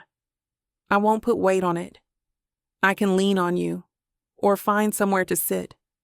But we can't miss this. The truth is, I need to see it. Need to witness the culmination of all our hard work, all those hours we spent bickering and planning, and somehow falling in love in the process. The Christmas festival isn't just about the town anymore. It's about us, about what we built together. Aaliyah, you've been through hell today. The accident, the clinic, all of this. He gestures between us, his voice soft with affection. Maybe we should just stay in, order pizza, watch some trashy Christmas movie. The offer is tempting, especially when he's looking at me like that, all rumpled hair and concerned blue eyes. But I shake my head, already reaching for my discarded clothes. I want to go. I need to see it, Jackson. We worked so hard on this, and I've missed so much of the town stuff over the years. I don't want to miss this too. He studies my face for a long moment, and I can see the exact second he caves. His expression shifts from worried to resigned to something that might be pride. You're sure? Positive. I lean over and kiss him, slow and sweet. Besides, I want everyone to see us together. I'm tired of hiding how I feel about you. That does it. His eyes darken, and he cups the back of my neck, pulling me in for another kiss that threatens to derail our plans entirely. When we break apart, we're both breathing hard. Screw it. Let's go see our festival. Getting dressed takes longer than it should, partly because Jackson keeps getting distracted by the process of me putting my bra back on, and partly because we have to figure out how to manage my ankle. He finds me a pair of his thick wool socks to wear inside my boots, cushioning the injured area, and insists on carrying me to the truck despite my protests. I can walk, you know. Not on my watch. His tone brooks no argument, and honestly, I kind of love this protective side of him. The way he cradles me against his chest, like I'm something precious. The careful way he settles me in the passenger seat and buckles my seatbelt. The drive into town is magical. Snow continues to fall in fat, lazy flakes, coating everything in pristine white. Main Street looks like something out of a painting, with warm light spilling from shop windows and garlands strung between the old-fashioned lampposts. Cars are parked everywhere. People bundled in winter coats, walking toward the town square with steaming cups of hot chocolate, and children bouncing with excitement. Damn, Jackson breathes, slowing the truck as we approach the heart of downtown. Look at this turnout. My chest swells with pride as I take in the scene. The vendors are set up exactly where we planned them, their booths decorated with twinkling lights and festive banners. The smell of roasted chestnuts and mulled cider drifts through the truck's vents, and I can hear the faint sound of Christmas carols being played by the high school band. There must be 300 people here, I murmur, pressing my face to the window. We find a parking spot 2 blocks away, and Jackson comes around to lift me out of the truck again. This time, I don't protest, partly because my ankle is starting to throb, and partly because I like the way his arms feel around me. Piggyback? He offers, and I laugh. I'm not 12, Jackson. No, but you're injured and stubborn as hell. He turns around and crouches down. Come on, it'll be faster, and we can get closer to the tree. I wrap my arms around his neck and let him hoist me up, my legs locking around his waist. The position brings back vivid memories of an hour ago, when we were in a very similar arrangement, but significantly less clothed, and I have to bite back a moan. Behave? He growls, apparently reading my mind. I'm not doing anything. You're breathing on my neck like that on purpose. This is just how I breathe. Nonsense. I laugh and press a quick kiss to the side of his neck. Just because I can. The simple gesture feels revolutionary, being able to touch him freely to show affection without worrying about who might see or what they might think. We make our way through the crowd, Jackson's sure steps, carrying us past familiar faces from the planning committee, local business owners, families with young children, People call out greetings, compliments on the festival, and I wave back with a grin that feels like it might split my face in half. The town square is absolutely packed. The massive Christmas tree stands in the center, dark for now, but covered in hundreds of twinkling lights waiting to be illuminated. Around its base, a choir of local elementary school kids is arranged in neat rows, their cheeks pink from the cold as they practice their songs one last time. "Mrs. Patterson's handiwork," I murmur in Jackson's ear, spotting our committee chairwoman directing the choir with military precision. "That woman could organize the second coming," he replies, and I snort with laughter. We find a spot near the gazebo where I can sit on the steps and still see everything. Jackson eases me down carefully, then settles beside me, his arm automatically coming around my shoulders. The gesture feels natural, right? Like we've been doing this for years instead of hours. 5 minutes until the lighting, someone announces through a megaphone, and the crowd begins to quiet. Anticipation building. I look around at the scene we helped create, the perfectly positioned vendor booths, the garlands draped just so between the lampposts, the way the snow is falling at exactly the right rate to dust everything in Christmas magic without making anyone miserable. It's everything we envisioned during those long committee meetings, everything we argued about and refined and ultimately agreed on. "We did good," I say softly, leaning into Jackson's warmth. His arm tightens around me and I feel him press a kiss to the top of my head. We did. Amazing. The elementary school choir begins to sing Silent Night, their sweet voices carrying across the square, and I have to blink back tears, not from sadness, but from the overwhelming rightness of this moment. Being here, with Jackson, watching our town come together for something beautiful we helped build. 30 seconds, the announcer calls, and someone begins a countdown from 10. The crowd joins in, voices rising together in the crisp winter air. Jackson's hand finds mine, our fingers interlacing as we count down the final seconds. 3, 2, 1 exclamation mark. The Christmas tree blazes to life in a cascade of golden light, and the crowd erupts in cheers and applause. The lights are perfect, exactly the warm white we insisted on instead of the garish multicolored ones some committee members wanted. They illuminate the falling snow, turning each flake into a tiny star, and the whole scene looks like something out of a fairy tale. "It's beautiful," I whisper, but I'm not looking at the tree anymore. I'm looking at Jackson, at the way the lights reflect in his blue eyes, at the expression of pure joy and pride on his face. He turns to me, catching me staring, and his smile is radiant. It's perfect. Around us, the festival is in full swing. Families are heading toward the vendor booths, children are begging for hot chocolate and candy canes, couples are taking selfies in front of the illuminated tree. The high school band launches into Jingle Bells, and somewhere in the crowd, someone starts singing along. This is what we worked for. This moment, this joy, this sense of community that we helped foster and create. All those hours of planning and arguing and compromising were worth it for this. For the laughter of children, for the way elderly couples are holding hands as they admire the tree, for the pure Christmas magic that settled over Magnolia Springs like a blessing.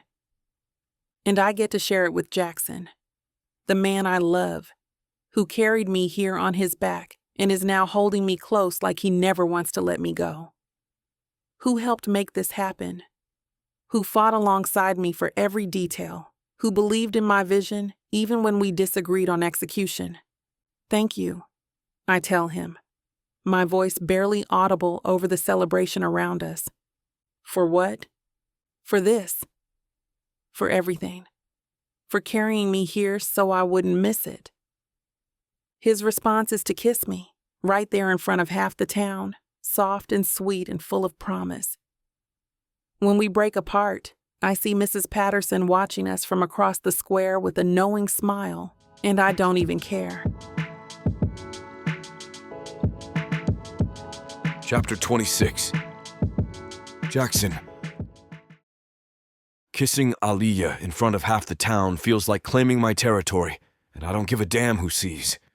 Her lips are soft and warm against mine, tasting faintly of the peppermint hot chocolate we shared earlier. When we break apart, her eyes are bright with happiness, and I want to memorize this moment. The way the tree lights reflect in her dark eyes, the way she fits perfectly against my side, the way she's looking at me like I hung the moon. "Come on," I murmur against her ear.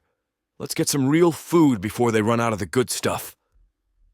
The festival is in full swing around us, and we make our way through the crowd slowly, mindful of Aaliyah's ankle. She's managing well, though I keep one arm around her waist just in case. The snow continues to fall in lazy flakes, dusting her curls with white, and I have to resist the urge to brush them away. Every touch feels electric now, charged with new meaning. We join the line at Murphy's catering booth, where they're serving up bowls of beef stew and fresh bread rolls. The smell makes my stomach growl. I hadn't realized how hungry I was until now. All that physical activity earlier worked up quite an appetite. "Jackson! Oh, Leah!" I turn to see Tom waving us over to where he and his wife, Miranda, have claimed a picnic table under one of the heated tent areas. "Come sit with us."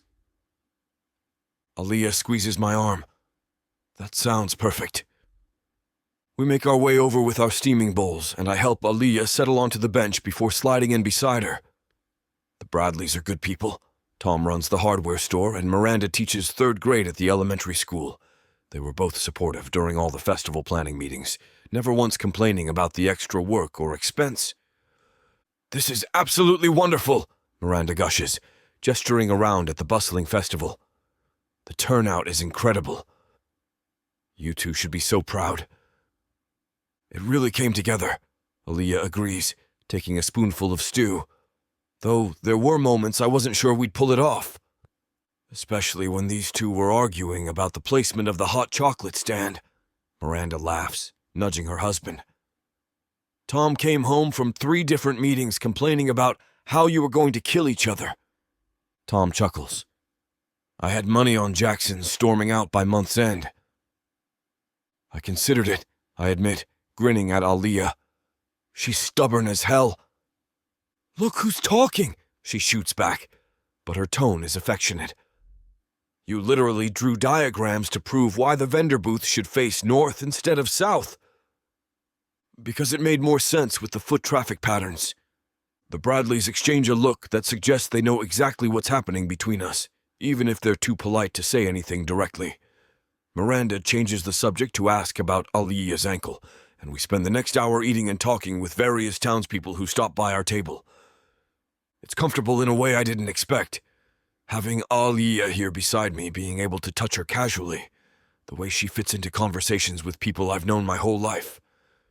She's always been good with people, but there's something different now. A confidence that wasn't there before. Like she's finally comfortable being herself instead of trying to prove something. "More hot chocolate?" I ask when we finish eating. "Please, the one with the little marshmallows." I kiss her temple before standing up. "I'll be right back." The hot chocolate stand is busy, but the line moves quickly. While I wait, I watch Aaliyah chatting with the Bradleys, her animated gestures as she tells some story, making them laugh. She looks beautiful in the soft glow of the string lights, snow dusting her dark curls like confetti. Mine. The thought hits me with startling clarity. She's mine now, and I'm hers, and everyone can see it. 2 hot chocolates with extra marshmallows, the teenage volunteer says, handing me the steaming cups. I'm heading back toward our table when I spot a familiar blonde head in the crowd. My step falters for just a moment before I recognize who it is. Brittany, my ex-girlfriend, walking hand in hand with some guy I don't recognize. She looks good, happy even. Her cheeks pink from the cold as she laughs at something her companion says. Our eyes meet across the crowd, and there's a moment of awkward recognition before she smiles and heads in my direction. Great. This is exactly what this perfect evening needs. A conversation with my ex while I'm carrying hot chocolate back to the woman I'm in love with. "Jackson," Brittany says when she reaches me, her voice warm but not flirtatious. "This is amazing. The whole festival, it's even better than last year." "Thanks." I glance at the guy beside her, noting how his arm is possessively around her waist. "And this is John." The man extends his hand with a friendly smile. "I've heard a lot about you. Brittany says you and your committee really outdid yourselves this year." I shake his hand, surprised by how normal this feels. No jealousy, no awkwardness, just two people talking about the festival. It was a team effort. Aaliyah Carter deserves most of the credit. She had the vision for how to expand everything. Turns out we work well together. I can see that. She glances over toward where Aaliyah is sitting, still talking with the Bradleys. "You look happy, Jackson." "Really happy. I'm glad."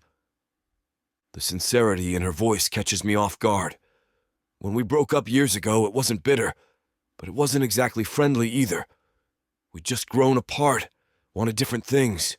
She'd wanted marriage and kids and a white picket fence, and I'd been too scared of commitment to give her what she needed. "Thanks," I say, meaning it. "You look happy too. John seems like a good guy." "He is." She beams up at her boyfriend, who squeezes her hand affectionately. "We should let you get back to Aaliyah," John says, clearly reading the situation correctly. "Those hot chocolates are probably getting cold." Brittany steps forward and gives me a quick, friendly hug. "It was good seeing you, Jackson. Really. And tell Aaliyah she did an incredible job with all this." They walk away together. I watch them go with a strange sense of closure. No drama, no awkwardness, just two people who used to date being genuinely happy for each other. It feels mature in a way that surprises me. When I get back to the table, Aaliyah looks up with a questioning expression. "Was that Brittany?" "Yeah." I set her hot chocolate down and slide back onto the bench beside her. "She's got a boyfriend now. Wanted to congratulate us on the festival." I can see the surprise flicker across Aaliyah's face, followed by something that might be relief. She'd been jealous of Brittany earlier, though she tried to hide it. Not that she had any reason to be. What Brittany and I had was comfortable, safe, nothing like the intensity that burns between Aaliyah and me. "That's nice," she says, taking a sip of her hot chocolate. "She seemed happy." "She is." They both are. I lean back, pulling her closer against my side. "What about you? You happy?" The smile she gives me is radiant. Extremely. We spend the next few hours wandering through the festival at a leisurely pace, stopping to talk with vendors, listening to the high school jazz ensemble, watching kids pose for pictures with Santa. The snow continues to fall steadily but gently, creating a perfect winter wonderland atmosphere without making anyone miserable. Around 11:30, I notice Aaliyah starting to favor her injured ankle more, though she's trying to hide it. The adrenaline and excitement have been masking the pain, but I can see fatigue setting in around her eyes. "Ready to call it a night?" I ask quietly. She looks around at the festival, which is still going strong despite the late hour. Some of the families with young children have headed home, but plenty of people are still enjoying the music, the vendors, the magic of the evening. "I suppose I should get back to my parents' house," she says, though there's reluctance in her voice. "They'll worry if I'm out too late, especially after the accident today." The mention of her staying at her parents' house hits me in an unexpected way. I want to ask her to come home with me instead, to wake up with her in my bed again tomorrow morning. But it's too soon for that conversation, and she's right. Her parents will be worried. "Come on then," I say, standing and offering her my hand. "Let me give you a ride home." Chapter 27. Aaliyah. Christmas morning light filters through the sheer curtains of my childhood bedroom, casting everything in a soft golden glow. The smell of bacon and cinnamon rolls drifts up from the kitchen, making my stomach rumble with anticipation. I stretch languidly, my ankle feeling significantly better after a night of rest and elevation. The events of last night feel almost dreamlike. The festival, the kiss, Jackson's arms around me as we walked through the snow. My phone buzzes on the nightstand with a text from Jackson. "Merry Christmas, beautiful. Hope your ankle feels better today." I smile as I type back, "Merry Christmas to you too." "Much better, thanks to my excellent caretaker." His response comes immediately. "Good. Looking forward to seeing you later." The promise in those words sends warmth spreading through my chest. Later. Whatever that means, I'm already anticipating it. I shower and dress in a soft red sweater and dark jeans, festive but comfortable, before making my way downstairs. The living room looks like something out of a holiday magazine, with perfectly wrapped presents arranged under our massive Fraser fir and garland draped along the mantel. Mom always goes overboard for Christmas, but this year feels extra special. There's our sleepyhead. Dad calls from the kitchen as I pad in wearing fuzzy socks. "Thought we might have to send a search party." "It's only 8:30, I protest, accepting the steaming mug of coffee he hands me. That's practically dawn for Christmas morning. Mom turns from the stove where she's flipping what appears to be the most perfect French toast I've ever seen. Her dark hair is pulled back in a silk scarf, and she's wearing the apron I bought her last Christmas, the one that says Queen of the Kitchen in glittery letters. "Well, you had quite an evening," she says, eyes twinkling with mischief. "Mrs. Patterson called this morning to tell me all about your very public display of affection at the festival." Heat creeps up my neck. Of course, Mrs. Patterson called. The woman has a direct line to every piece of gossip in Magnolia Springs, and she's never been shy about sharing information. "It wasn't that public." I mumble into my coffee mug. Dad chuckles. "Honey, when you kiss someone in the town square during the Christmas festival, it's about as public as it gets. Besides," Mom adds, sliding a plate of French toast in front of me, "we're happy for you. It's about time you and Jackson figured things out." The French toast is perfection. Thick slices of brioche, soaked in vanilla-scented custard, and topped with fresh berries and powdered sugar.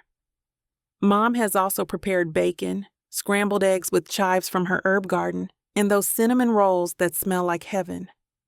This is why I always gain 5 pounds when I come home for the holidays. "So tell us," Dad says, settling into his chair with his own loaded plate, "how did this miraculous reconciliation finally happen?" I take a bite of French toast to buy myself time, unsure how much detail my parents really want about my relationship with Jackson. They've always liked him, even during our worst feuding years, but discussing my love life over Christmas breakfast feels surreal. "We've been working together on the festival for a month," I start carefully. "Spending all that time together, we realized we'd both grown up quite a bit since high school." "And?" Mom prompts, clearly wanting more information. "And yesterday, when I fell and hurt my ankle, he took care of me. We talked about a lot of things we probably should have discussed years ago." Dad nods approvingly. Sometimes it takes a crisis to make people see what's right in front of them. "Jackson's always been a good boy," Mom adds. "Even when you two were at each other's throats, he was respectful and hardworking. His parents raised him right." The praise makes something warm unfurl in my chest. Having my parents' approval means more than I expected it would. After years of dating men they met once or twice during brief holiday visits, it feels significant that they're talking about Jackson, like he's already part of the family. We spend the next hour eating and chatting about the festival, my ankle, and Mom's plans for the elaborate Christmas dinner she's preparing.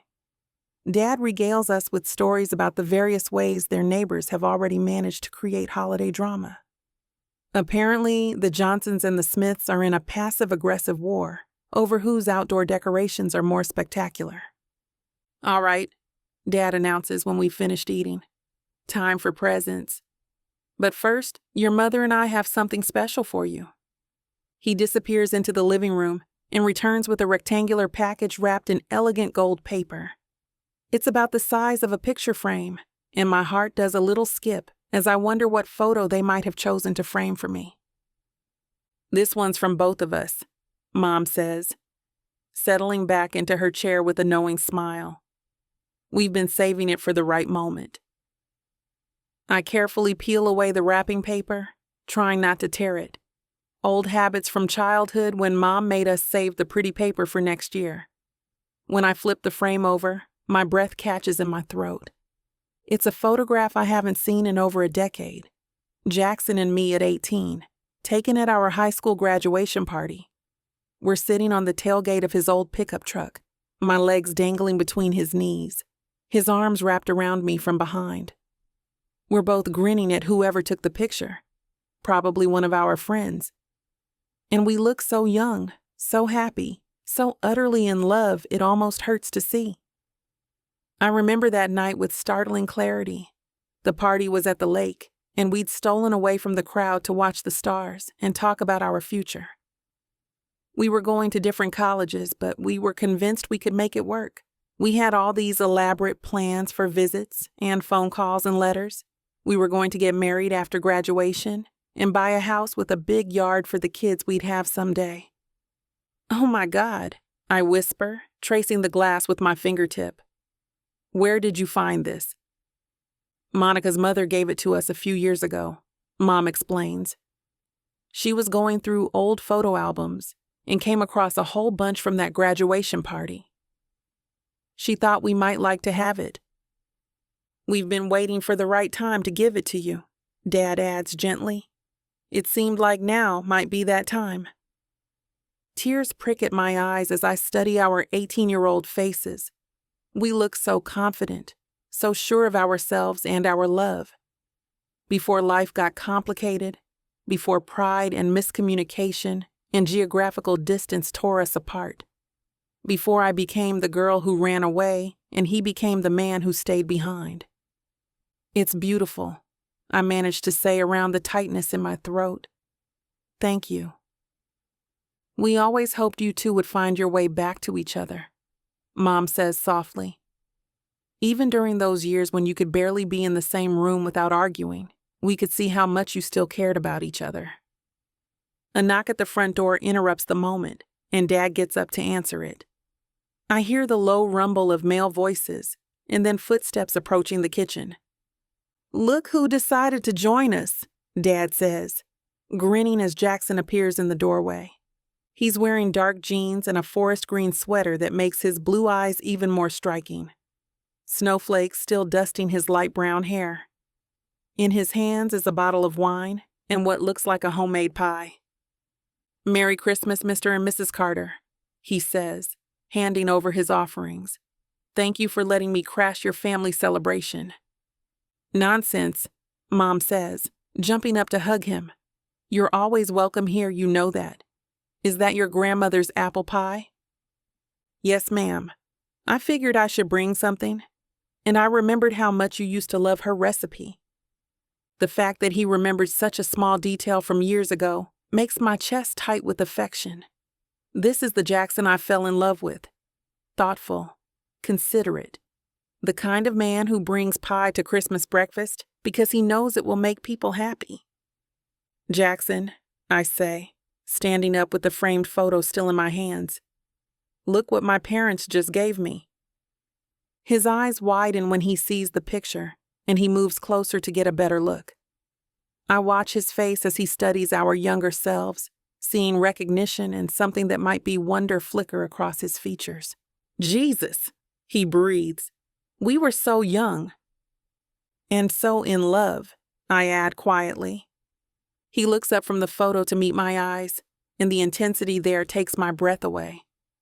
Some things never change. The words hang in the air between us, loaded with meaning.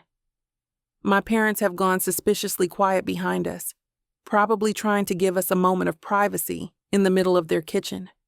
Jackson cups my face with one hand, his thumb brushing across my cheek. "Merry Christmas, Aaliyah." "Merry Christmas," I whisper back. When he kisses me, it's soft and sweet and full of promise. Different from the passionate claiming of last night, this feels like a covenant, a commitment to the future we're building together. I can taste peppermint on his lips and smell his cologne, cedar and something uniquely him that makes me want to burrow closer. We break apart to find my parents watching us with indulgent smiles, and I feel heat creep up my neck again. But there's no judgment in their expressions, only happiness for us both. "Well then," Dad says, clapping his hands together. "Now that we're all here, how about we open the rest of these presents?" Chapter 28. Jackson. The afternoon sun hangs low in the winter sky as I guide my truck down the winding road toward the lake. Aaliyah sits beside me, that framed photo from this morning resting in her lap like some kind of talisman. The heater's running full blast, but I can still see her breath when she speaks. "I can't believe you remembered my mom's obsession with your grandmother's apple pie," she says, adjusting the photo's position for the third time since we left her parents' house. Hard to forget when she asked for the recipe every single time she saw my gran at the grocery store. I downshift as we approach the turnoff to the lake access road. Gran finally wrote it down on one of those little index cards and gave it to her for Christmas one year. And my mom never made it once. Because she was terrified she'd mess it up and offend a woman who'd been perfecting it for 60 years. Aaliyah laughs, the sound filling the cab of my truck and settling something restless in my chest. This feels right. Her beside me, easy conversation flowing between us like we haven't spent 12 years avoiding each other, like we're picking up exactly where we left off, minus all the teenage drama and unrealistic expectations. The lake comes into view through the bare trees, its surface frozen solid and dusted with snow from last night's fall. I've been coming here since I was a kid, first with my dad to fish in summer, then later as a teenager when I needed space to think. It's where I came after Aaliyah left for college, where I sat on this same dock and tried to figure out how the hell I was supposed to move forward without her. I parked near the boat launch and killed the engine. The silence that follows isn't uncomfortable. It's expectant, like the lake itself is holding its breath. "Come on," I say, grabbing a thick wool blanket from behind my seat. "I want to show you something." We make our way down the familiar path to the wooden dock that extends into the lake. The boards are slick with frost, so I keep one hand on Aaliyah's elbow as we walk. Her ankle seems fine today, but I'm not taking any chances. The dock holds our weight easily, groaning just slightly as we settle onto the bench at the end. I spread the blanket across both our laps, and Aaliyah immediately scoots closer, seeking warmth.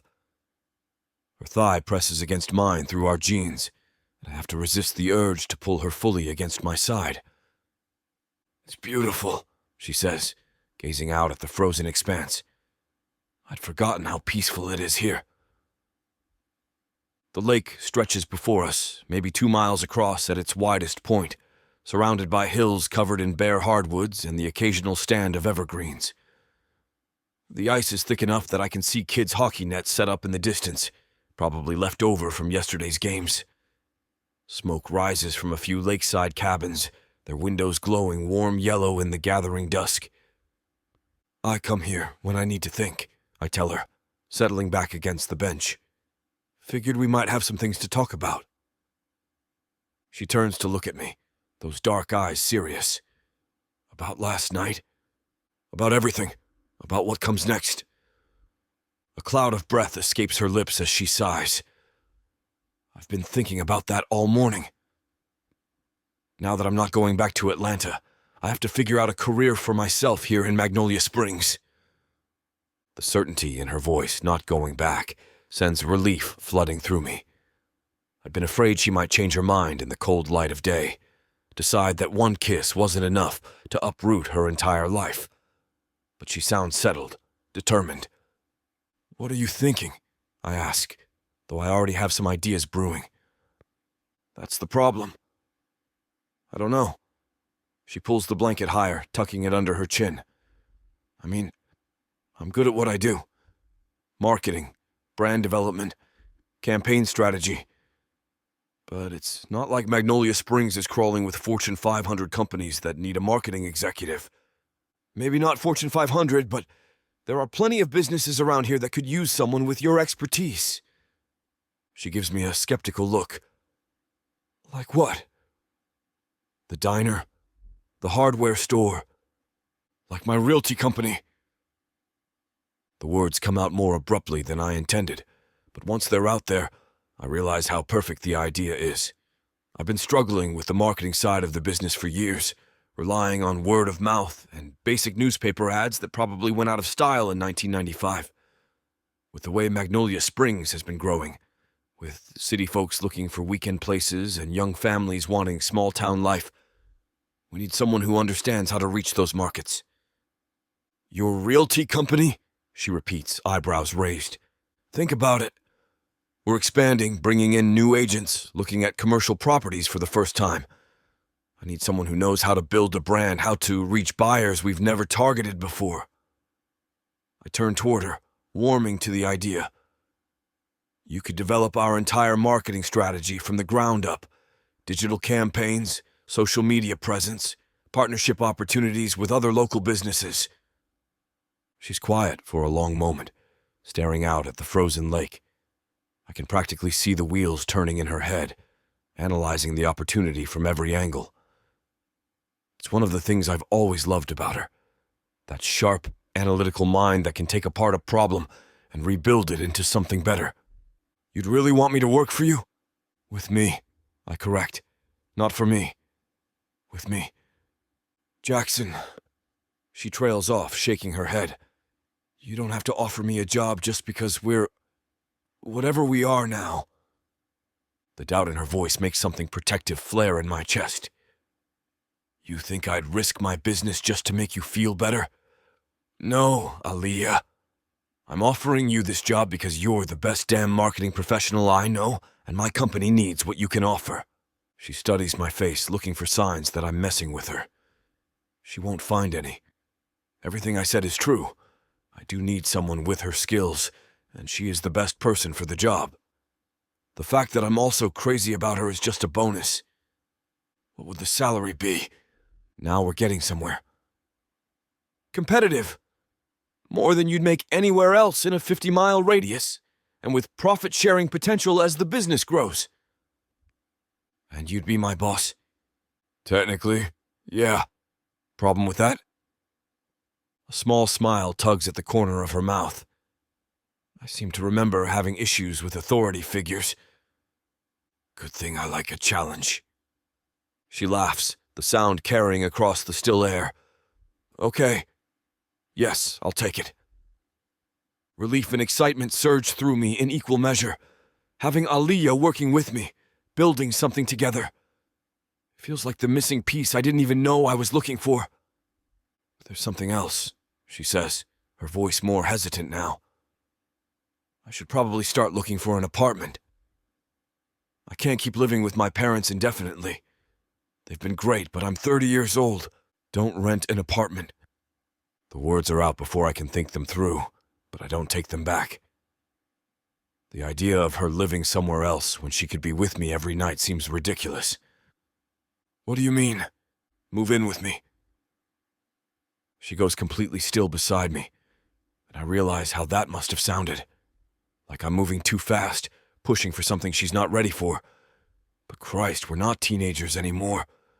We know what we want, and I want her in my bed every night, and at my breakfast table every morning. Seriously? She asks, voice carefully neutral. Of course, seriously. You think I'm joking about something like that? Jackson, we just got back together yesterday. Don't you think moving in together is a little fast? I turn to face her fully, taking her hands in mine. They're cold, despite the blanket, and I rub my thumbs across her knuckles to warm them. Look at me, I say, waiting until those dark eyes meet mine. I wasted 12 years because I was too proud and too stupid to fight for what I wanted. I'm not wasting any more time. But, I want to take care of you. I want to treat you the way you deserve to be treated. Pamper you like the queen you are. I've got a big house with a huge kitchen and a master suite that's been empty for too damn long. Why would I want you living somewhere else when you could be with me? She searches my face, looking for something I hope she finds. The wind picks up across the lake, sending snow swirling around us, and she shivers despite the blanket. You really mean that? Every word. The smile that spreads across her face is brilliant, transforming her from beautiful to radiant. She launches herself at me, and I barely have time to catch her before her mouth crashes against mine. This kiss is different from the others, hungrier, more desperate, like she's trying to pour all her feelings into the connection between us. I bury one hand in her curls and use the other to hold her against me, tasting the sweetness of her lips and the promise of our future. When we finally break apart, we're both breathing hard, the cold air stinging our lungs. Thank you, she whispers against my mouth. For what? For giving me the best Christmas yet.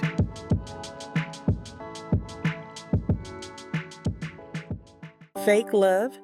Baby, ain't nothing fake about what you're about to feel. 9 full-length audiobooks, dozens of hours of passion, drama, and the kind of chemistry you can't fake. Oh, these couples swear it's just for show. Fake fiancés, pretend dates, contracts and schemes. But baby, when the sparks start flying, somebody's catching feelings. Enemies turned lovers, friends turned more. And listen here, this ain't no skimpy sample pack. You're getting the whole buffet. And right now, it's already sitting pretty at 70% off. Take a look at VixAvaughnRomance.com. Hot fomance. I fake do. This diva don't do I do easily. Only serve it up if you deserve me. Playeress. A fake southern fiancé. Fake lover. Faux love. Wife for hire. The Fake Love Romance Audiobook Bundle. It's time to play pretend and never look back. Vixa Vaughn Romance.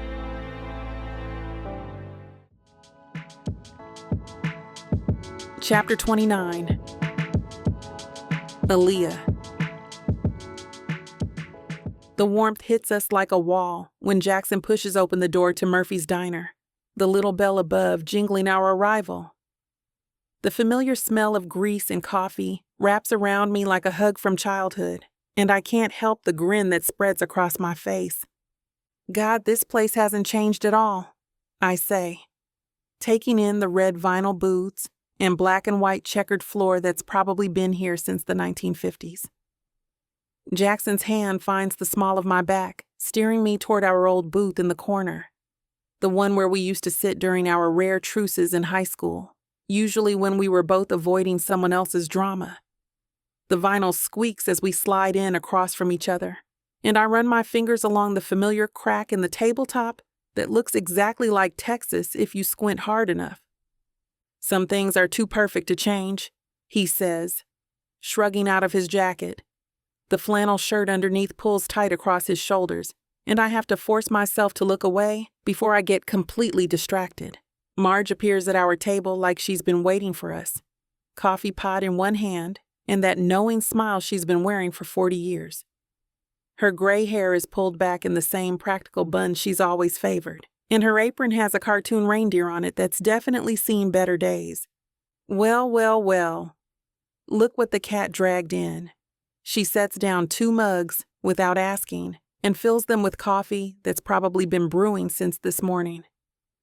Aaliyah Carter and Jackson Sullivan, sitting in the same booth and not throwing anything at each other. Will wonders never cease. Hi, Marge. I wrap my hands around the warm mug, letting the heat seep into my fingers. How've you been? Old and creaky, same as always. Heard you were back in town for good now. About damn time, if you ask me. My cheeks warm, but not from the coffee. News travels fast around here. Honey, this is Magnolia Springs. We probably knew you were staying before you did. She pulls out her order pad, pencil poised. Now, what can I get you 2 lovebirds? I glance at Jackson, who's already grinning like he knows exactly what I'm thinking. double cheeseburger, extra pickles, fries, and... I pause, feeling suddenly bold. What's the Christmas milkshake special? Marge's eyes light up. Peppermint chocolate chip with real whipped cream and a candy cane stirrer. Made fresh this morning. Perfect. I'll take one of those. Make it 2, Jackson adds. And I'll have the same burger, but hold the pickles. You got it. Marge scribbles on her pad, then gives us both a meaningful look. I'm real happy to see you two figured things out. Your grandmother would be tickled pink, Jackson. She bustles away before either of us can respond, leaving us alone with our coffee and the weight of her words. Jackson reaches across the table and captures my hand, his thumb tracing circles on my palm. She's right, you know. Gran always said we were meant for each other, even when we were busy making each other miserable. Your grandmother was a wise woman. I turn my hand over so our fingers can intertwine. I used to think she was crazy for saying that, especially after our fights got really bad senior year.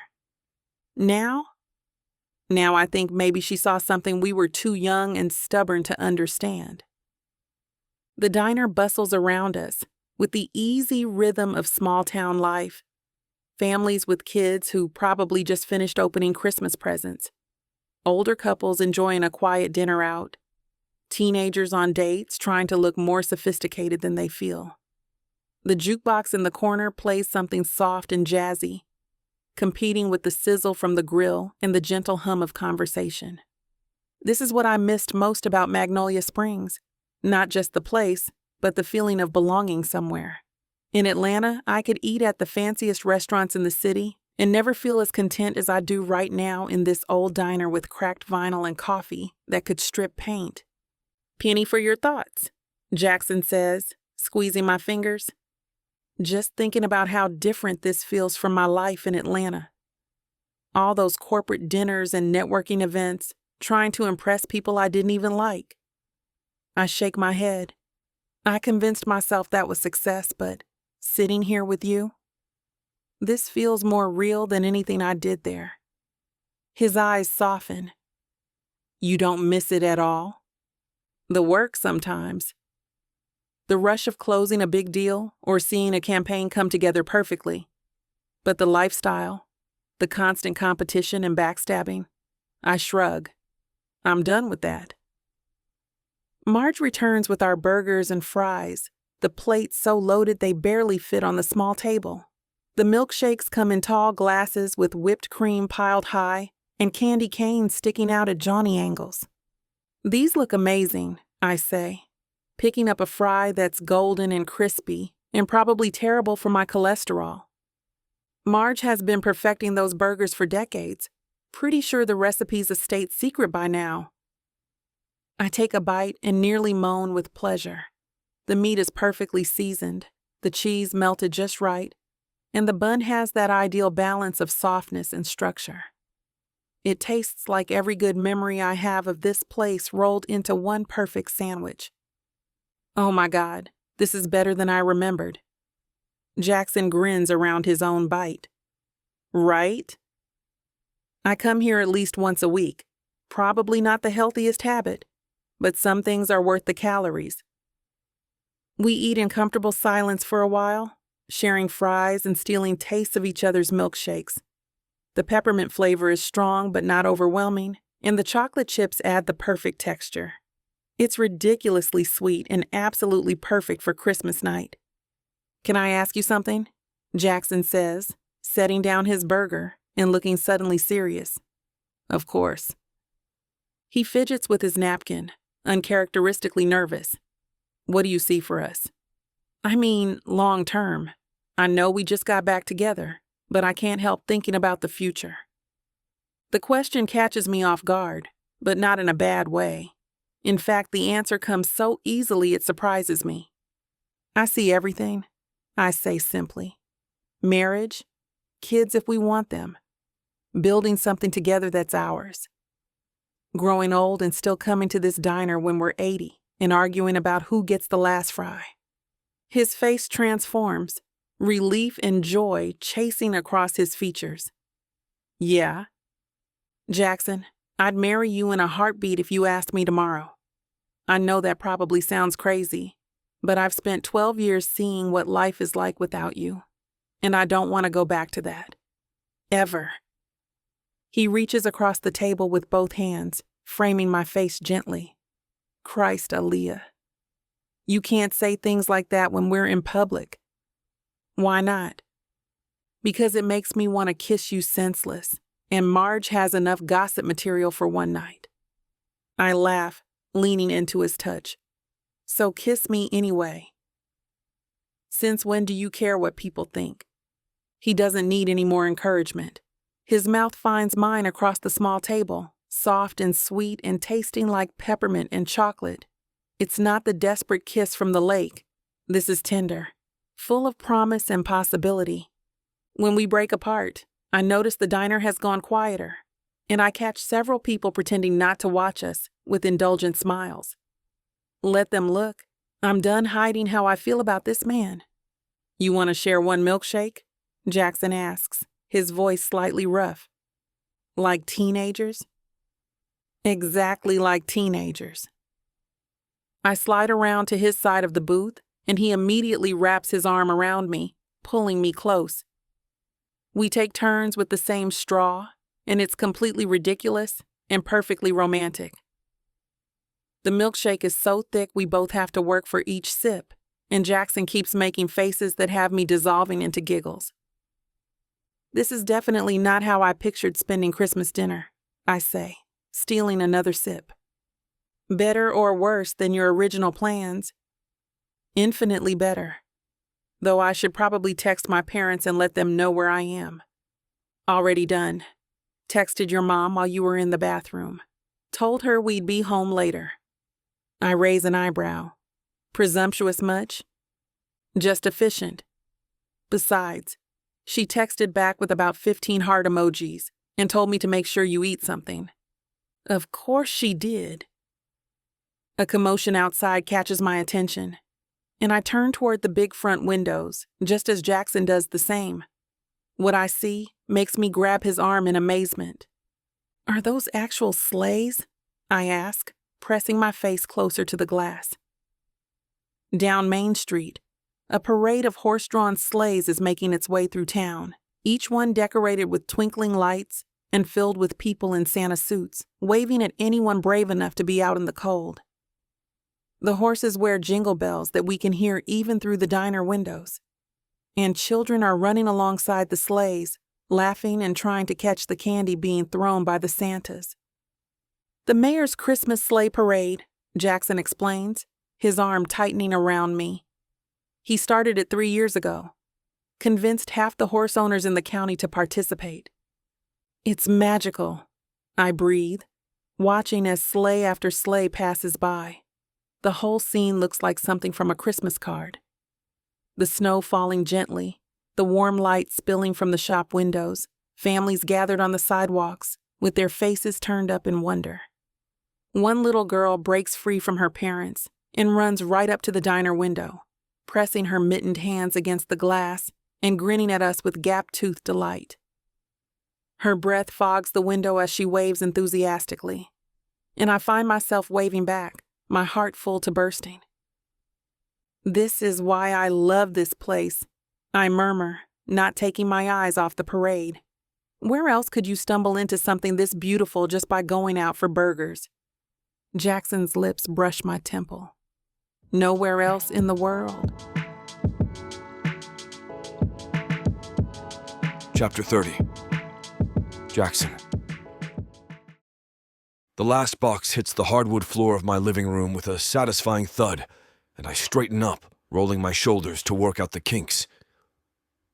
3 days of hauling Aaliyah's life from her parents' house to mine, and we're finally done. That's the last of it, I announce, wiping sweat from my forehead with the back of my hand. Aaliyah stands in the middle of what's now our living room, hands on her hips, surveying the chaos of cardboard boxes and furniture we've yet to arrange. Her hair is pulled back in a messy ponytail, and she's wearing one of my old t-shirts over leggings that hug every curve I've been admiring all morning. I can't believe how much stuff I accumulated, she says, shaking her head. Half of this I probably don't even need anymore. We'll figure it out together. I close the distance between us, my hands finding her waist. Besides, I like having your things here. Makes the place feel more like home. She tilts her head up to look at me, those dark eyes sparkling with something that makes my pulse quicken. Our home. Damn right! Our home! The words settle between us with a weight that feels significant. This isn't just about her moving in. It's about us building something real, something permanent. After all the years without her, having her here feels like the missing piece I didn't know I was looking for. I love what you've done with the place, she says, glancing around the open concept space. It's so much warmer than when your dad lived here. I follow her gaze, seeing the house through her eyes. The leather furniture I picked out myself, the exposed brick wall I spent weeks restoring, the massive windows that let in natural light and show off the view of the lake. It's masculine but comfortable, a space that feels like me. It needed a woman's touch, I admit. Your touch. She laughs, the sound echoing off the high ceilings. Give me a few weeks, and I'll have this place completely rearranged. Looking forward to it. Her eyes soften at something in my voice, and she steps closer until there's barely an inch between us. Thank you for this, Jackson. For wanting me here, for making space for me in your life. Christ, Aaliyah! I cup her face in my hands, thumbs brushing across her cheekbones. You don't need to thank me for wanting you. I've wanted you for so long. I can't remember what it felt like not to. She rises up on her toes, closing the distance between our mouths. The kiss starts soft, grateful, but it doesn't stay that way. The moment her lips part under mine, something ignites between us. Maybe it's the domesticity of the moment, or the fact that we're finally in our space together. But the need that's been simmering under the surface all morning suddenly roars to life. I hate to burst your bubble when things are just getting started, but this platform won't allow us to air the steamy content coming up in this chapter. If you want us to keep bringing you free audiobooks, we have to abide by their rules. Luckily for you, the unabridged version of every Vixa Vaughn audiobook is available at VixaVaughnRomance.com. And with promo code VIXA40, you can get 40% off any digital product. We stay quiet for a few moments. My hand trails along her back as she traces patterns into my chest. Then, she raises her head to look into my eyes. I'm so glad I came back to Magnolia Springs for Christmas, she whispers, before kissing the spot right over my beating heart.